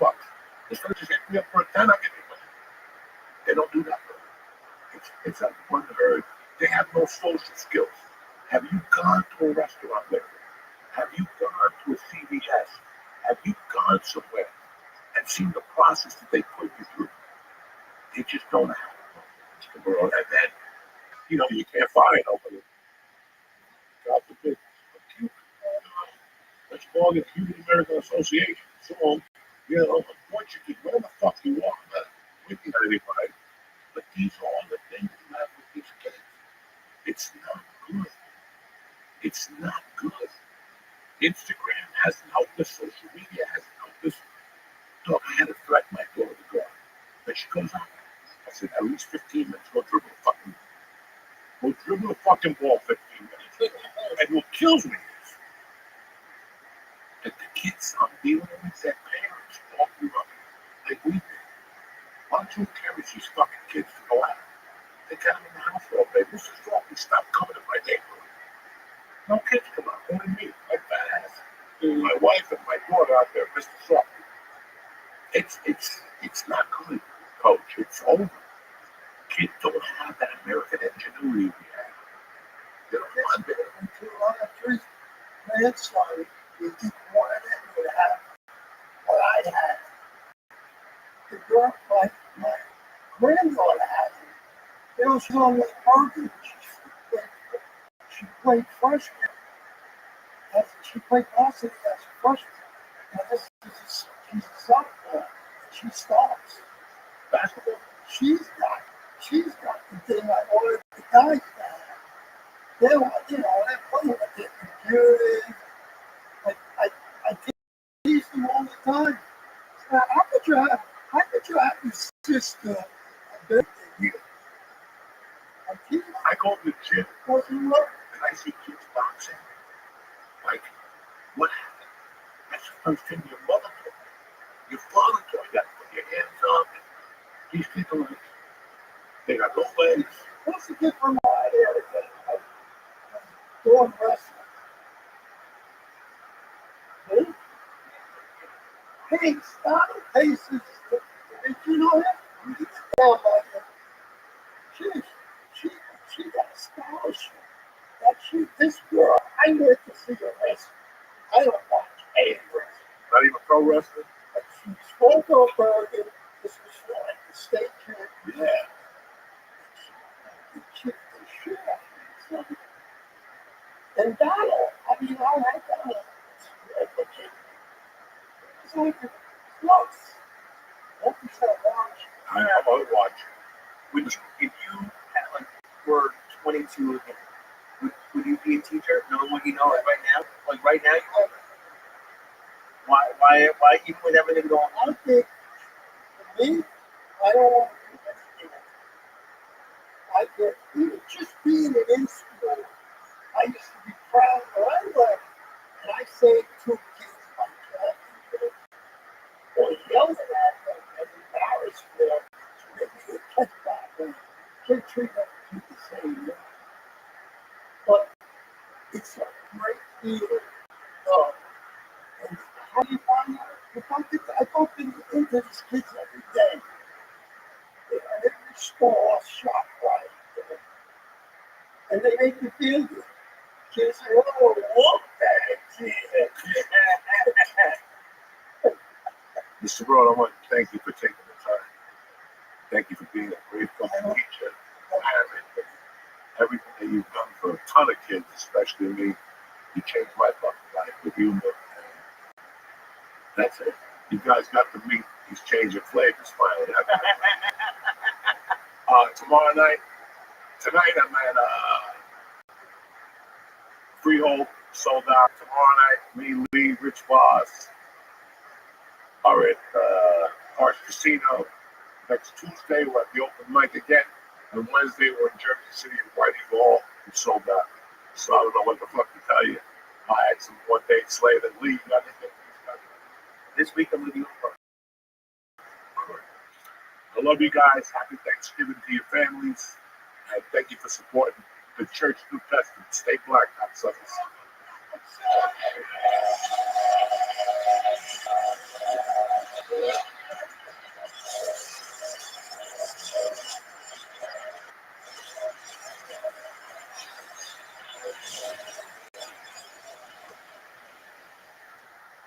The Church New Testament is brought to you by Blue Chew. Listen, if you've been wondering if Blue Chew is all it's cracked up to be, the answer is yes. Blue Chew is an online service that delivers ED meds right to your door with the same active ingredients as Viagra, Cialis, Levitra, but at a fraction of the cost. You cannot go wrong. I love Blue Chew. You know, I'm old, but every once in a while you have a little loving to me, and Blue Chew never lets me down. Don't miss out on the best sex ever. Blue Chew got you covered. You understand me? When they're laying there looking at you like, what the fuck just happened? That's you, Captain Blue Chew. Now, Blue Chew wants you to have the confidence to perform at your best. So discover your options at BlueChew.com. That's BlueChew.com. And we got a special deal for the church fans. You ready? Try Blue Chew for free. Just pay $5 shipping at checkout at BlueChew.com. Again, that's BlueChew.com to receive your first month free. Visit BlueChew.com for more details and important information. And I want to thank Blue Chew for supporting the podcast. What's happening, you bad motherfuckers? Uncle Joey here with fucking Lee. We're back. The church The New Testament, I don't even know what it is no more. It don't matter. I'm just happy that we're back. Let's get this party started now. It's Tuesday, the 19th of November. The Church New Testament is brought to you by Blue Chew. Listen, you never know how full you'll feel after a turkey dinner. Bring along some Blue Chew this Thanksgiving, just in case you bump into whoever made the turkey. Blue Chew is an online service that delivers the same active ingredients as Viagra, Cialis, Levitra, but at a fraction of the cost in a chewable tablet. And it tastes tremendous. You bump into somebody, you want to get the party started, boom, you pop it out of your wallet, and within minutes, there you are, bouncing up and down like a savage. Signing up is easy, too. Just head to BlueChew.com, meet with one of the licensed medical providers, and if you're approved, you'll get your prescription within days. Me, I love Blue Chew. I'll pop one of those things, I'm ready to do backflips. You know what I'm saying? So, Blue Chew wants men rock hard. Not like these other non-testosterone eating little skinny guys with brown shoes and black jeans on. That was that. Blue Chew wants you to be a savage at all times. So discover your options at BlueChew.com. And we got a special deal for the Church New Testament. You ready? Try Blue Chew free when you press and code Diaz at checkout. That's right, I said free. It's a Tuesday. Just pay $5 of shipping when you use promo code Diaz, D-I-A-Z at checkout. That's BlueChew.com, promo code Diaz to receive your first month for free. Visit BlueChew.com for more details and important safety information. So that your TVs run for your lives. It's over. They didn't put you on this planet just to give up. If I was you to do it, I can rule the world. That's what you gotta be thinking about.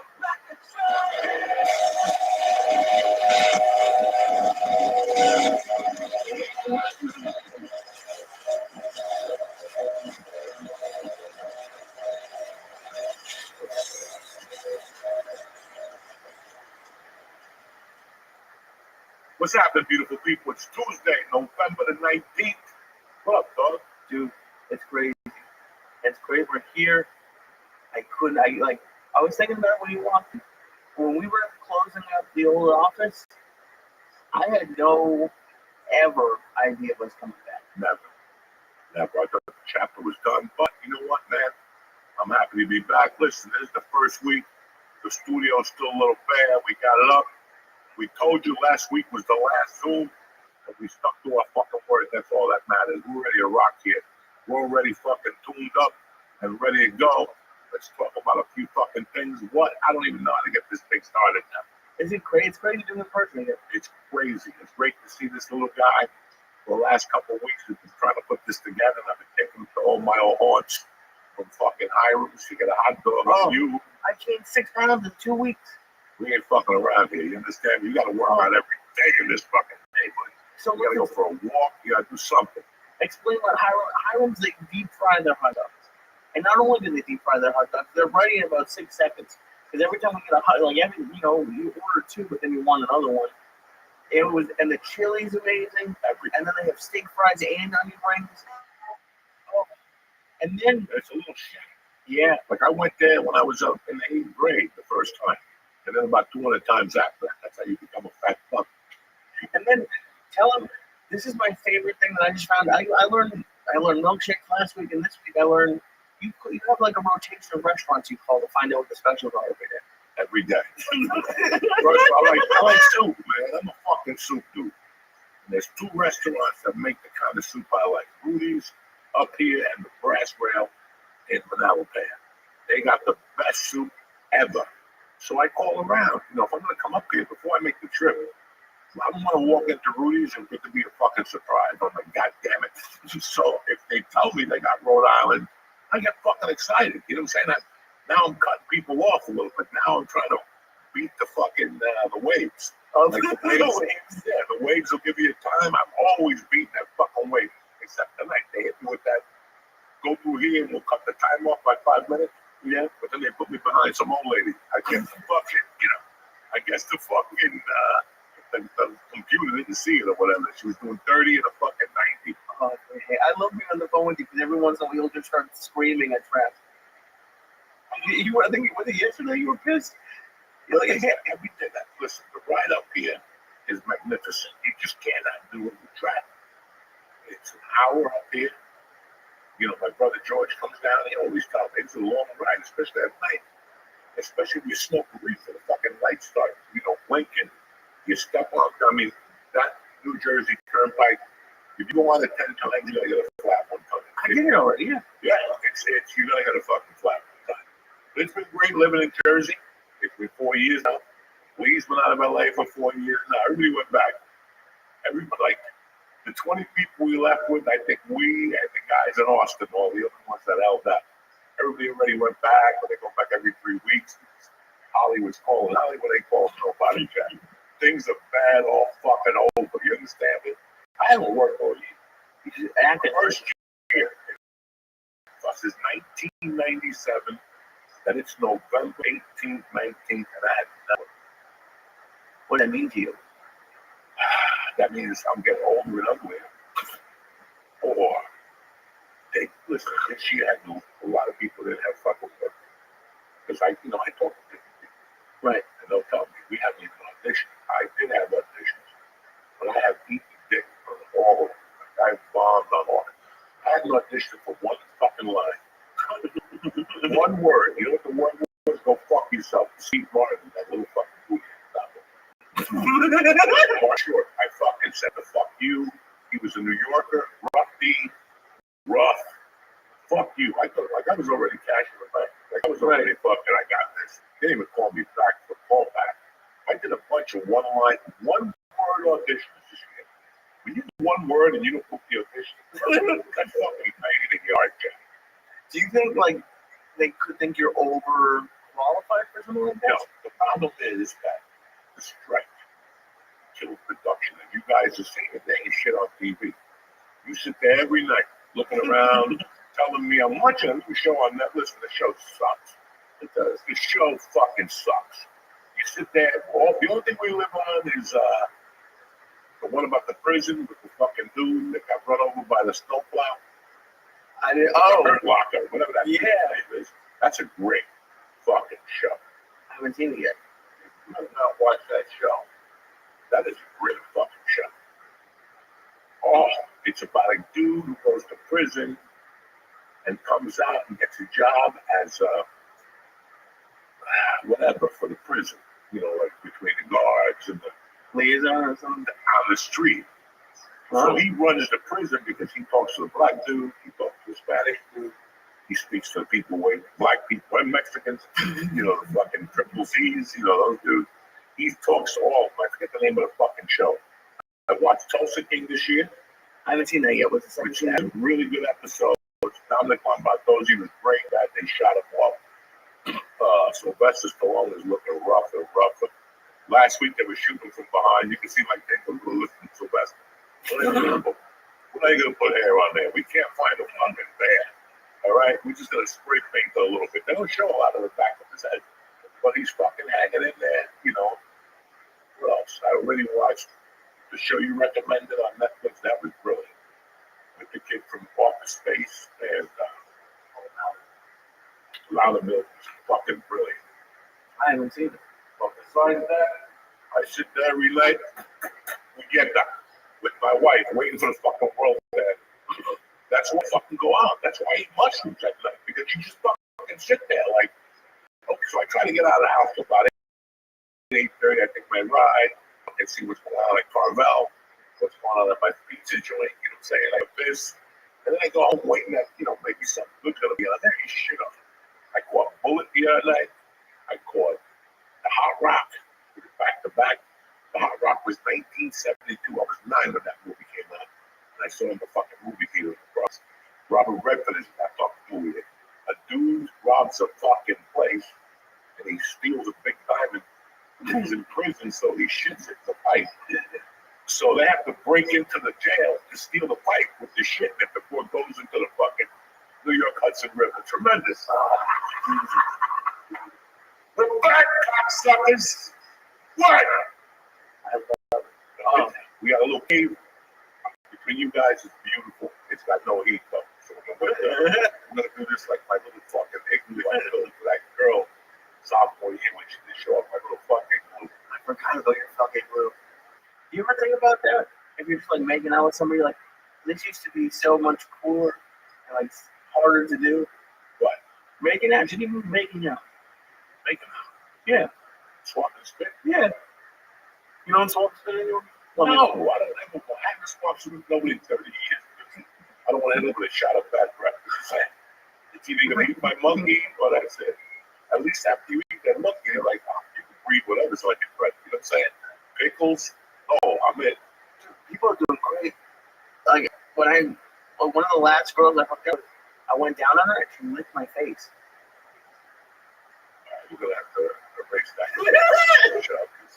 Only you would be the woman that would lick your fucking face. You know what I'm saying? Oh. But Lee's in Harlem now. He's doing quite well.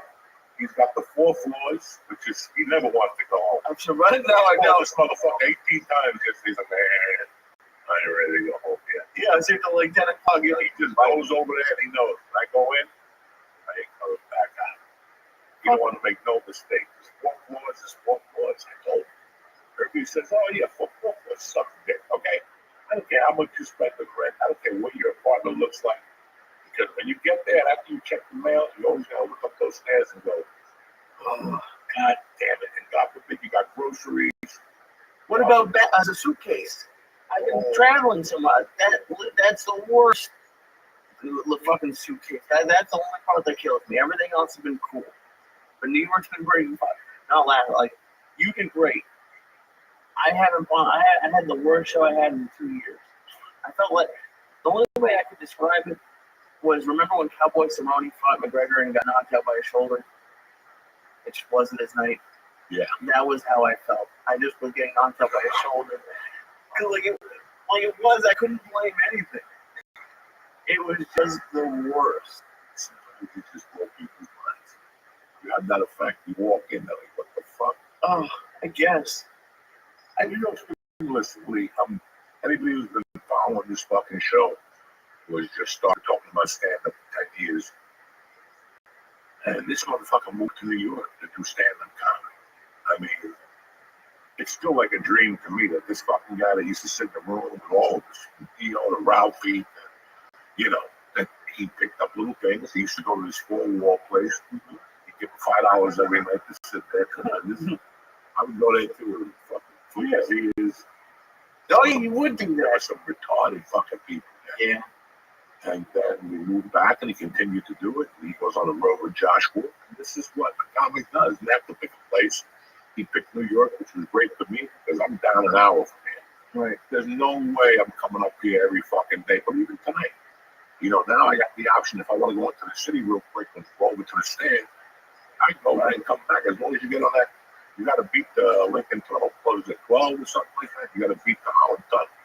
Something crazy. So And the ferry closes. the ferry shuts down. So if not, I got to take an Uber or whatever. But I don't know. We'll see how we feel after the fucking show. We got a couple things in us. Let's see how they kick in and shit. You know what I'm saying? Thank you for getting a comfortable chair. I appreciate it. This is tremendous. Oh man, And I even have like a little thing here. This is like a psychiatrist chair. Like if you get too high, you just sit you down here. What's going on with your life? You know, I played the piano in the 3rd grade. Whatever you want to tell me. Right there, we got the little psychiatrist chair. We got the couch. We have me and Lee. It's these two. If we get a fucking guest, I'll sit here. The guest will sit there. We got another beautiful fucking couch over there. And like I said, guys, we just set this up just to get the party started for tonight. I don't know who hated Zoom more. You motherfuckers who hate it, okay? I fucking hate it. I couldn't do it anymore. why you hate Zoom so much? Because it just got old. Because then everybody wanted to fucking Zoom. It was like everybody was Zoom. People go, hey, what are you doing? Let's Zoom. I don't want to fucking Zoom, okay? With my luck, I go on there and I hit the wrong thing. I wanted to Zoom as least as possible. And then the last year, they've been Zooming auditions.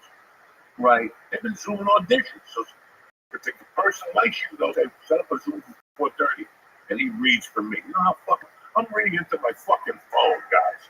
Because they don't want to bring us in. They, listen, all that shit's done with. People are breathing on each other all the fucking time. Look at the Mike Tyson fight the other night. If anybody over it, It's poor fucking Mike. He had 80,000 people breathing on him, all going down saliva. You don't see Mike with a fucking mask on until they get on a fucking plane. Listen, man, everybody had shit to talk about that night. I watched the fight. It was not on my agenda. I was not going to bet it on DraftKings and all that shit. I just, I was curious. I had eaten some mushrooms. And I said, what the fuck? And I get home about 10:15. I had to go to CVS and pick up prescriptions. And that's not I went for a little dopey smoke a little number. My little eat. And I get home, we put it on, and it's the Spanish girls with the Spanish girl against the Irish girl. And then I switched a minute, and I came back, they were still talking. I didn't know you had to press live. So I sat there for like a fucking hour and saying, why do these people talking so much? What are they talking about? Look, I'm getting old. That shit's happening. Listen, my wife wants to talk. She has a little portable vacuum. Oh, the robot? A little tiny one that goes around. So she got one by the fire. I don't know this shit. She don't tell me nothing. Right? Nobody knows nothing. I walk in the house. She's like, I gotta go. But where you going? I gotta go to here, there. My wife is constantly fucking food shopping. You know what I'm saying? Like, I never met a woman that every fucking day, raspberries, blueberries, Well, it's me and my daughter. So what happened with the vacuum? Okay. So, I get home and I go, it was Sunday. My daughter slept down and we picked her up about 10. And my wife said, I'm just going to take her home and make her breakfast. All right, I'm going to go to the gym. And then I call my wife after the gym and I go, listen, what's going on? She's like, I'm waiting for you. Then I got to go food shopping. We got to get this, that. You put a list out. I did. Okay. I go, what time you want to go food shopping? She goes, 1 o'clock. I go, you got bats in your head. I'm going to go to the gym. You can watch the football game for a little while. But then I went to eat something because after the gym I was hungry. I went to get something real quick and there was a line. I said, fuck it. And I drove home. Just made a protein shake. Now it's 10 after 1. I go, fuck it. Let me watch them. You know what? Go fucking shopping. I'll watch my daughter and watch the football game. My daughter's up there just laying there fucking doing homework. I go downstairs. My wife is out of the house. I kick off my sneakers. Nobody's going to bother me. My daughter's not going to come down unless she's hungry or whatever.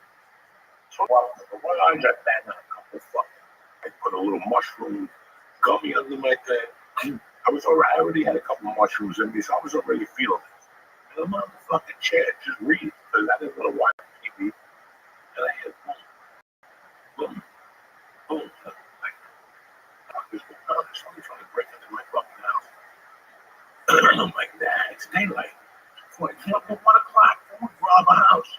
I never robbed the house at 1 o'clock. I'm saying that's maybe like 10, 9:30. That's a good time to rob a house. But 1 o'clock, there's neighbors. So I keep hearing this shit. And finally I go, somebody breaking into my daughter's fucking thing. So I just went and got a mallet and a knife. I got this big fucking Rambo knife. Jesus. I got the mallet and the knife. And I walk up the stairs slowly. And I go, and my daughter's like, what's going on? Why do you have a knife? I go, do you hear that? And she goes, no, I'm playing Fortnite, whatever the fuck they play. And I'm like, thank you. Another idiot. You're in the house and you got fucking earphones on. That's what I need in my life. So I keep hearing boom, boom, boom, and it's coming from the fucking fireplace. I go, that's brilliant. They're trying to break into a fireplace. When I know if a guy comes once a month to spray around mosquitoes or mice, whatever the fuck is out there, the town sends a guy and we fucking. So I'm like, this motherfucker came on a Sunday. I'm like, wait a second, we go outside and get this guy. I was going to go up to the kitchen. I have a thing. I could see who's down there, and I'm just throw the mallet out. Down 911 or the knife, whatever the fuck I was in the mood for to throw. So I'm like, oh, there ain't nobody out there. I'm like, these fucking mushroom strips are getting out of control because I go back downstairs, boom, boom, boom, boom. I go upstairs, there it is, a little fucking circle that's stuck, and it keeps hitting the fucking wall back and forth. It was supposed to make like a U-turn, but it got stuck on a shoe or some shit. That's where the thing going. There was someone breaking into your house. Boom, boom, boom, because it was stuck. I kept going boom, boom, left the wire. You go, what the fuck is going on? Have you ever had someone break into your house over there? Ow! I did. I was a kid. It was crazy. Maybe it was me. I didn't know you worked in Massachusetts. He was drunk and he tried. He ripped the screens off of the porch, and he took a piss, and then he gave up. That was like legit. They said like he tried the garage, and my dad was crazy. He had those floodlights on, so as soon as you step, like you could see the whole yard. Yeah. And like that's what I woke up to, is him ripping the screens off of the screen. Like his excuse was he thought it was his house. So I don't know why he was ripping the screen off of the rest. Yeah. They give him time. They gave him probation. I didn't follow it. I was like 6. I just let it. He's singing up the court. He's scared. I was playing with Mickey Mouse. I was fucking passed out. That's fucked up. That something like that happens. It's happening a lot in the areas where people are getting home invasion. Yeah. Speaking of home invasion, yesterday was 36 years since I had home invaded that poor bastard. He's probably getting flashbacks from yesterday. I feel bad for that dude. I still call him. I still call Ken. I'm thinking of calling him tonight, saying, "Hey, bro, how you doing?" He's in New Mexico. He moved to Taos or something like that. So he's not Tucson no more. Do you think about it as it leads up to it? Every year, like I said on stage, November's like my bad luck month. My mother died. I quit doing coke. And I kidnapped her. I have like 3 anniversaries on fucking November the 8th, the 15th, and the 18th. And I'm not till next year. I don't think it's shit until next year. That is fucked up how they murdered. It's over now. Yeah, that's it. That's it. That's fucking it. goddamn. Well, yeah. Isn't that what they were originally offering you, 36 years? Or they No. threatened you with? No, they hit me with a charge that's called crime of violence. Crime of violence, if you take it to trial, crime of violence means ×2. So whatever the jury gives you, you automatically got ×2. That's why I didn't even consider going to fucking trial, because I would have done it. I would have just been getting them. I would have started a podcast in there. Or how to cook on the fucking iron. How to take a shower in your sink. They have people doing it on Instagram. Have you seen that? What? Like just in prison. They show you what food is that day. They show you their little setup. Some of them have some good setups. They got great setups. They're like the Cubans. Cubans could fucking. Who do you have to pay off to leave? Like they have like rugs, a whole TV. Like they have a flat like a TV, not like a prison one. No, you can see inside. not the black and whites no more for $29 a month. No, you can bring them into your cell. Now they have those medium prisons. Here's what happens. Okay, I get 22 years. Right? You get 8 years. You come in. You got money. You buy a chair. You get you get some of your Arabian friends to send them for a carpet to you, and you get out. What do you think you give the carpet? Right. Me, because I'm a long term. So everybody gives me shit. I can tell you what? I have to go click some people. After 10 fucking years, you have a ton of shit in your apartment. Especially if you like 40 years, you got everything. Ukuleles, bongos. You got everybody leaves you something. You know what I'm saying? Like, they don't want to remember that. Who wants to remember that shit in prison? Nobody. Like, that's the bongo I had in prison. I don't want to see that motherfucker. I think I threw away everything. I brought home socks, underwear. That's bad luck. I'll blame it. I didn't bring, and that's what people do. They leave everything except the Bible beaters. They leave with the Bible, like God, and also you see them walk the fence, and they see a liquor store, they throw the Bible up in the air. It's over. That's how quick religion works in the prisons. So all those little jocks that come on them, the Lord said, listen, the Lord didn't say it. All he needs a cocktail, and you'll be right back doing what you were doing. That's like, don't be lying to me. I can't imagine 36 years later, though. That's crazy. To say, like, Think of those people that do 20 fucking years. no. Think of those people that do 20 years and they come out and everything's different. Your wife, your kids, you come out, you don't even know how to use a computer, you don't even know what an ATM machine is. I always think of this one kid that got arrested the night I won the comedy tournament in Boulder. He was dear friends with the people I was hanging out with. Rothschild came, Kentucky Fried Chicken. There was bunch of money in there. And it was about $500. And they came and took them. That was, December 18th of 1991. That motherfucker just got out 4 years ago. He will get out for 6 months, get another 8 years. Think about that. From 91 to like 2000, they let him out during COVID. So think about it. 91 to 2020. That kid spent his whole life in fucking, that's 29 years in the system. Right. 30 years in the system with answer to somebody. They come to your house and you're still, last thing I heard, he's working. He's got, even though he did 29 years, that motherfucker got like 6 kids. What? He's got like 6 kids. I don't know how the fuck he did it. Don't ask me. I couldn't tell you, because I still talk to his nephew. Me and his nephew, he calls me up, Joey. I knocked this tooth out. The kid would play football in the yard and try to fucking. He was like 10. He would play football. He's a tough motherfucker.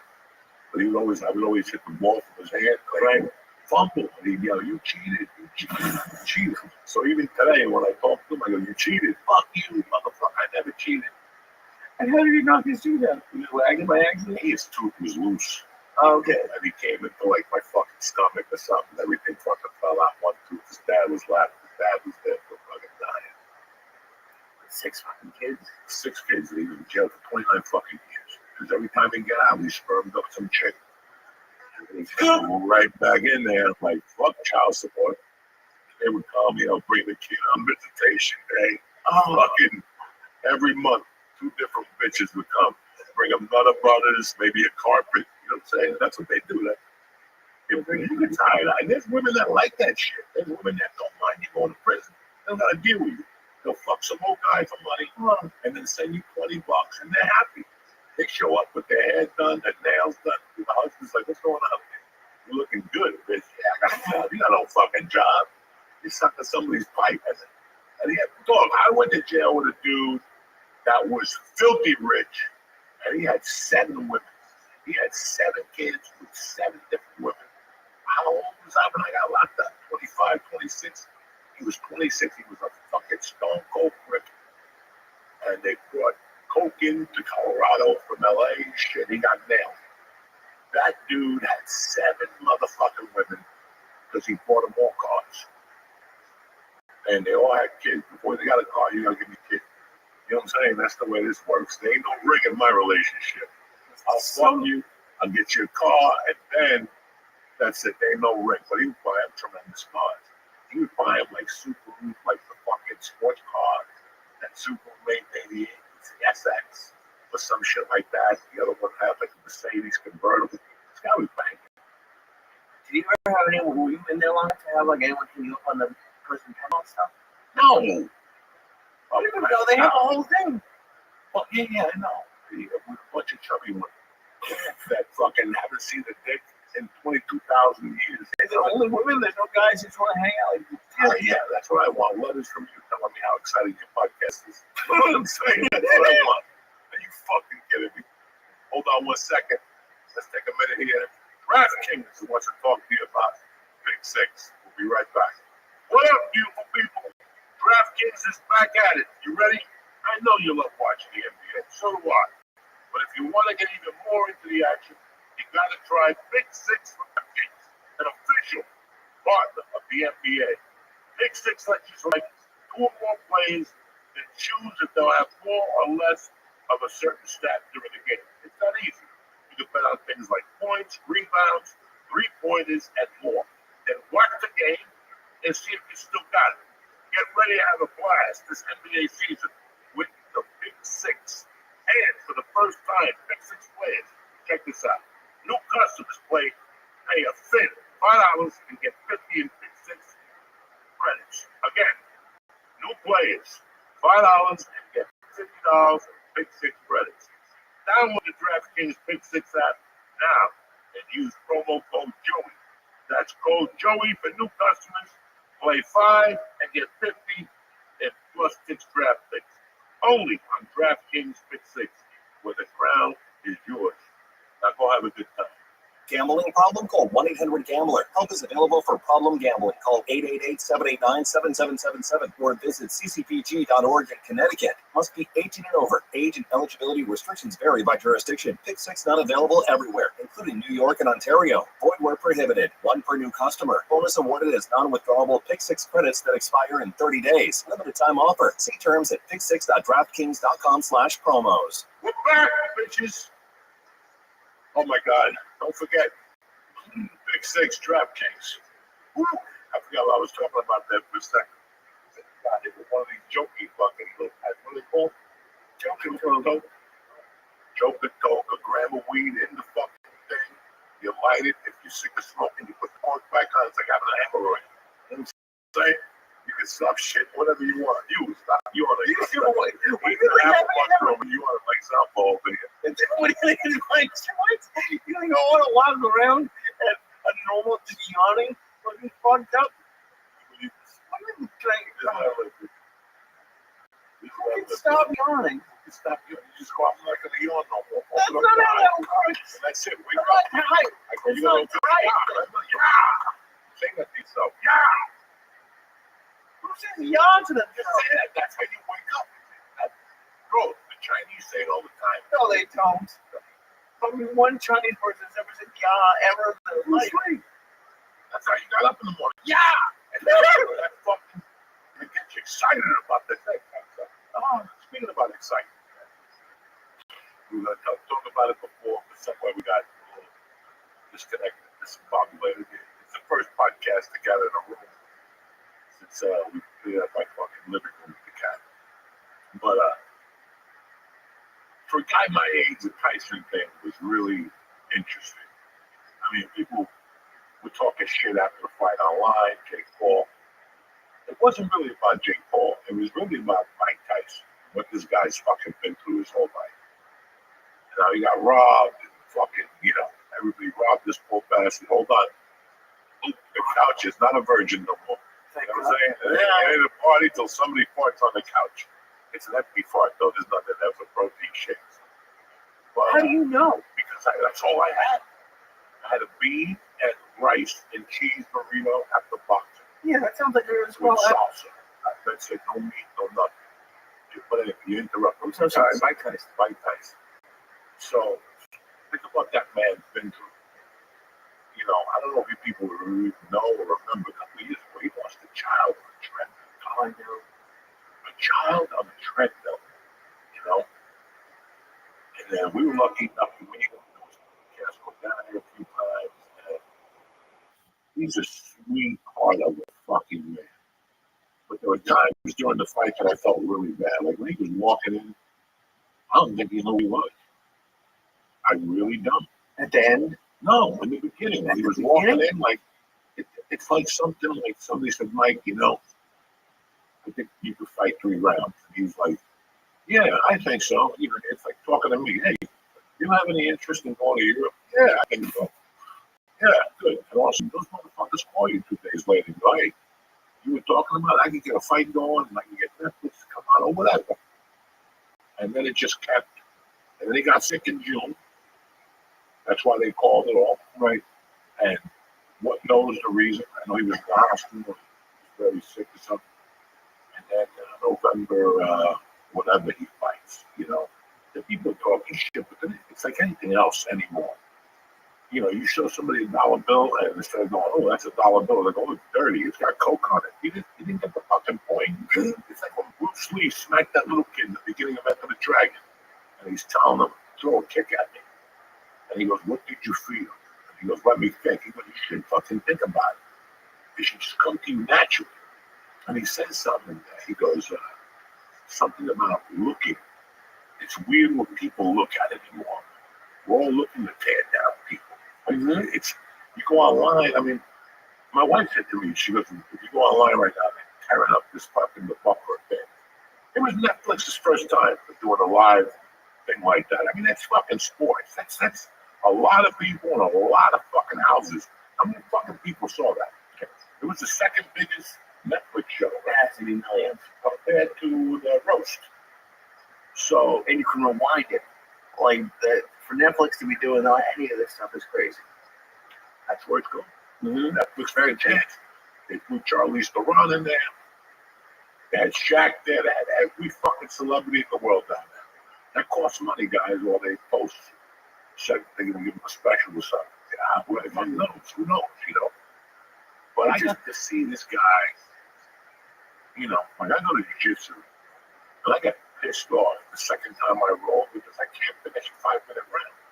And that's me fucking jumping up and down and lifting weights. And I saw him at the end of the 8 rounds. I thought he was going to fucking die. And I know that feeling. You just start getting tingles in your body. You don't even want to move. Yeah. You're like, this is it. This heart's going to blow up, man. You know, my fucking watch is going, that means you're over the fucking threshold of 150, your heart rate. Like, I'm supposed to be at 125, and 150 is where you should work out. I don't know. I'm no heart special. But just all those things. That guy took a hell of a fucking chance. And he got punched. He got nailed a couple times. I mean, somebody said, well, 16 minutes, I can do that shit. I'm like, you know what, man? Not when you got Jake Paul in front of you. What? Your heart is beating. In front of how many? Where was it? No, forget about it. In front of fucking 80,000 people. Right, that's what I mean. I'm talking about in front of a 27-year-old, roided up fucking kid that is strong. If they get you with a fucking left hook, you're going to see pictures. I don't give a fuck who you are. You know, he's a strong fucking kid. Yeah. He hit Tyson a few times. And if you watch the replay when he would hit him, Tyson would get hit and then block. Guys, when you're fucking after 45, you're taking a big chance because your reaction time is slow. I mean, I don't know. Anybody see Aaron Rodgers play football lately? It's not the same guy that was on Green Bay, moving, dodging. You know, you can actually start to see the aging. Nothing bad about it. This is all wrong. Most guys would just go home. Okay? But look at fucking Brady. Brady looked fucking great. Look at this kid with the fucking kid that plays on his team now, LeBron. Oh, yeah? LeBron spends $8 million a year on his fucking body. And you see it. You fucking see it. That's what you need to be a high caliber athlete. Well, Mike Tyson's 58 and he's in LA. He was trained by Rafael Cordero, and he's in the land of fucking supplements and sun. Nothing could have helped him go. Yeah. He's probably got testosterone. If that helps, you know, or the human growth. I don't know what he was on, but he had to be on something to recuperate. Oh my God.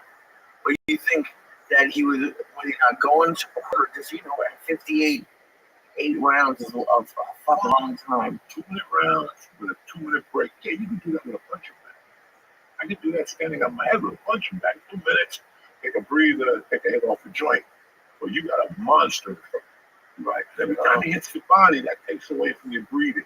Every time they hit your head, but you can see, if you see when he would connect with him, he would, like, the hand would be here, and he'd go, it was too late. He already got hit. You know, so I'm not laughing. I'm not laughing. What happens? For you guys right now, because I seen a bunch of old guys play shadow boxing at the gym. I went to the gym today, like 3 dudes shadow boxing. Some of these old guys watch the Mike Tyson fight. There's going to be a bunch of old guys get their ass kicked pretty soon. Every day, some old guy gets knocked out the Bronx. He's going to go out with his little fucking shorts on that he had when he boxed in 1922. And he's going to challenge somebody. They're going to knock him the fuck out. Trust me. Take a ride this week to your local parks. Not in Colorado. It's snowing like a motherfucker. But take a ride to your local parks. You fucking shadow guys. I'm pretty in the gym for that. I'm not fucking kidding you. Have they ever asked you to ever do one of those? No. Celebrity ones? No. And I would never fucking do it. Why would I do it? I know who I am. First, I got a bum fucking knee. Right? I got a fake fucking knee. I got whatever. You see me here. And I go for the court. I fucking almost tumble over with this fucking thing. I go to fucking Pilates once a week. And I stand up my leg. You know, I do it all. But I know I don't have my lungs. They're done. 30 years of cocaine. 50 years of smoking dope. Something's got to fucking. Some tube a day I ain't working like it used to. Because every time I get excited, you say I got to go pee. 20 times a day, bro. I landed, I had a pee. I pee right outside. I don't even have time to walk down the stairs. It'll blow out of me at this end. Really? Yeah, it'll blow out of me. I I got paper towels. I got water in the car. I got Lysol wipes. How many times my thing blows up on the turnpike? I can't even take it no more. So I pull over to pee, and I don't even do a I just make sure I'm not close to a school or girls' school or something. Like I'm close to like a factory. Because don't get me for that perversion shit. Because I'm showing you think the kids. Yeah. Just because you're being in a park that nobody's around. There ain't nobody around except the tree. If the tree's not fucking 18, what the fuck? You ever ask the tree? No, but you know, if you cut the fucking tree, every line of the tree is how old the tree is. So you can read. Right. You didn't know that. I knew I that. know you know. Oh, Israeli people don't know that shit. Indians know that shit. I haven't run into that. I've almost shit my pants a couple of times. You ever read the bed? I peed the I was talking about this today. That's a Dude, a million. I peed okay. the bed. Remember what the mattress looked like? That Yeah. one circle? No, they That's got the inside of a fucking tree, okay? All little circles. And then as you get older, you get the cup one. This little funnel. You can see that there's a little fucking leaf growing out of it. You know what I'm saying? your cum leaves it staying? I believe me. I don't know. He's a joke. What do you mean you believe this is jokes? He's a joke. I was still thinking about that. I picked the bed till I was 12.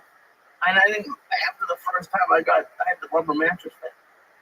Like the You cover. should have a rubber mattress now. You know, I haven't peed in the bed in a long time. Nobody make excuses for fucking peas. Like, oh, Well, yeah, we didn't want to pee. We were asleep. he must have saw fire before he went to bed. Really, he saw fire every fucking night. You know, they always had to go, he drank too much water. I used to come around. I peed the bed a month ago. But I didn't pee the bed. Listen to what I did. I went to get up. And I fell asleep sideways. So I just peed. I didn't even know. I had no idea. My wife was talking about something. She was looking at the side of the bed. Yeah. And the pee came out of the side. But no, I'm telling you, I take so many pees at night. I get up. Some nights I kick the cat. I got fuck. It's brutal. So I pee, bro. This is what it is to be 61. I fucking pee and I drink. I drink a lot of shit throughout the day. So it's got to come out. Holy shit. I was sad as he was like passed out and you just kept peeing. I guess. I don't know. There was a comedian that got so coked up in Vegas. He went on stage and he pissed himself. Oh. To this day, he said he didn't feel the pee coming out. How much coke do you have to do not to feel the pee coming out of your fucking thing in front of 200 people? They're like, what the fuck is going on? I feel so much better now. He pissed himself better now. because I've never peed myself on stage. Thank God. Holy shit. Who was the guy I was thinking about him who like laid down and started doing his material? Like he was on coke or something. I don't know. I just have this image of this guy lying down. There's a couple guys that live down. I don't fucking know that. I'm all confused. I got my own problem. You know what I'm saying? I can't do 45 minutes shit. You know what I'm saying? I'm too old. I did 40 last week. I did like 37, 38. It wasn't my best show, guys. But guess what? I'm coming back. My mind is starting to come back. That's all that fucking matters. And I've been writing a lot lately. Yeah. And it's not funny. I know it. I can tell you right off the bat. That ain't funny. But I also know that that's time. That's time served.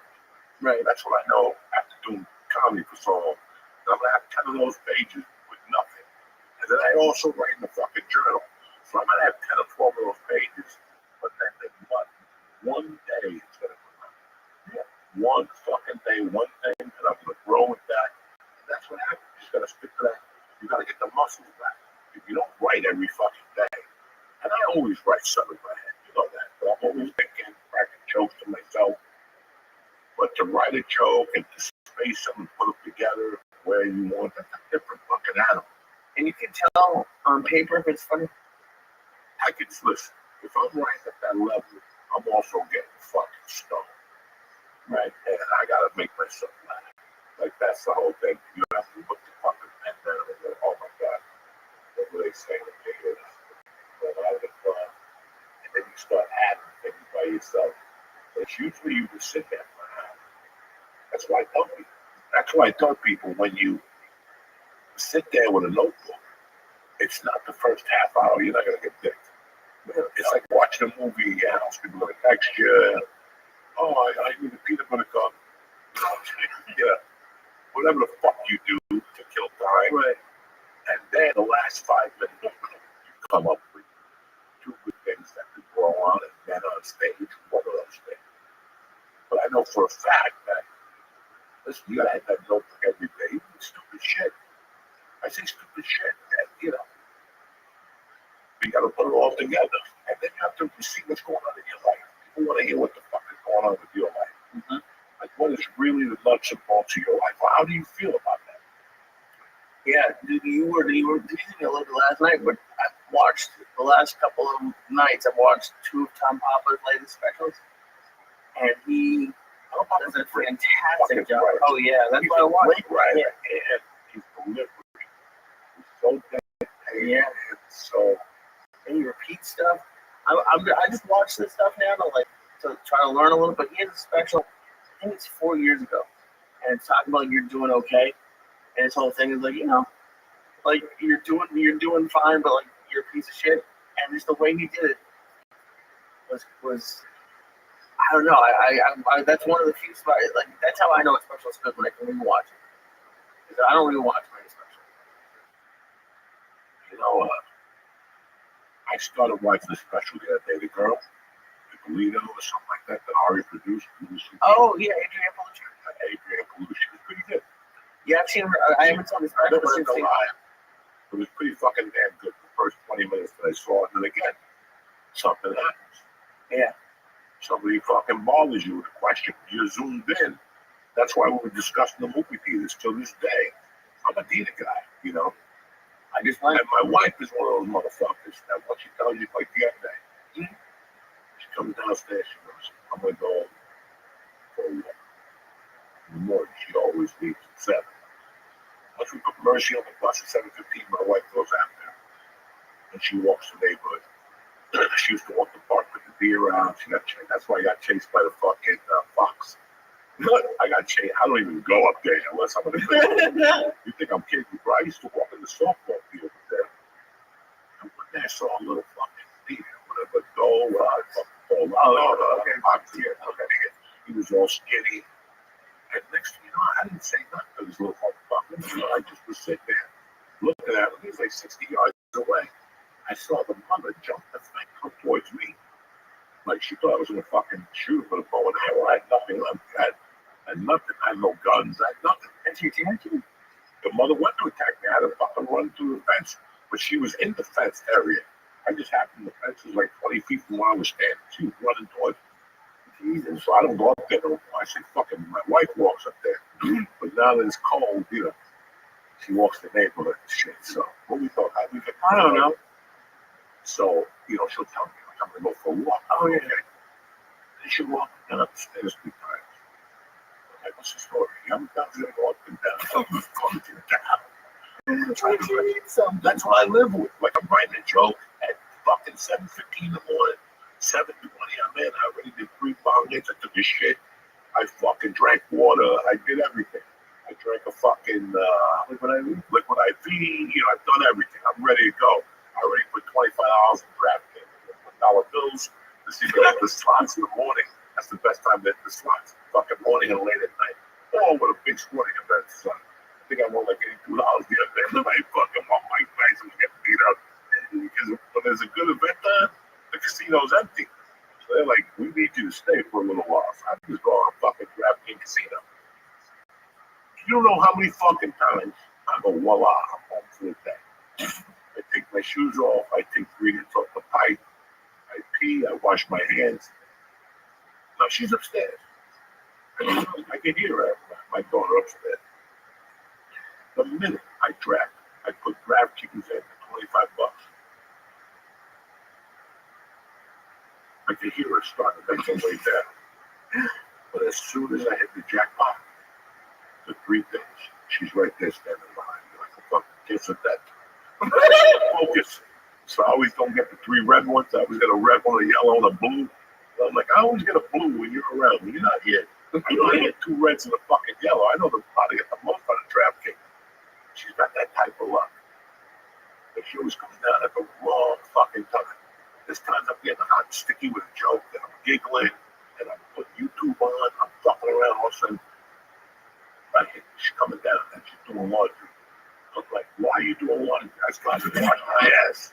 now when I go in the fucking shower, I get 2 minutes of heat and then cold water, which has never happened. But you don't want to have the laundry on the morning. Why? You want that water to be hot. You know what I'm saying? Right. You're killing me with this shit. She said, I didn't know. You fucking know. And then she go upstairs. Then she'll come back down. Listen, this is all apples to you. Listen, I don't give a fuck. You got a pineapple, an apple. I eat whatever you got. Then she'll come down again. Breakfast is ready. You couldn't yell from upstairs. You can't see I'm laser focused in. When she gets up, she gets her coffee and goes right to her office.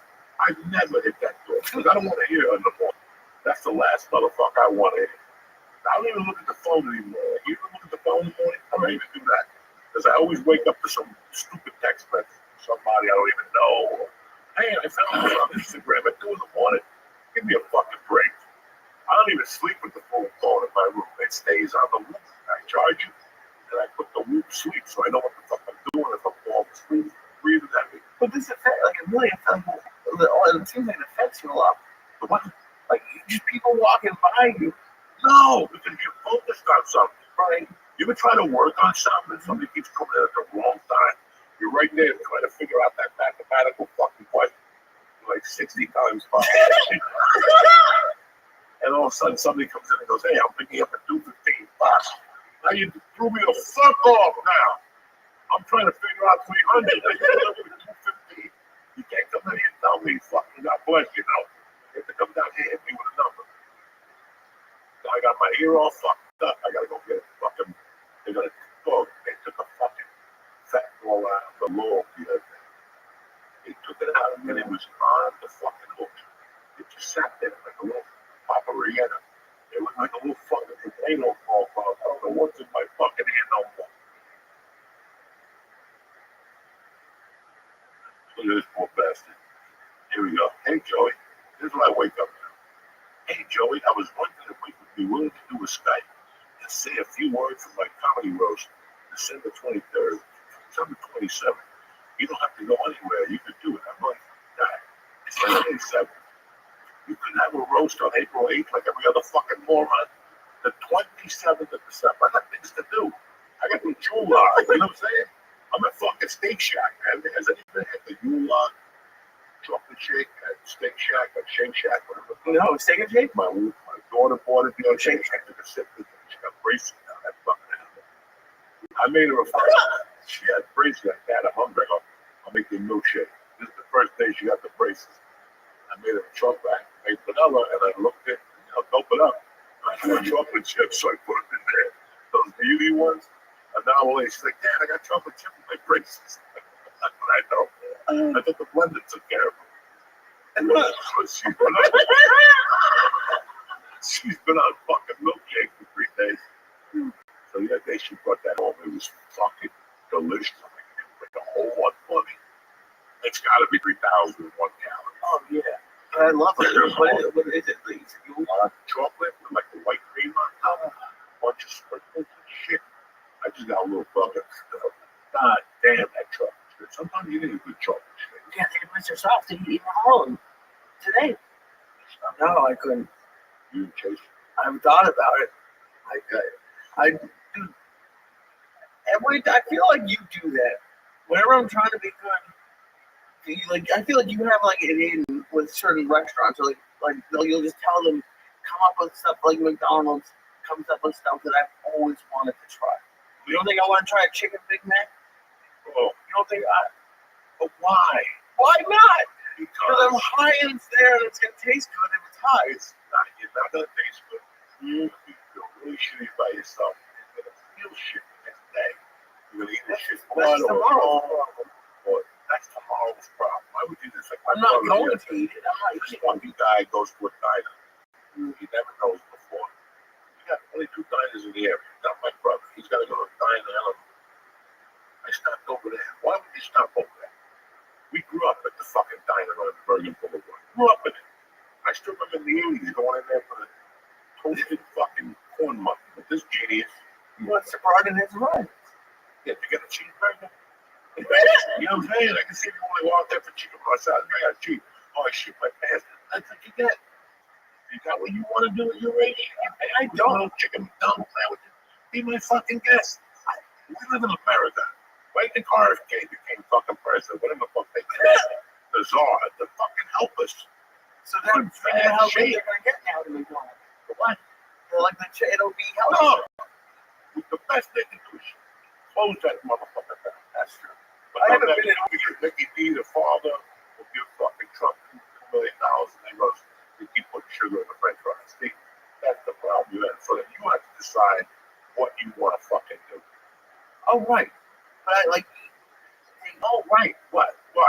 I don't know where they started. I just know that it always feels like when I'm trying to do something, they come up with it, and I feel like it's you. Like, oh, that's how it was with Mr. Softy. No, I can't stop at Mr. Softy at 11 in the morning. Yeah, but I called Mr. I feel like you do call Mr. Softy outside your house and fucking ring his bell. Yeah, You got some fucking wild man. you would do that. I can see if you said, Joey, somebody's stealing underwear and selling to old people for small $10. Just sniff them. I haven't missing underwear. Is that you? No. I swear to God. You do it to old people? I don't fucking know. I'm just saying. I can see you may think coming up on the radar. Right. But what would I have to do with that? I just have to give this fucking $20 for your fucking neighbor. And I feel like you would do that. Stand outside. Yeah, if you were selling poison. If you was putting poison in I there. thought it was you. The small 50 over there. And the leak comes out. And then with the Jerry Jones mix, the Jones, the Diana. Oh my God. Fuck you guys. Just go fast. Who knows? You understand? What do you mean what I do? This is what you create. 4 years without a podcast, and we sound like fucking, freaking frack over here. We're supposed to bring you joy. I'm very happy. And like, I can see you sitting there, half retarded, again, for the 80th time. And we didn't even go heavy. What am I going to go have? How many milligrams? 200 milligrams of ABX and 3 grams of mushroom. Driving one eye closed. Yeah, but no one does that. That's why. You got to keep training. No one can train to that level. No more. You forgot all about this shit. This is why I'm happy you're back. You're back to training the Israeli way. This is Krav Maga. How do you really do this? It's the Krav Maga way to do it. You can think the Krav Maga people just go in there and they fight people. No, they make them do different things. They spray them with mace. Right. That's what makes you a Krav Maga guy. That's what makes Krav Maga so special. So one of those fucking Tuesdays, when Aaron goes, they fucking give medicals. They drink that water. It's in Israel. If they drink the water, now they're all fucked up. You gotta fight people. You gotta fucking make all those noises and fucking, I had no idea that the Krav Maga was so serious. Yeah, well, that's what I'm trying to say. It's as serious as you make it. Right, When you don't stop training, it's all fucked up. But now that you're here, we got you. Well, not everyone has access. Dude, you try to go to a dispensary anywhere in the world and find anything like that. What? 800 milligrams? Dude, I would be eating gummies all day to take 200 milligrams. Yeah, but we don't even show up with them. I know you don't, but I wasn't here for a while. I showed up with hash. I got all the goodies. I know you. Chocolate bar from fucking Funk Factory Farms, that was good. Salted chocolate caramel. You taste it? Fucking delicious. And we had the fucking gummies, not the gummies, Under the tongue. under the breast strips. You don't even get that either. And we just I did that, man. What the fuck do you need? Can you believe this poor guy is yelling and screaming like Kennedy's son over there? What the fuck is wrong with you? I don't know what to you. They're yelling. I don't know. But RFK's gonna change all this shit. You can't just eat whatever you fucking want no more. Like bagels used to be good. Can't eat them no more. They got a bunch of shit in them. Don't digest right in your stomach. Me, I don't give a. I'm still gonna eat a good Staten Island bagel. That doesn't deter me from anything. But I'm not gonna eat them every day. That's what my point is. No. And I don't think those are the bagels that put it chicken. Like the Staten Island ones I would trust. Oh, the ones that you get at the supermarket, I can take them home like you do. I don't buy them. Sara Lee fucking bagels. I went to his house once. You never went there and saw Sara Lee Sara bagels. Lee bagels and fucking rice patties. The rice cake. Papillon ain't better than that. Fucking Papillon ain't better than that. Who eats fucking rice patties? Papillon is deep between. He was in the movie. They threw him in a prison. He was eating cockroaches and shit in there. You would love a rice cake. Are you kidding me? Listen, Papillon. Yeah, standby rice cake. Rabbi was in solitary confinement for a year. He would never break down for a rat. He'd spit it back. He was in the highest protein. He was eating roaches and lizards. And you would say no to a caramel rice cake? Fuck yeah. He got Well, that's a different story. No time for carbs in prison. He got no life to do push-ups. I think you fucking love it. What do you got this week, Concept? This week I'm at Park Casino on Thursday. Oh shit! And Friday and Saturday I'm with Josh Wolf in Des Moines. Oh shit! Des Moines, Iowa, city of excitement. All right, what else? They have a pizza place. They put Chinese food on the pizza. I was gonna make it a surprise for you. What do you think about that? They have like an orange chicken one and a crab rangoon one. Don't complain to me with a crab rangoon saying that stuck in your asshole.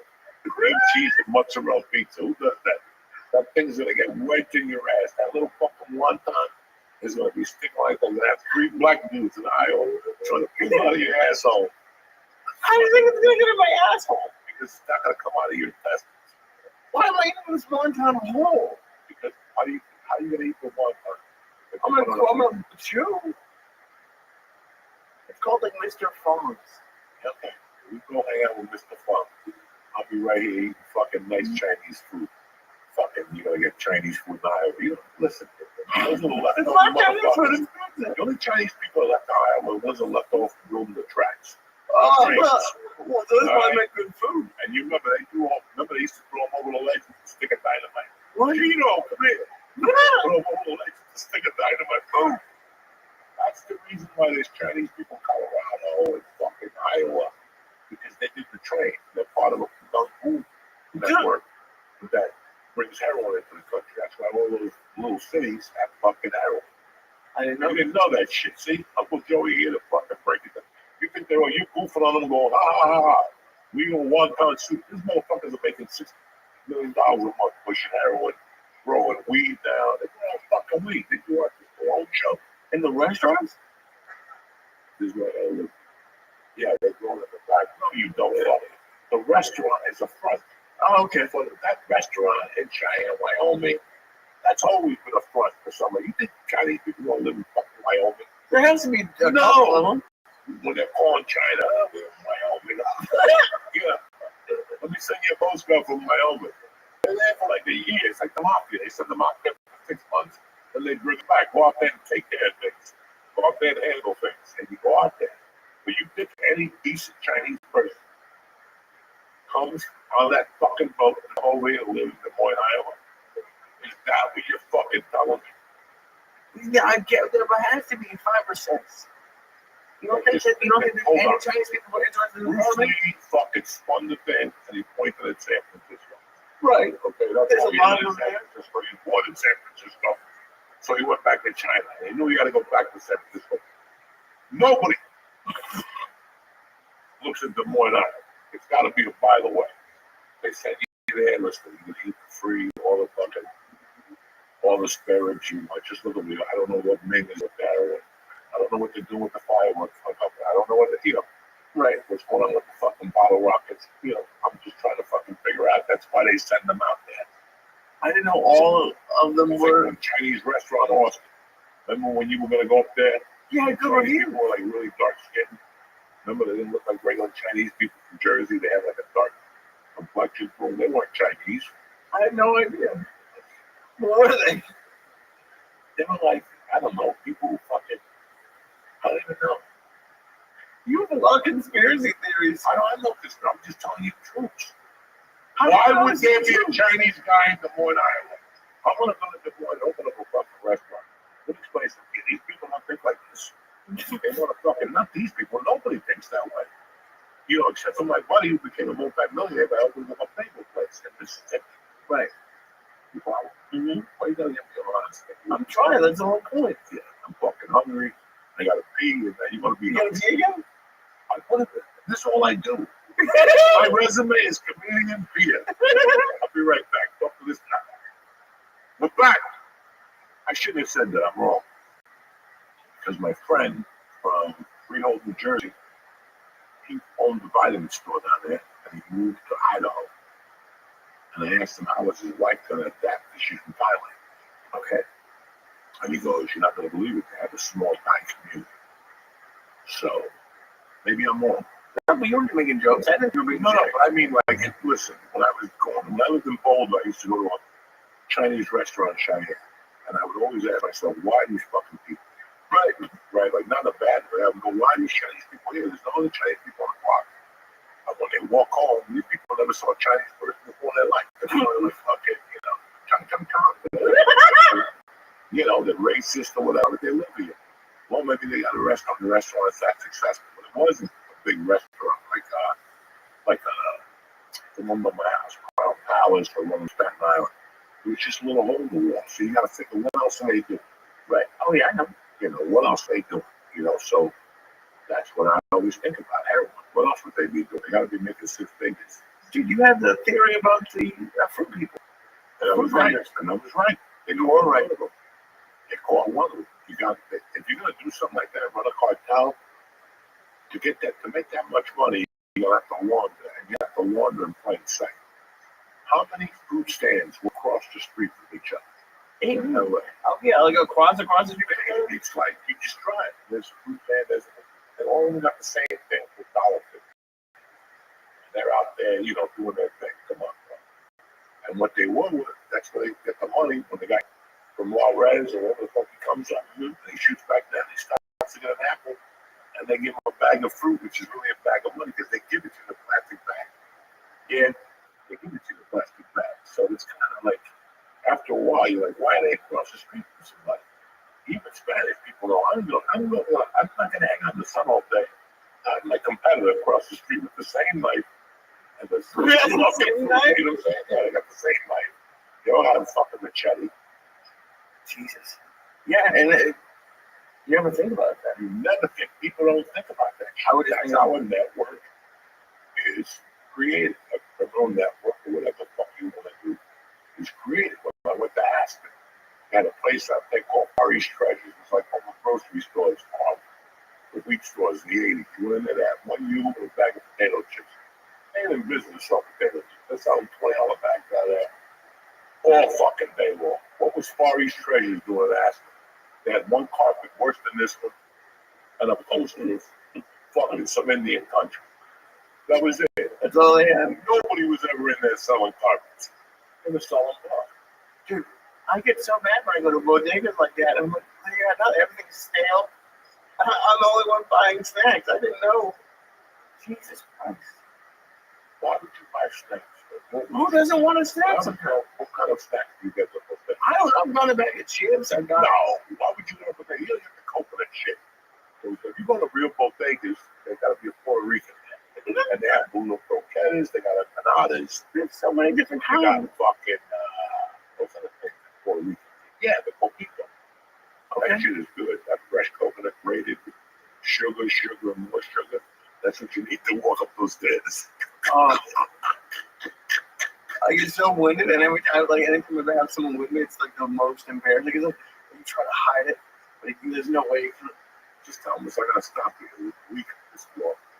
That's what I do. When I'm getting winded, I just stop and leave somebody walk.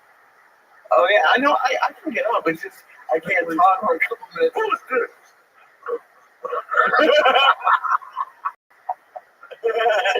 That's right. I just believe somebody's waiting for you. Like, hey, he's here. You walk. If I get out of a car, I'm with you. Unless I gotta pee, I ain't gonna make it. So I just walk a little bit. I'm like, hey.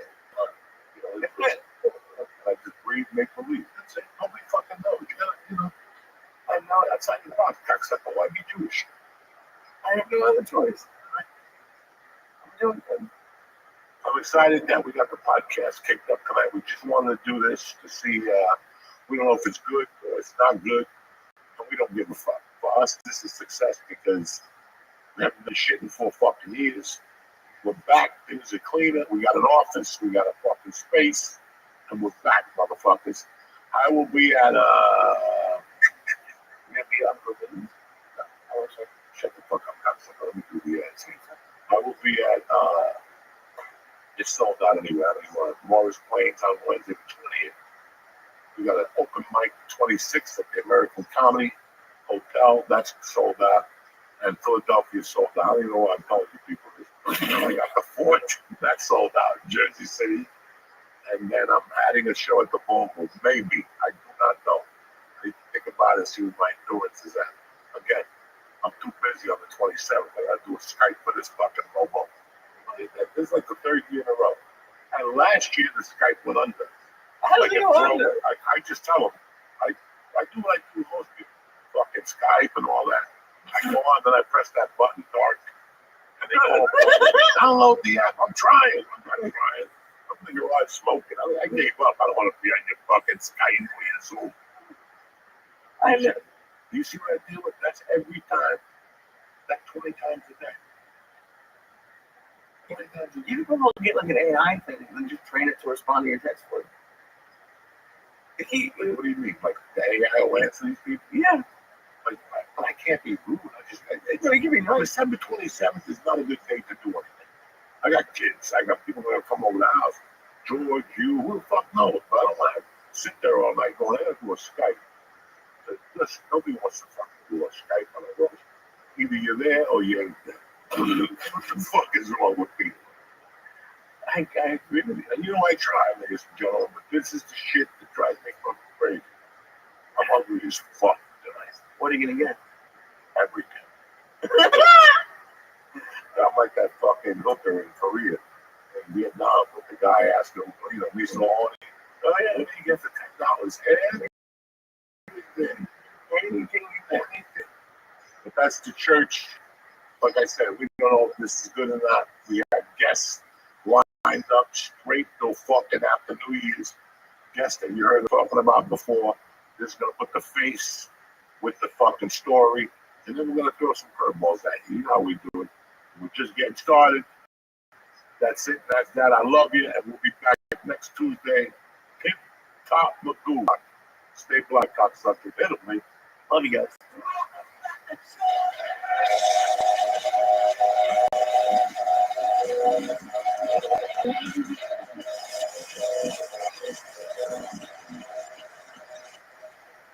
The Church New Testament is brought to you by Blue Chew. Listen, you never know how full you'll feel after a turkey dinner.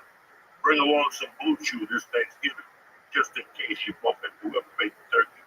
Blue Chew is an online service that delivers the same active ingredients as Viagra, Cialis, Levitra, but at a fraction of the cost in a chewable tablet. And it tastes tremendous. You bump into somebody, you want to get the party started, boom, you pop it out of your wallet, and within 30 minutes, there you are, bouncing up and down like a savage. Signing up is easy, too. Just head to BlueChew.com, meet one of their licensed medical providers, and if you're approved, you'll get your prescription within days. Me, I love Blue Chew. I'll pop one of those things, I'm ready to do backwards. You know what I'm saying? So, Blue Chew wants men rock hard. Not like these other non-testosterone little skinny guys with brown shoes and black jeans on now. Blue Chew wants you to be a savage at all times. So discover your options at BlueChew.com. And we got a special deal for the Church New Testament. You ready? Try Blue Chew free when you press in code Diaz at checkout. That's right, I said free. It's a Tuesday. Just pay $5 of shipping when you use promo code Diaz, D-I-A-Z at checkout. That's BlueChew.com, promo code Diaz to receive your first month for free. Visit BlueChew.com for more details and important safety information.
What's happened, you bad motherfuckers?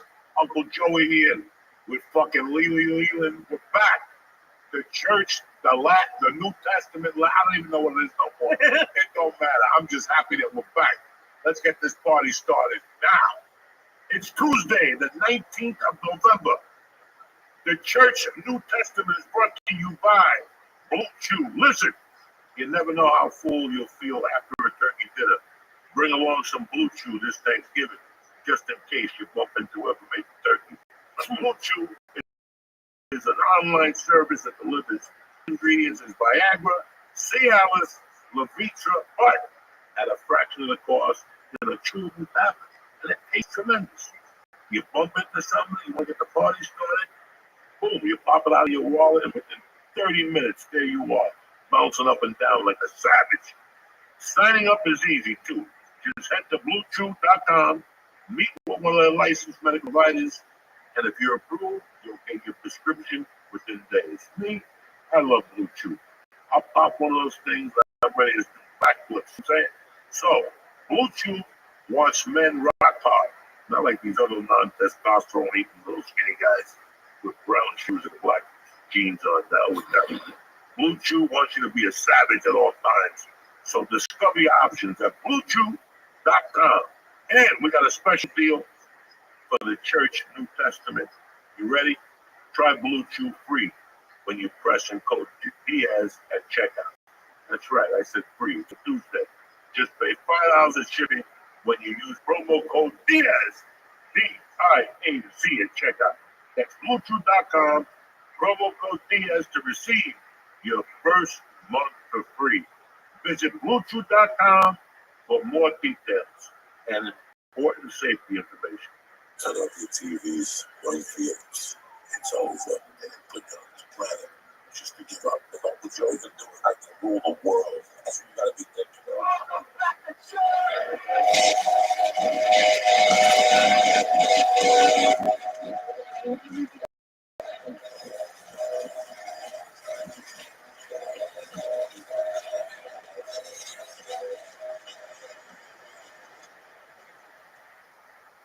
What's happening, beautiful people? It's Tuesday, November the 19th.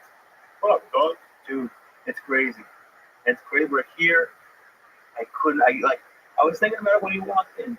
When we were closing up the old office, I had no ever idea of us coming back. Never. The chapter was done. But you know what, man?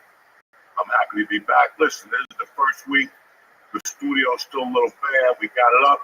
We told you last week was the last Zoom, and we stuck to our fucking word. That's all that matters. We're ready to rock here. We're already fucking tuned up and ready to go. Let's talk about a few fucking things. What? I don't even know how to get this thing started now. Is it crazy? It's crazy, dude. It's crazy. It's great to see this little guy. For the last couple of weeks, we've been trying to put this together. I've been taking the whole mile horns from fucking Hiram's to get a hot dog. You. I can't sit down in 2 weeks. We ain't fucking around here. You understand me? You gotta work out every day in this fucking neighborhood. So You gotta go for a walk. You gotta do something. explain about Hiram's. They deep fry their hot dogs, and not only do they deep fry their hot dogs, they're ready in about 6 seconds. Because every time you order two, but then you want another one. And the chili's amazing. And then they have steak fries and onion rings, and then It's a little shack. yeah, Like I went there when I was in the 8th grade the first time. And then about 200 times after that, that's how you become a fat fuck. and then tell them this is my favorite thing that I just found out. I learned milkshakes last week, and this week I learned you have like a rotation of restaurants you call to find out what the specials are every day. Every day. First of all, I like soup, man. I'm a fucking dude. And there's 2 restaurants that make the kind of soup I like. Rudy's up here and the Brass Rail in Manalapan. They got the best soup ever. So I call around. If I'm going to come up here before I make the trip, I don't want to walk into Rudy's and for it to be a fucking surprise. I'm like, God damn it. So if they tell me they got Rhode Island, I get fucking excited. You know what I'm saying? Now I'm cutting people off a little bit. Now I'm trying to beat the fucking the waves. The waves will give you a time. I'm always beating that fucking wave. Except that they hit me with that. Go through here and we'll cut the time off by 5 minutes. Yeah, but then they put me behind some old lady. I guess the fucking the computer didn't see it or whatever. She was doing 30 and a fucking 90. I love being on the phone with you because every once in a while you'll just start screaming at traffic. You were with it yesterday. You were pissed. Everything. Listen, the ride up here is magnificent. You just cannot do it with traffic. It's an hour up here. You know, my brother George comes down. He always tells me it's a long ride, especially at night. Especially if you smoke a weed for the fucking lights start, blinking. You step on. I mean, that New Jersey Turnpike. If you go on it 10 times, you're gonna get a flat one time. I didn't know it. Yeah. Yeah, it's you're gonna get a fucking flat one time. But it's been great living in Jersey. It's been 4 years now. Lee's been out of LA for 4 years now. Everybody went back. Everybody, like the 20 people we left with, I think we and the guys in Austin, all the other ones that held back. Everybody already went back, or they go back every 3 weeks. Hollywood's cold. Hollywood ain't cold, nobody, Jack. Things are bad all fucking over. You understand me? I haven't worked all year. First year, this is 1997, then it's November 18th, 1997. What does that mean to you? That means I'm getting older and uglier.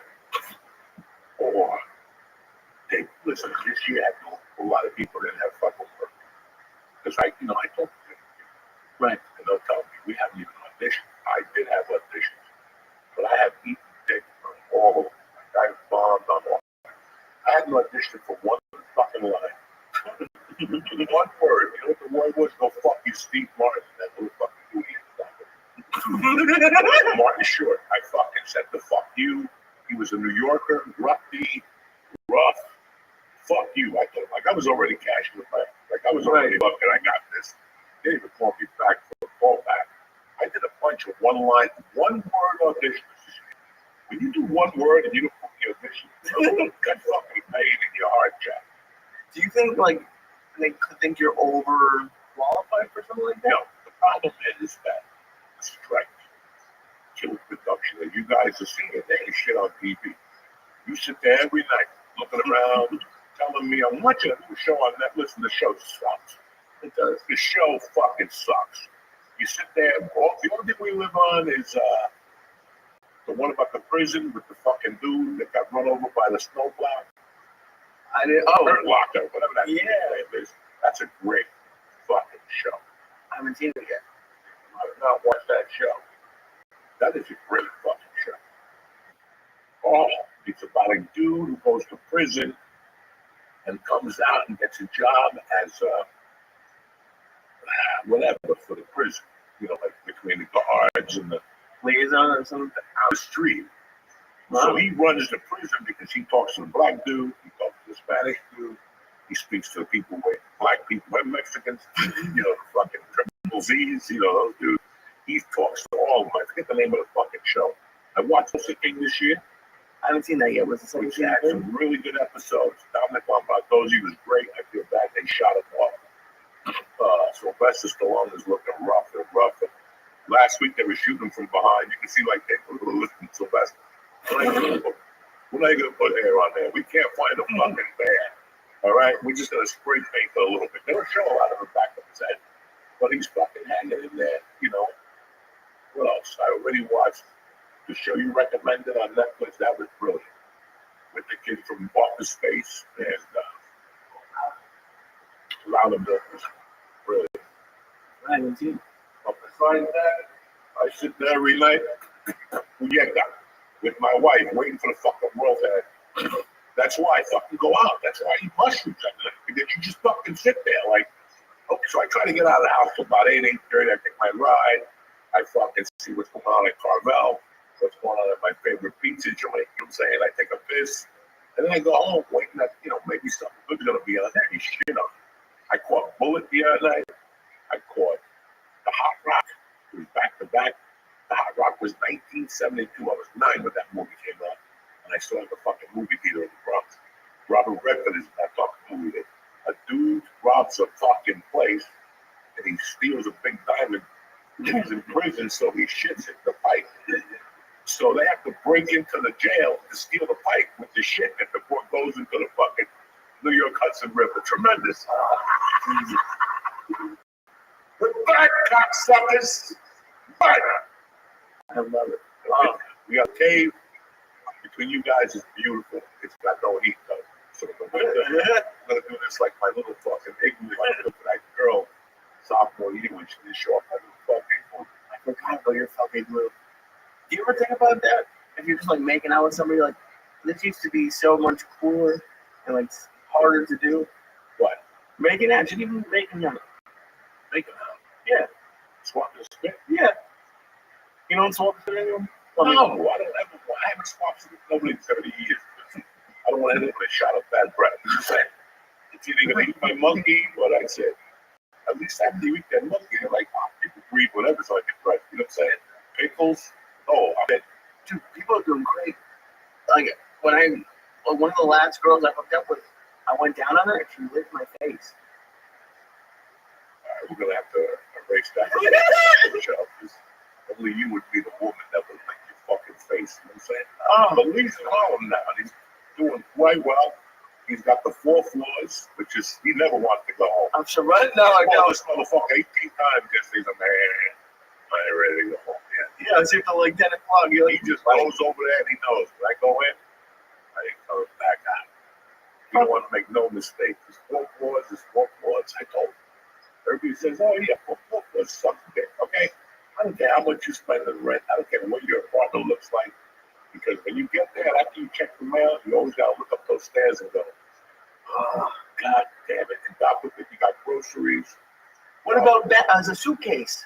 I've been traveling so much. That's the worst. The fucking suitcase. That's the only part that kills me. Everything else has been cool. But New York's been great. No, like, you did great. I haven't bought. I had the worst show I had in 2 years. I felt like the only way I could describe it was, remember when Cowboy Cerrone fought McGregor and got knocked out by his shoulder? It just wasn't his night. Yeah. That was how I felt. I just was getting knocked out by his shoulder. Because I couldn't blame anything. It was just the worst. I mean, sometimes you just blow people's minds. You have that effect. You walk in there like, what the fuck? Oh, I guess. New York's been listening. Anybody who's been following this fucking show was just starting. We've been talking about stand-up for 10 years. And this motherfucker moved to New York to do stand-up comedy. I mean, it's still like a dream to me that this fucking guy that used to sit in the room with all this Dio, the Ralphie, that he picked up little things. He used to go to this 4-wall place. He'd give him $5 every night to sit there. I would go there too with fucking players. He is. Yeah, you would do There that. are some retarded fucking people there. Yeah. And then we moved back and he continued to do it. And he goes on the road with Josh Wolf. And this is what a comic does. You have to pick a place. He picked New York, which was great for me because I'm down an hour from here. Right. There's no way I'm coming up here every fucking day. But even tonight, now I got the option. If I want to go into the city real quick and go over to the stand, I go and I come back. As long as you get on that, you got to beat the Lincoln Tunnel. Closes at 12 or something like that. You got to beat the Holland Tunnel. Something crazy. So the ferry closes. The ferry shuts down. So if not, I got to take an Uber or whatever. But I don't know. We'll see how we feel after the fucking show. We got a couple things in us. Let's see how they kick in and shit. You know what I'm saying? Thank you for getting a comfortable chair. I appreciate it. This is tremendous. Oh man, I even got like a little thing here. It's like a psychiatrist chair. Like if you get too high, you just sit you down here and look at you. What's going on with your life? I played the piano in the 3rd grade. What do you want to tell me? Right there, we got the little psychiatrist chair. We got the couch. We have me and Lee. It's these two. If we get a fucking guest, I'll sit here. The guest will sit there. We got another beautiful fucking couch over there. And like I said, guys, we just set this up just to get the party started for tonight. I don't know who hated Zoom more. You motherfuckers in it? Okay, I fucking hate it. I couldn't do it anymore. Why do you hate Zoom so much? Because it just got old. Because then everybody wanted to fucking Zoom. It was like everybody was Zooming. People go, hey, what are you doing? Let's Zoom. I don't want to fucking Zoom, okay? With my luck, I go on there and I hit the wrong thing. I want to Zoom as least as possible. And then the last year, they've been Zooming auditions. Right. They've been Zooming auditions. So if the person likes you, they'll say, set up a Zoom for 4:30. And he reads for me. I'll fuck it off. I'm reading it to my fucking phone, guys. Because they don't want to bring us in. Listen, all that shit's done with. People are breathing on each other all the fucking time. Look at the Mike Tyson fight the other night. If anybody was going to get COVID, it's poor fucking Mike. He had 80,000 people breathing on him. All government down, so violence. You don't see Mike with a fucking mask on until they get on a fucking plane. Listen, man, everybody had shit to talk about that night. I watched the fight. It was not on my agenda. I was not going to bet it on DraftKings and all that shit. I was curious. I had eaten some mushrooms. And I said, what the fuck? And I got home about 10:15. I had to go to CVS and pick up prescriptions. And that's the night I went for a little dopey talk. I smoked a little number. My little eat. And I get home, we put it on, and there's the Spanish girls with their Spanish girl against the Irish girl. Then I switched it for a minute, and I came back, and they were still talking. I didn't know you had to press live. So I sat there for like a fucking hour and saying, why are these people talking so much? What are they talking about? Look, I'm getting old. Like, shit's happening. Listen, my wife wants to fucking everybody has a little portable vacuum. Oh, the robot vacuum? The robot vacuum, a little tiny one that goes around. So she got one by the fireplace. I don't know this shit. You don't tell me nothing. Right? Nobody knows nothing. I walk in the house. She's like, I gotta go. But where you going? I gotta go to here. My wife is constantly fucking food shopping. You know what I'm saying? Like, I've never met a woman that every fucking day, raspberries, blueberry, well, it's me and my daughter. So what happened with the vacuum? Okay. So, I get home and I go, it was Sunday.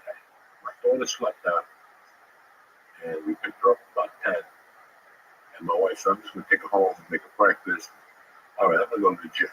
And then I called my wife back to the gym. I go, listen, what's going on? She's like, I'm waiting for you. Like, I got to go food shop. We got to get this, that. You put a list out. I did, okay. I go, what time you want to go food shop? She goes, 1 o'clock. I go, you're not back yet. I'm going to go to the gym. You can watch the football game for a little while. But then I went to eat something because after the gym I was hungry. I went to get something real quick and there was a line. I said, fuck it. And I drove home and just made a protein shake. Now it's 10 after 1. I go, fuck it. Let me watch them. You know what? Go fucking shopping. I'll watch my daughter and watch the football game. My daughter's upstairs just laying there fucking doing homework. I go downstairs. My wife is in the house. I can kick off my sneakers. Nobody's in the apartment. Nobody's got a question. My daughter's not going to come down unless she's hungry or whatever. So I'm sitting there and walk in the garage. I put a little mushroom gummy under my thing. I already had a couple of mushrooms in me, so I was already feeling it. And I'm on the fucking chair just reading because I didn't want to watch TV. And I hear boom, boom, boom. I'm like, what the fuck is going on? Somebody trying to break into my fucking house. Nah, it's daylight. It's fucking 1 o'clock. Who would rob a house?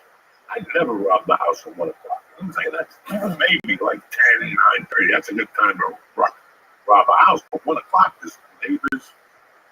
So I keep hearing this shit. Finally, I go, somebody break into my daughter's fucking thing. So I just went and got a mallet. I got this big fucking Rambo knife. Jesus, I got the mallet and the knife. And I walk up the stairs slowly. And I go up the room. My daughter's like, what's going on? Why do you have a knife? I go, do you hear that? And she goes, no. I got the earphones on. I'm playing Fortnite, whatever the fuck they play. And I'm like, thank you. Another idiot. You're in the house and you got fucking earphones on. That's what I need in my life. So I keep hitting boom, boom, boom. But it's coming from the fucking fireplace. I go, that's brilliant. They're trying to break into a fireplace. But I know a guy comes once a month to spray around for mosquitoes or mice, whatever the fuck is out there. The town sends a guy, has his fucking. So I'm like, this motherfucker came on a Sunday. I'm like, wait, so let me go outside and get this guy. I was going to go up to the kitchen. I have a thing I could see who's down there. I'm just throw the mallet up. Dial 911 or the knife, whatever the fuck I was in the mood for, bro. So I go, ain't nobody out there. I'm like, these fucking mushroom strips are getting out of control. Because I go back downstairs, boom, boom, boom, boom. I go upstairs, there it is, a little fucking circle that's stuck, and it keeps hitting the fucking wall back and forth. It was supposed to make like a U-turn, but it got stuck on a shoe or some shit. How fast was this thing going? That you thought it was someone breaking into your house? Boom, boom, boom. Because it was stuck. It kept going boom, boom. So after a while, you go, what the fuck is going on? Oh. Have you ever had someone break into your house with you? No. I did. I was a kid. It was crazy. Maybe it was me. I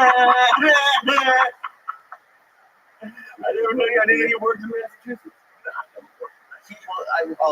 He was drunk and he tried.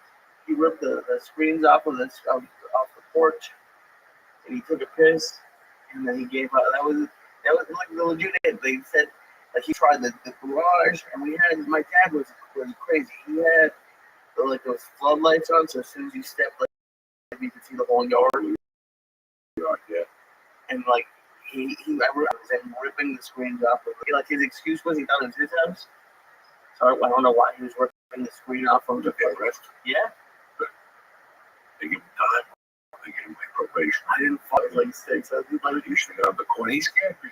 I was playing with Mickey Mouse. I was fucking passed out. That's fucked up. That's something like that. It's happening a lot in the areas where people are getting home invasion. Yeah. Even home invasion. Yesterday was 36 years since I home invaded that poor bastard. He's probably getting flashbacks from yesterday. I feel bad for that dude. I still call him. I still call Ken. I'm thinking of calling him tonight saying, hey, bro, how you doing? He's in New Mexico. He moved to house or something like that. So he's down in Tucson right now. Do you think about it as it leads up to it? Every year, like I send on a stage somewhere. November is like my bad luck month. My mother died, I quit doing coke, and I kidnapped her. I have like 3 anniversaries on fucking November the 8th, the 15th, and the 18th. And I'm done till next year. I don't think it's shit until next year. That is fucking how they murdered it. It's over now. Yeah, that's it. That's it.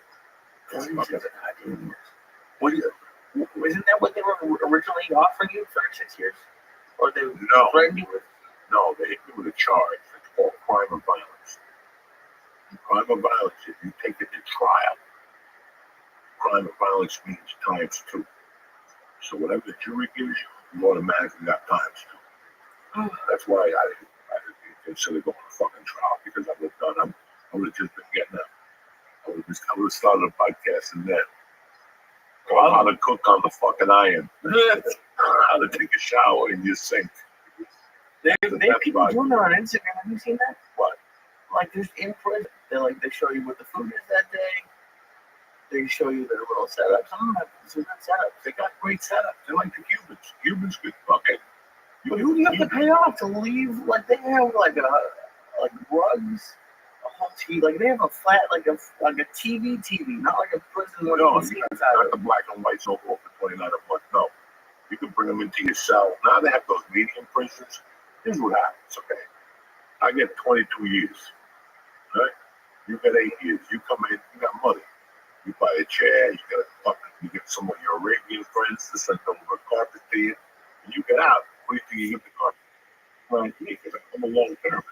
So everybody gives me shit after 10 years. What happened? I have to go click some people. After 10 fucking years, you have a ton of shit in your apartment, especially if you like 40 years. You got everything. Ukuleles, bongos. You got everybody leaves you something. You know what I'm saying? Like, they don't want to remember that. Who wants to remember that shit in prison? Nobody. Like, that's the bongo I had in prison. I don't want to see that motherfucker. I threw away everything. I brought home socks, underwear. That's bad luck. I didn't bring them. That's what people do. They leave everything except the Bible pieces. They leave with the Bible, like God, and all of a sudden you see them walk the fence, and they see a liquor store, and they throw the Bible up in the air. It's over. That's how quick religion works in the prisons. So all those little cocks that come out, the Lord said, listen, the Lord ain't save you. All you need is a cocktail. You'll be right back doing what you're doing. Don't be lying to me. I can't imagine 36 years later. That's crazy. I think think of those people that do 20 fucking years. No. Think of those people that do 20 years and they come out and everything's different. Your wife, your kids, you come out, you don't even know how to use a computer, you don't even know what an ATM machine is. I always think of this one kid that got arrested the night I won the comedy tournament in Boulder. He was dear friends with the people I was hanging out with. He robbed a suitcase from a Kentucky Fried Chicken stick, and there was a bunch of money in there. There was about $500 in there. They came and took him. That was, December 18th of 1991. That motherfucker just got out 4 years ago. He will get out for 6 months and get another 8 years. Think about that. From 91 to like 2000, they let him out during COVID. So think about it. 91 to 2020. That kid spent his whole life in that's 29 years in the system.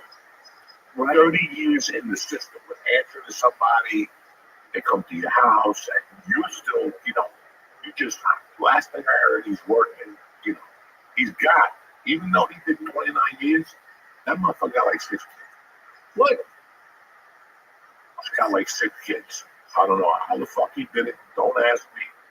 I couldn't tell you, because I still talk to his nephew. Me and his nephew, he calls me Uncle Joey. We used to fight, knocked his tooth out. He was a kid, we're playing football in the yard, and he's trying to he was like 10. We would play football. He's a tough motherfucker. But I would always hit the ball from his hand. Right. Fumble. And you cheated. You cheated. So even today, when I talk to him, I go, you cheated. Fuck you, motherfucker. I never cheated. And how did he not get through that? You just lagged by accident? His tooth was loose. Oh, okay. And he came into like my fucking stomach or something. Everything fucking fell out. One tooth, his dad was laughing. His dad was there. We're fucking dying. 6 fucking kids. 6 kids, and he was in jail for 29 fucking years. Because every time he got out, he spermed up some chick. And then he went right back in there, like, fuck child support. And they would call me up, bring the kid on visitation day. Fucking every month, 2 different bitches would come. Bring a butter butters, maybe a carpet. You know what I'm saying? That's what they do. It makes you get tired. There's women that like that shit. There's women that don't mind you going to prison. They don't got to deal with you. They'll fuck some old guy for money and then send you $20 and they're happy. They show up with their hair done, their nails done. The husband's like, oh, you're looking good, bitch. Yeah, I got a job. You got no fucking job. You suck at somebody's pipe. And he had, I went to jail with a dude that was filthy rich.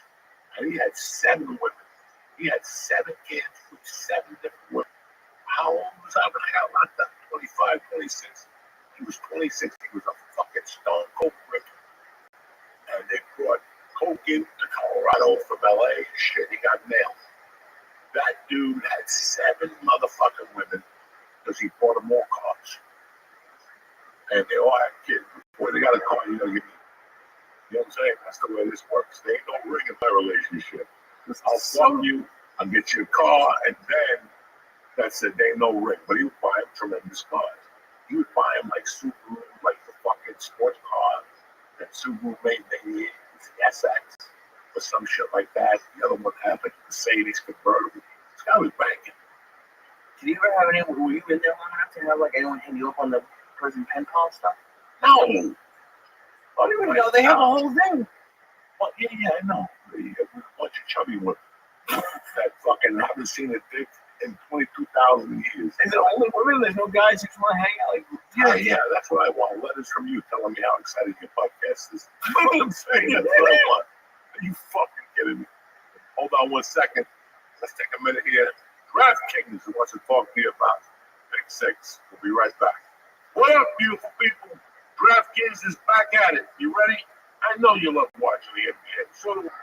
But if you want to get even more into the action, you got to try Pick 6 from DraftKings, an official partner of the NBA. Pick 6 lets you select 2 or more players, then choose if they'll have more or less of a certain stat during the game. It's that easy. You can bet on things like points, rebounds, 3-pointers, and more. Then watch the game and see if you still got it. Get ready to have a blast this NBA season with the Pick 6. And for the first time, Pick 6 players, check this out. New customers pay a thin $5 and get 50 in Pick 6 credits. Again, new players, $5 and get $50 in Pick 6 credits. Download the DraftKings now and use promo code Joey. That's code Joey for new customers. Play 5 and get 50 in this draft only on DraftKings Pick 6 with it. Enjoy. Now go have a good time.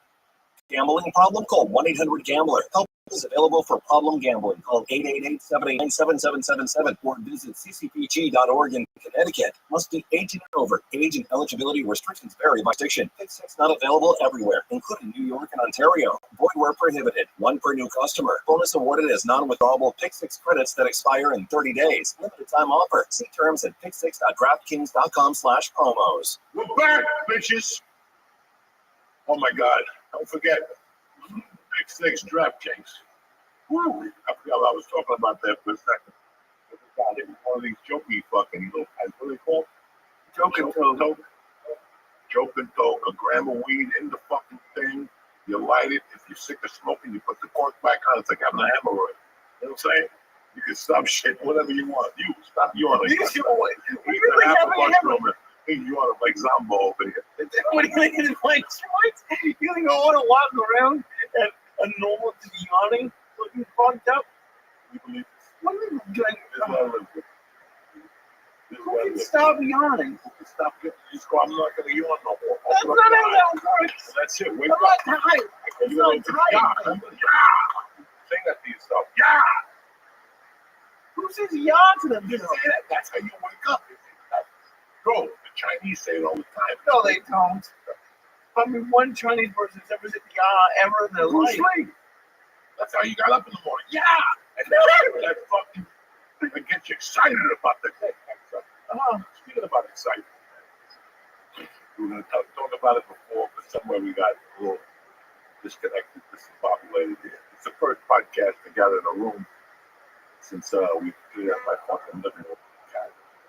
But for a guy my age, the Tyson thing was really interesting. I mean, people were talking shit after the fight online, Jake Paul.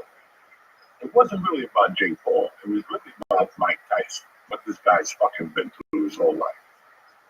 And now he got robbed, fucking, everybody robbed this poor bag. Hold on. The couch is not a virgin no more. You know what I'm saying? It ain't a party till somebody farts on the couch. It's an empty fart, though. There's nothing. There was a protein. So. How do you know? Because that's all I had. I had a bean and rice and cheese burrito at the boxer. Yeah, that sounds like you're as well. Salsa. That's it. No meat, no nothing. But anyway, you interrupt. I'm so sorry. Mike Tyson. So, think about that man's been through. I don't know if people really know or remember. A couple of years ago, he lost a child on a treadmill. Oh, I know. A child on a treadmill, And then we were lucky enough to meet him, do his podcast, go down there a few times, and he's a sweetheart of a fucking man. But there were times during the fight that I felt really bad. Like when he was walking in, I don't think he knew where he was. I really don't. At the end? No, in the beginning, he was walking in like it's like something like somebody said, Mike, I think you could fight 3 rounds, and he was like, yeah, I think so. It's like talking to me. Hey, you don't have any interest in going to Europe? Yeah, I think so. Yeah, good. And all of a sudden, those motherfuckers call you 2 days later. Go, hey, you were talking about I can get a fight going, I can get Netflix to come out or whatever. And then it just kept. And then he got sick in June. That's why they called it off. Right. And what knows the reason? I know he was in the hospital. He was very sick or something. And then now November, whatever he fights, the people talking shit, but then it's like anything else anymore. You show somebody a dollar bill, and instead of going, oh, that's a dollar bill, they go, oh, it's dirty, it's got coke on it. You didn't get the fucking point. It's like when Bruce Lee smacked that little kid at the beginning of Enter the Dragon, and he's telling him, throw a kick at me. And he goes, what did you feel? And he goes, let me think. He goes, you shouldn't fucking think about it. It should just come to you naturally. And he says something. He goes, something about looking. It's weird when people look at it anymore. We're all looking to tear down people. I mean, you go online. I mean, my wife said to me, she goes, if you go online right now, they're tearing up this fucking department thing. It was Netflix's first time doing a live thing like that. I mean, that's fucking sports. That's A lot of people in a lot of fucking houses. How many fucking people saw that? It was the second biggest Netflix show, It has to be millions. compared to the roast. So, And you can rewind it. Like that for Netflix to be doing any of this stuff is crazy. that's where it's going. Mm-hmm. Netflix very chance. They put Charlize Theron in there. They had Shaq there. They had every fucking celebrity in the world down there. That costs money, guys. Or they post certain things and give them a special or something. Yeah, who knows? Who knows? You know. But I got to see this guy. You know, like I go to jiu-jitsu, and I get pissed off the second time I roll because I can't finish a 5-minute round. And that's me fucking jumping up and down and lifting weights. And I saw him at the end of the 8 rounds. I thought he was going to fucking die. And I know that feeling. You start getting tingles in your body. You don't even want to move. Yeah. You're like, this is it. This heart's going to blow up, man. You know, my fucking watch is going, that means you're over the fucking threshold of 150, your heart rate. Like, I'm supposed to be at 125, but then what you should work out at, I don't know, I'm no heart special. But it's just all those things. That guy took a hell of a fucking chance. And he got punched. He got nailed a couple times. I mean, somebody said, well, 16 minutes, I could do that straight on my head. You know what, man? Not when you got Jake Paul. What? Your heart is beating. In front of how many? Where was it? No, forget about it. In front of fucking 80,000 people. Right, that's what I mean. Yeah. I'm talking about in front of a 27-year-old, roided up fucking kid that is strong. If he hits you with a fucking left hook, you're going to see pictures. I don't care who you are. You know, he's a strong fucking kid. Yeah. He hit Tyson a few times. And if you watch the replay when he would hit him, Tyson would get hit and then block. Guys, when you're fucking after 45, you're taking a big chance because your reaction time is slow. I mean, I don't know. Anybody see Aaron Rodgers play football lately? It's not the same guy that we saw in Green Bay, move and dodge it. You know, you can actually start to see the aging. Nothing bad about it. This is all. Most guys would just go home. Okay? But you and you look at fucking Brady. Brady looked fucking great. Look at this kid with the fucking kid that plays on his team now, LeBron. Oh, yeah? LeBron spends $8 million a year on his fucking body.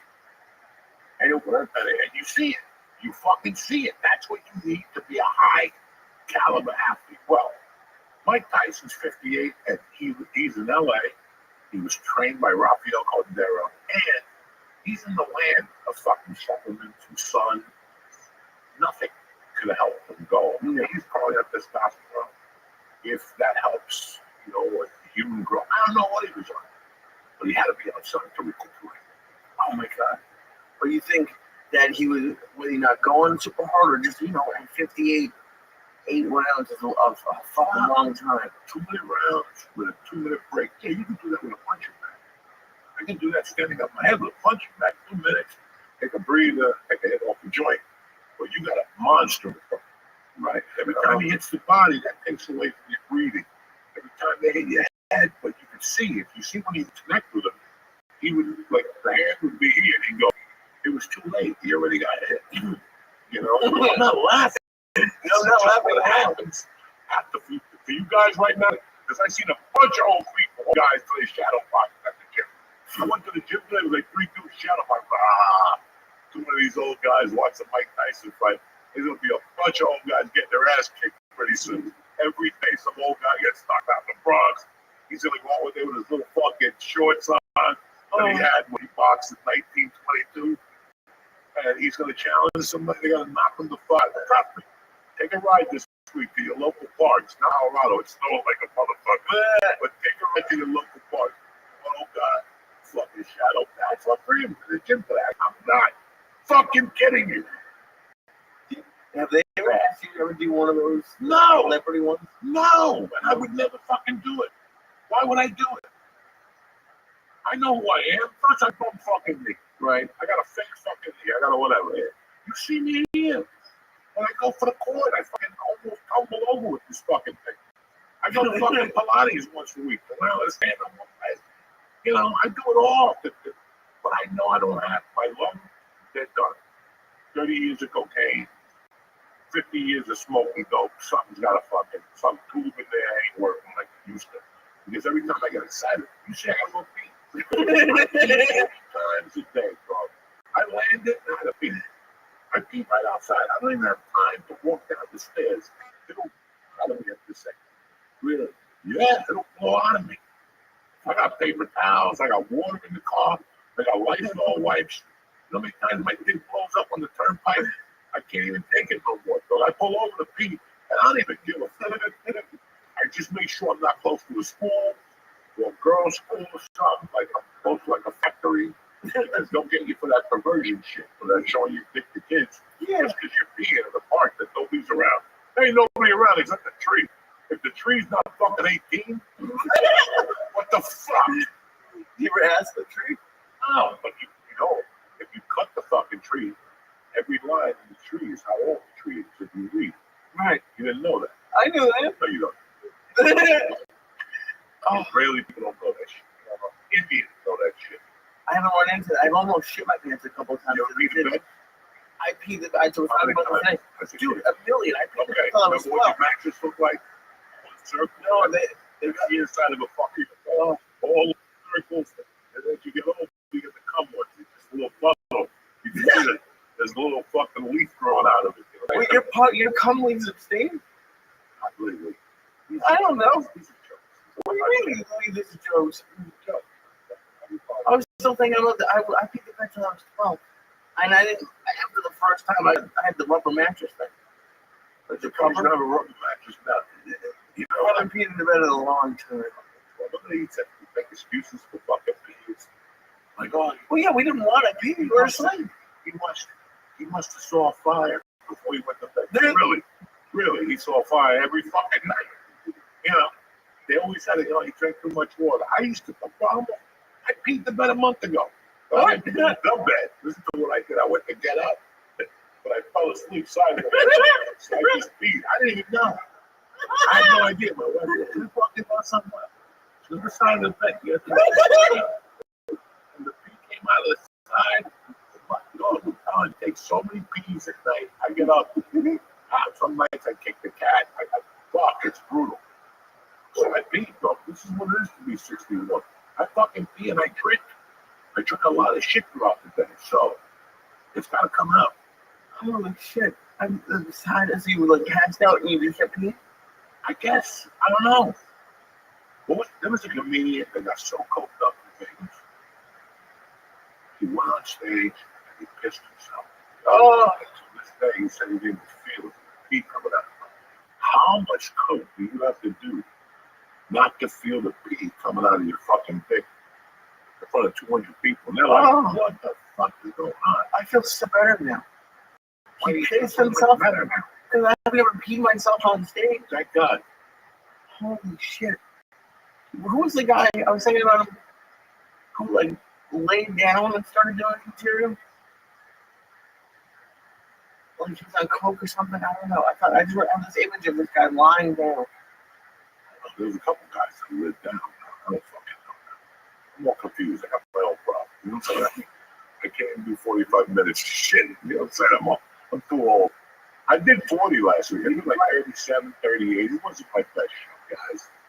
But guess what? I'm coming back. My mind is starting to come back. That's all that fucking matters. And I've been writing a lot lately. Yeah. And it's not funny. I know it. I can tell you right off the bat. That ain't funny. But I also know that that's time. That's time served. Right. That's what I know after doing comedy for so long. And I'm going to have 10 of those pages with nothing. And then I also write the fucking journal. So I'm going to have 10 or 12 of those pages, but then there's one day it's going to come out. Yeah. One fucking day, one thing, and I'm going to grow with that. And that's what happens. You just got to stick to that. You got to get the muscles back. If you don't write every fucking day, and I always write something in my head, you know that. But I'm always thinking, cracking jokes to myself. But to write a joke and to space them and put them together the way you want, that's a different fucking animal. And you can tell on paper if it's funny. I can listen. If I'm writing at that level, I'm also getting fucking stoned. Right? And I gotta make myself laugh. Like that's the whole thing. You have to put the fucking pen down and go, oh my God. What were they saying when you hear that? Go out of the club. And then you start adding things by yourself. But it's usually you just sit there for an hour. That's why I tell people, That's why I tell people, when you sit there with a notebook, it's not the first half hour. You're not going to get dick. It's like watching a movie in your house. People are going to text you, oh, I need peanut butter cup. Yeah, whatever the fuck you do to kill time. Right. And then the last 5 minutes, you come up with 2 good things that could grow on. And then on stage, one of those things. But I know for a fact that, listen, you got to hit that notebook every day, even with stupid shit. I say stupid shit, you know. But you got to put it all together. And then you have to see what's going on in your life. People want to hear what the fuck is going on with your life. Mm-hmm. Like, what is really the nuts and bolts of your life? Well, how do you feel about that? Yeah, you were teasing me a little bit last night, but I've watched the last couple of nights. I've watched 2 of Tom Poplar's lectures, and he does a fantastic job. Oh yeah, that's what I want. Great writer, and his delivery is so deadpan, and so. And he repeats stuff. I just watch this stuff now to try to learn a little. But he has a special. I think it's 4 years ago, and it's talking about you're doing okay, and his whole thing is like, you know, like you're doing fine, but like you're a piece of shit. And just the way he did it was I don't know. I that's one of the few spots. Like that's how I know a special's good when I can rewatch it. Because I don't rewatch many specials. You know, I started watching the special the other day, The Girl, Ippolito or something like that Ari produced. Oh yeah, Adrian Palucci. Adrian Palucci. It's pretty good. Yeah, I've seen it. I haven't seen the special. I've never seen it live. It was pretty fucking damn good the first 20 minutes that I saw, and then again, something happens. Yeah. Somebody fucking bothers you with a question. You zoomed in. That's why we were discussing the movies till this day. I'm a theater guy, you know. And my wife is one of those motherfuckers that what she tells you is like the other day. Mm-hmm. She comes downstairs, she goes, I'm going to go for a walk. In the morning, she always leaves at 7. Once we put Mercy on the bus at 17, my wife goes after her. And she walks the neighborhood. She used to walk the park, put the deer around. She got chased. That's why I got chased by the fucking fox. I got chased. I don't even go up there unless I'm going to. You think I'm kidding you, bro? I used to walk in the softball field there. And one day I saw a little fucking deer. One of the doe, I he was all skinny. And next thing you know, I didn't say nothing to this little motherfucker. I just was sitting there looking at him. He's like 60 yards away. I saw the mother jump the fence and come towards me. Like she thought I was going to fucking shoot with a bow and arrow. I had nothing like that. I had nothing. I had no guns. I had nothing. And she attacked you? The mother went to attack me. I had to fucking run through the fence. But she was in the fenced area. I just happened to the fence was like 20 feet from where I was standing. She was running towards me. Jesus. So I don't go up there no more. I say, fucking, my wife walks up there. But now that it's cold, you know, she walks the neighborhood and shit. So what we thought, how do we get? I don't know. So, you know, she'll tell me, I'm going to go for a walk. Oh, yeah. Okay? And she'll walk down the stairs 3 times. I'm like, what's the story? How many times you go up and down? So that's what I live with. Like, I'm writing a joke at fucking 7:15 in the morning, 7:20, I'm in. I already did 3 pounds. I took this shit. I fucking drank water. I did everything.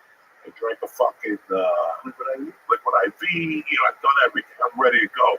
I already put $25 in DraftKings. The dollar bills. To see me at the slots in the morning. That's the best time to hit the slots. Fucking morning and late at night. Oh, what a big sporting event is on. I think I won like $82 the other day. I fucking walk like nice and get beat up. Because when there's a good event on, the casino's empty. So they're like, we need you to stay for a little while. So I'm just going fucking drinking casino. You know how many fucking times I go, voila, I'm home for the day.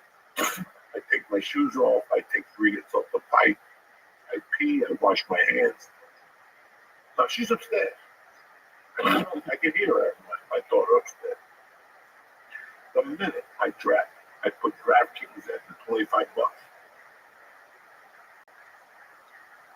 I can hear her starting to make her way back. But as soon as I hit the jackpot, the 3 things, she's right there standing behind me like a fucking kiss of death. Focused. So I always don't get the 3 red ones. I always get a red one, a yellow, blue. I was like, I always get a blue when you're around. When you're here, you don't get 2 reds and a fucking yellow. I know they're about to get the type of love. And she always comes down at the wrong fucking time. This time I'm getting hot and sticky with a joke, and I'm giggling, and I'm putting YouTube on, I'm fucking around, son. Right here, she's coming down, and she's doing laundry. I'm like, why are you doing laundry? I start to wash my ass. Now when I go in the fucking shower, I get 2 minutes of heat and then cold water, which has never happened. But you don't want to have the laundry on in the morning. Why? You want that water to be hot. You know what I'm saying? Right. You're killing me with this shit. She said, I didn't know. You fucking know. And then she'll go upstairs. Then she'll come back down. Listen, there's no apples. You mind if listen, I don't give a fuck. You got a pineapple, an apple. I'll eat whatever you got. Then she'll come down again. Breakfast is ready. You couldn't yell from upstairs. You can't see I'm laser focused. And when she gets up, she gets her coffee and goes right into her office. I never hit that door because I don't want to hear her in the morning. That's the last motherfucker I want to hear. I don't even look at the phone anymore. If you even look at the phone in the morning, I don't even do that. Because I always wake up to some stupid text message from somebody I don't even know. Or, hey, I found this on Instagram at 2 in the morning. Give me a fucking break. I don't even sleep with the phone in my room. It stays on the roof. I charge it. And I put the roof sleep so I know what the fuck I'm doing if I'm falling, breathing at me. But this is fair. Like, it really is. It seems like it affects you a lot. But what? Like, just people walking by you. No, because you're focused on something, right? You ever try to work on something and somebody keeps coming in at the wrong time? You're right there trying to figure out that mathematical fucking question like 60 times five. And all of a sudden somebody comes in and goes, hey, I'm thinking at the 2:15. Fuck. Now you threw me the fuck off now. I'm trying to figure out 300 and you're telling me 2:15. You can't come in here and tell me, fucking, God bless you, know. You have to come down here and hit me with a number. Now I got my ear all fucked up. I gotta go get it fucking. They took a fucking fat ball out of the log the other day. They took it out and it was on the fucking hook. It just sat there like a little paparietta. It looked like a little fucking potato ball. I don't know what's in my fucking ear no more. Look at this poor bastard. Here we go. Hey Joey, this is what I wake up to. Hey Joey, I was wondering if we could be willing to do a Skype and say a few words from my comedy roast, December 23rd, December 27th. You don't have to go anywhere. You could do it. I'm like, God, it's the 27th. You could have a roast on April 8th like every other fucking moron. The 27th of December. I got things to do. I got the jewel log. You know what I'm saying? I'm a fucking Steak Shack. Has anybody had the jewel log? Chocolate shake at Steak Shack, like Shake Shack, whatever. No, Steak and Shake. My daughter bought it, Shake Shack, and she got braces now. That fucking happened. I made her a fucking, she had braces. Dad, I'm hungry. I'll make you milkshake. This is the first day she got the braces. I made her a chocolate, made vanilla, and I looked at it, opened it up. I had chocolate chips, so I put it in there.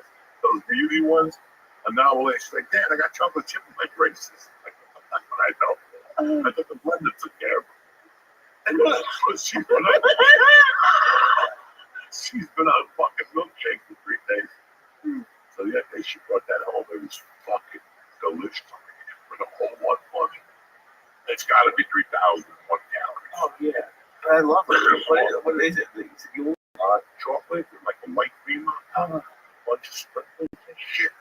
I just go fucking, God damn, that chocolate's good. Sometimes you need a good chocolate. Yeah, they had Mr. Soft in Harlem today. No, I couldn't. You didn't chase it. I've thought about it. I feel like you do that. Whenever I'm trying to be good, I feel like you have like it in with certain restaurants. Or you'll just tell them, come up with stuff like McDonald's comes up with stuff that I've always wanted to try. You don't think I want to try a chicken Big Mac? Oh, You don't think but why? Why not? Because I'm Because high and it's there and it's gonna taste good if it's hot. it's not going to taste good. You feel really shitty by yourself. You're going to feel shit the next day. You're going to eat a shit blood That's or tomorrow's bone. problem. Or that's tomorrow's problem. I would do this like my I'm not brother going to eat it. I'm not This eating it. funky guy goes to a diner. He never knows before. We got 22 diners in the area. Not my brother. He's got to go to a diner now.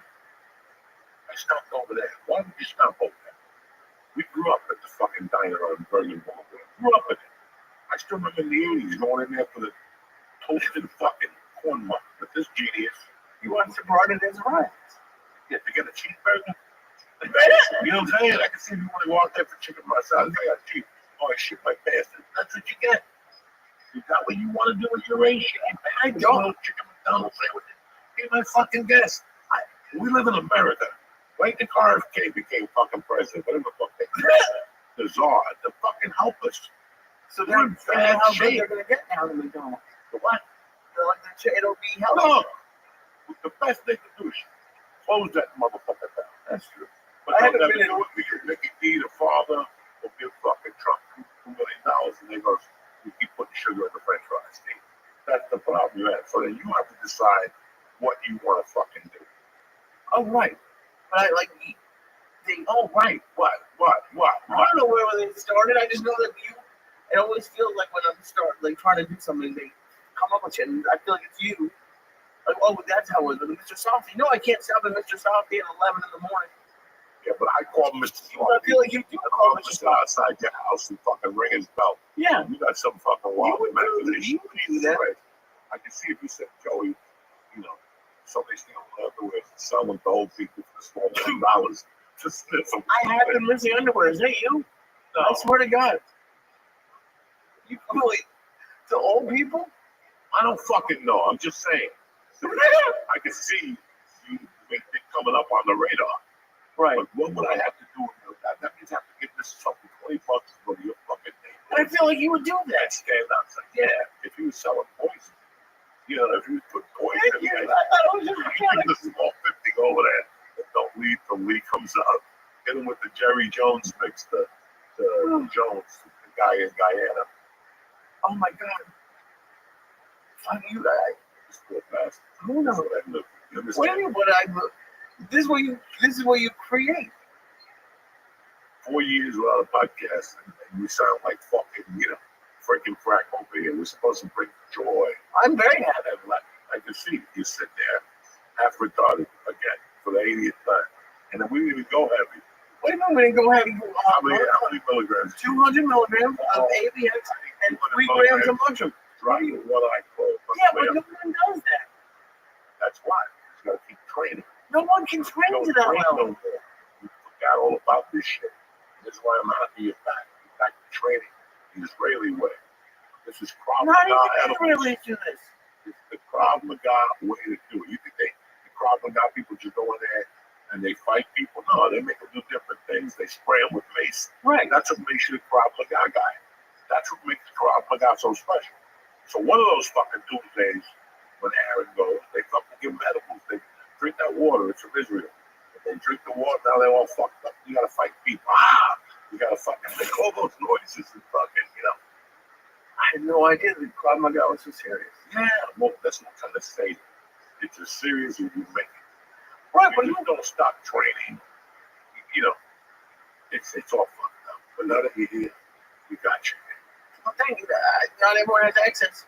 Dude, you try to go to a dispensary anywhere in the world and find anything like that. What? 800 milligrams? Dude, I would be eating gummies all day to take 200 milligrams. Yeah, but we don't even show up with those. I know you don't, but I wasn't here for a while. I showed up hash. I got all the goodies. I know you. Chocolate bar from fucking Fun Factory Farms. That was good. The salted chocolate caramel. You taste it? Fucking delicious. And we had the fucking gummy, not the gummies, the Under the tongue. bread strips. You know you didn't eat it. We just I did better. Wait, what the fuck did you hit? Can you believe this poor person yelling, screaming like Kennedy's son over there? The fuck is wrong with you? I don't know. You were yelling. I don't know. But RFK is going to change all this shit. And you can't just eat whatever you fucking want no more. It's like bagels used to be good. Like, you can't eat them. They got a bunch of shit that don't digest right in your stomach. Me, I don't give a fuck. I'm still going to eat a good Staten Island bagel. That doesn't deter me from anything. But I'm not going to eat them every day. That's not my point. No, I don't think those are the bagels that put in sugar. Like the Staten Island ones, I would trust. Oh, the ones that you get at the supermarket, and I can take them home like you do. I don't buy them. Sarah Lee fucking bagels. I went to his house once. You never went there and saw Sara Lee Sara bagels. Lee bagels and fucking rice patties. Rice cakes. Papillon ain't better than that. Fucking Papillon ain't better than that. Who eats fucking rice patties? Papillon. Papillon is Steve McQueen. He was in the movie. They threw him in a prison. He was eating cockroaches and shit.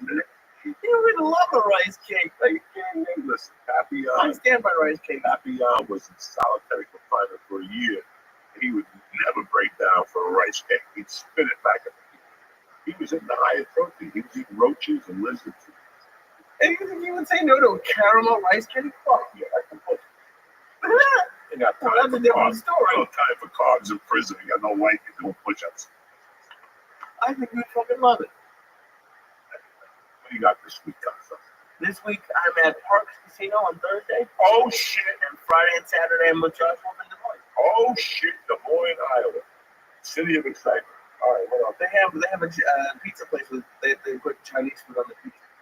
I was gonna make it a surprise for him. What do you think about that? They have like an orange chicken one and a crab rangoon one. Man, don't be surprised. Don't try to be with a crab rangoon giant stuck in your asshole. Cream cheese and mozzarella pizza. Who does that? That thing's gonna get wedged in your ass. That little fucking wonton is gonna be sticking like that. You're gonna have 3 black dudes in Iowa trying to get out of your asshole. How do you think it's gonna get in my asshole? Because it's not gonna come out of your testicles. Why am I eating this wonton whole? Because how are you gonna eat the wonton? I'm gonna chew. It's called like Mr. Fox. Okay. You go hang out with Mr. Fun. I'll be right here eating fucking nice Chinese food. Fucking, you're gonna get Chinese food in Iowa. You listen. Those are the It's leftover not Chinese food, motherfuckers. it's pizza. The only Chinese people left in Iowa are the ones that left over from building the tracks. Oh, Trains. well, those All probably right. make good food. And you remember they used to throw them over the legs with a stick of dynamite. Gino, come here. Throw them over the legs with a stick of dynamite. Boom. That's the reason why there's Chinese people in Colorado and fucking Iowa. Because they did the train. They're part of a Nung network that brings heroin into the country. That's why all those little cities have fucking heroin. I didn't You know. didn't know that shit. See, Uncle Joey here to fucking bring it. You think they're all you goofing on them and go, ha ha ha. We go wonton soup. This motherfuckers are making $6 million a month pushing heroin, growing weed down. They're growing fucking weed. They do their own show. In the restaurants? Is right over. Yeah, they're growing in the back. No, you don't. Fucking. The restaurant is a front. Oh, okay, for that restaurant in Cheyenne, Wyoming. That's always been a front for somebody. You think Chinese people won't live in fucking Wyoming? There has to be a couple of them. When they're calling China, this is Wyoming. Yeah. Let me send you a postcard from Wyoming. They're there for like a year. It's like the mafia. They send them out there for 6 months, and they bring them back. Go out there and take care of things. Go out there and handle things. And go out there. Do you think any decent Chinese person comes on that fucking boat to come over here and live in Des Moines, Iowa? Is that what you're fucking telling me? Yeah, I get there, but it has to be 5 or 6. You don't think there's any Chinese people interested in Bruce farming? Lee fucking spun the thing and he played it in San Francisco. Right. Okay, that's There's why a he lot lived in of them San there. Francisco. He was born in San Francisco. So he went back to China and he knew he had to go back to San Francisco. Nobody looks at Des Moines, Iowa. It's got to be a by the way. They send you there, listen, you can eat for free, all the fucking, all the spirits. You just look at me. I don't know what thing is doing with heroin. I don't know what they're doing with the fireworks. I don't know what Right. what's going on with the fucking bottle rockets. I'm just trying to fucking figure out. That's why they send them out there. I didn't know all of them It's were. like the Chinese restaurant Austin. Remember when you were gonna go up there? Yeah, good Chinese review. people were like really dark skinned. Remember they didn't look like regular Chinese people from Jersey. They had like a dark complexion to them. They weren't Chinese. I had no idea. Who were they? They were like, I don't know, people who fucking, I don't even know. You have a lot of conspiracy theories. I don't have no, I'm just telling you the truth. How do Why you know would it's there the be a truth? Chinese guy in Des Moines, Iowa? I'm gonna go to Des Moines and open up a fucking restaurant. Let me explain something. These people don't think like this. They want to fucking, not these people, nobody thinks that way. Except for my buddy who became a multi-millionaire by opening up a bagel place in this city. Right. Well, why you gotta get me a lot of sticky? I'm trying. That's the whole point. Yeah, I'm fucking hungry. I gotta pee. You wanna be You gotta see it again. This is all I do. My resume is comedian beer. I'll be right back. Fuck this. We're back. I shouldn't have said that. I'm wrong. Because my friend from Freehold, New Jersey, he owned a vitamin store down there, and he moved to Idaho. And I asked him how was his wife like that, because she's from Thailand. Okay. And he goes, you're not going to believe it. They have a small Thai community. So. I didn't make it jokes. I didn't think you were being No, serious. but I mean, like, listen, when I lived in Boulder, I used to go to a cheese restaurant in Cheyenne. And I would always ask myself, why these fucking people? Right, like, not in a bad way. I would go, why these Chinese people here? There's no other Chinese people on the block. And when they walk home, these people never see a Chinese person before in their life. They know, they're like, fuck, you know, chum. You know, they're racist or whatever. Why would they live here? Well, they got a restaurant. The restaurant is that successful. But it wasn't a big restaurant like the one that was Crown Towers from one of Staten Island. It was just a little hole in the wall. So you got to figure what else do they do? Right. Oh, yeah, I know. You know, what else do they do? You know, so that's what I always think about. Hey, what else would they be doing? They got to be making 6 figures. Dude, you had the theory about the food people. And I was right. And I was right. They do all right. They caught one of them. You got, if you're going to do something like that, run a cartel, to get that, to make that much money, you'll have to launder, and you have to launder in plain sight. How many fruit stands were across the street from each other? In LA. Oh, yeah, like across the street. It's like, you just try it. There's fruit stand, they all got the same thing for $1.50. And they're out there, you know, doing their thing. Come on. And what they were, that's where they get the money when the guy comes up from Raw Redders or whatever the fuck he comes up. And he shoots back down, he stops to get an apple, and they give him a bag of fruit, which is really a bag of money, because they give it the plastic bag. Yeah, they give it to you in plastic bags. So it's kind of like, after a while, you're like, why are they across the street from somebody? Even Spanish people know, I'm not going to hang out in the sun all day. Not my competitor across the street with the same knife. And the same knife? Yeah, they got the same knife. They don't have a fucking machete. Jesus. Yeah, and you never think about that. You never think. People don't think about that. I would just That's think how a network is created. A criminal network, whatever the fuck you want to do, is created. When I went to Aspen, had a place out there called Far East Treasure. It's like one of the grocery stores. The wheat stores, the 80s. You went in there, one you with a bag of potato chips. They ain't in business of potato chips. They're selling $20 bags out there all fucking day long. What was Far East Treasure doing at Aspen? They had one carpet worse than this one and a poster of fucking some Indian country. That was it. That's all they had. And nobody was ever in there selling carpets. They were selling dogs. Dude, I get so mad when I go to bodegas, like they got nothing, everything's stale. I'm the only one buying snacks. I didn't know. Jesus Christ. Why would you buy snacks? Who doesn't want a snack? What kind of snacks do you get in the bodega? I don't know. I'm not a bag of chips. I got. Oh, why would you go to a bodega? You don't get the coconut shit. If you go to real bodegas, they got to get Puerto Rican there. And they have uno croquetas, they got empanadas. There's so many different They kinds. got fucking, those other things, Puerto Rican. Yeah, the coquito. With that fresh coconut, grated sugar, and mush to walk up those stairs. Oh. I get so winded, and anytime I have someone with me, it's like the most embarrassing. It's like you try to hide it, but there's no way you can. Just tell them, I gotta stop here. That's what I do. When I'm getting winded, I just stop. Make believe somebody called me. Oh yeah, I know. I can get up. It's just I can't talk for a couple minutes.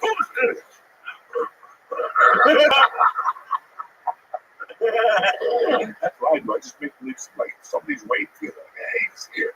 You walk. When I get out of the car, unless I gotta pee, I ain't gonna make it. So I just walk a little bit, but then hold on. And I just breathe, make believe. That's it. Nobody fucking knows. You gotta, I'm now outside the box. Cocksucker. Why be Jewish? I have no other choice. I'm doing good. I'm excited that we got the podcast kicked up tonight. We just wanted to do this to see. We don't know if it's good or it's not good, and we don't give a fuck. For us, this is success because we haven't done shit in 4 fucking years. We're back. Things are cleaner. We got an office. We got a fucking space, and we're back, motherfuckers. I will be at You're gonna be up for dinner? No, I don't say. Shut the fuck up. That's it. Let me do the ad. I will be at it's sold out anywhere. Morris Plains on Wednesday the 20th.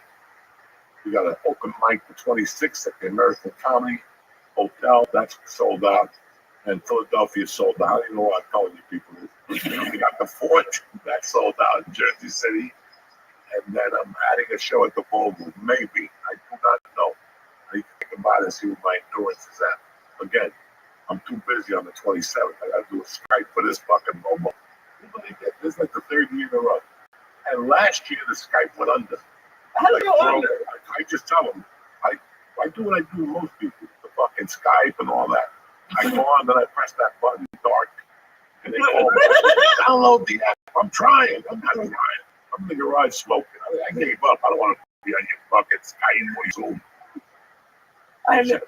You see what I deal with? That's every time. That's 20 times a day. 20 times a day. You can probably get like an AI thing and just train it to respond to your text for you. What do you mean? Like the AI will answer these people? Yeah. Like I can't be rude. It can be nice. December 27th is not a good date to work. I got kids. I got people who are gonna come over the house. George, you, who the fuck knows? But I don't want to sit there all night going, I gotta do a Skype. But listen, nobody wants to fucking do a Skype on a road. Either you're there or you ain't there. What the fuck is wrong with people? And you know I try, ladies and gentlemen, but this is the shit that drives me fucking crazy. I'm hungry as fuck tonight. What are you gonna get? Everything. I'm like that fucking hooker in Korea, in Vietnam, with the guy asking, Lisa Mahoney, oh yeah, what do you get for $10? Anything you want. Shit. But that's the church. Like I said, we don't know if this is good or not. We have guests lined up straight till fucking after New Year's. Guests that you heard us talking about before. This is gonna put the face with the fucking story, and then we're gonna throw some curveballs at you. You know how we do it. We're just getting started. That's it, and that's that. I love you, and we'll be back next Tuesday. Tip top Magoo, ready to rock. Stay black, cocksuckers. Intimately. Love you guys.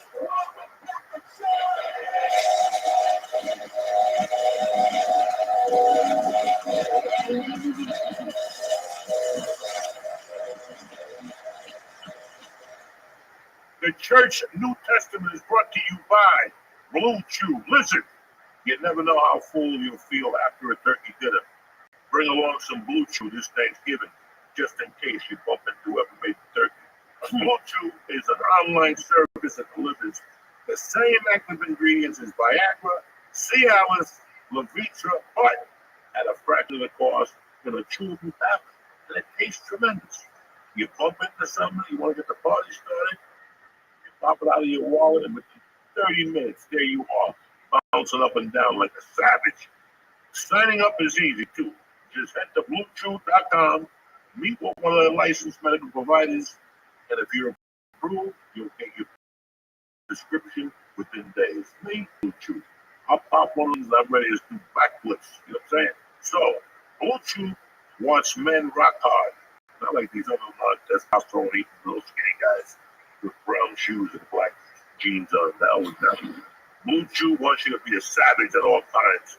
So discover your options at BlueChew.com. And we got a special deal for the Church New Testament. You ready? Try Blue Chew free when you press the code Diaz at checkout. That's right, I said free. It's a Tuesday. Just pay $5 of shipping when you use promo Diaz, D-I-A-Z at checkout.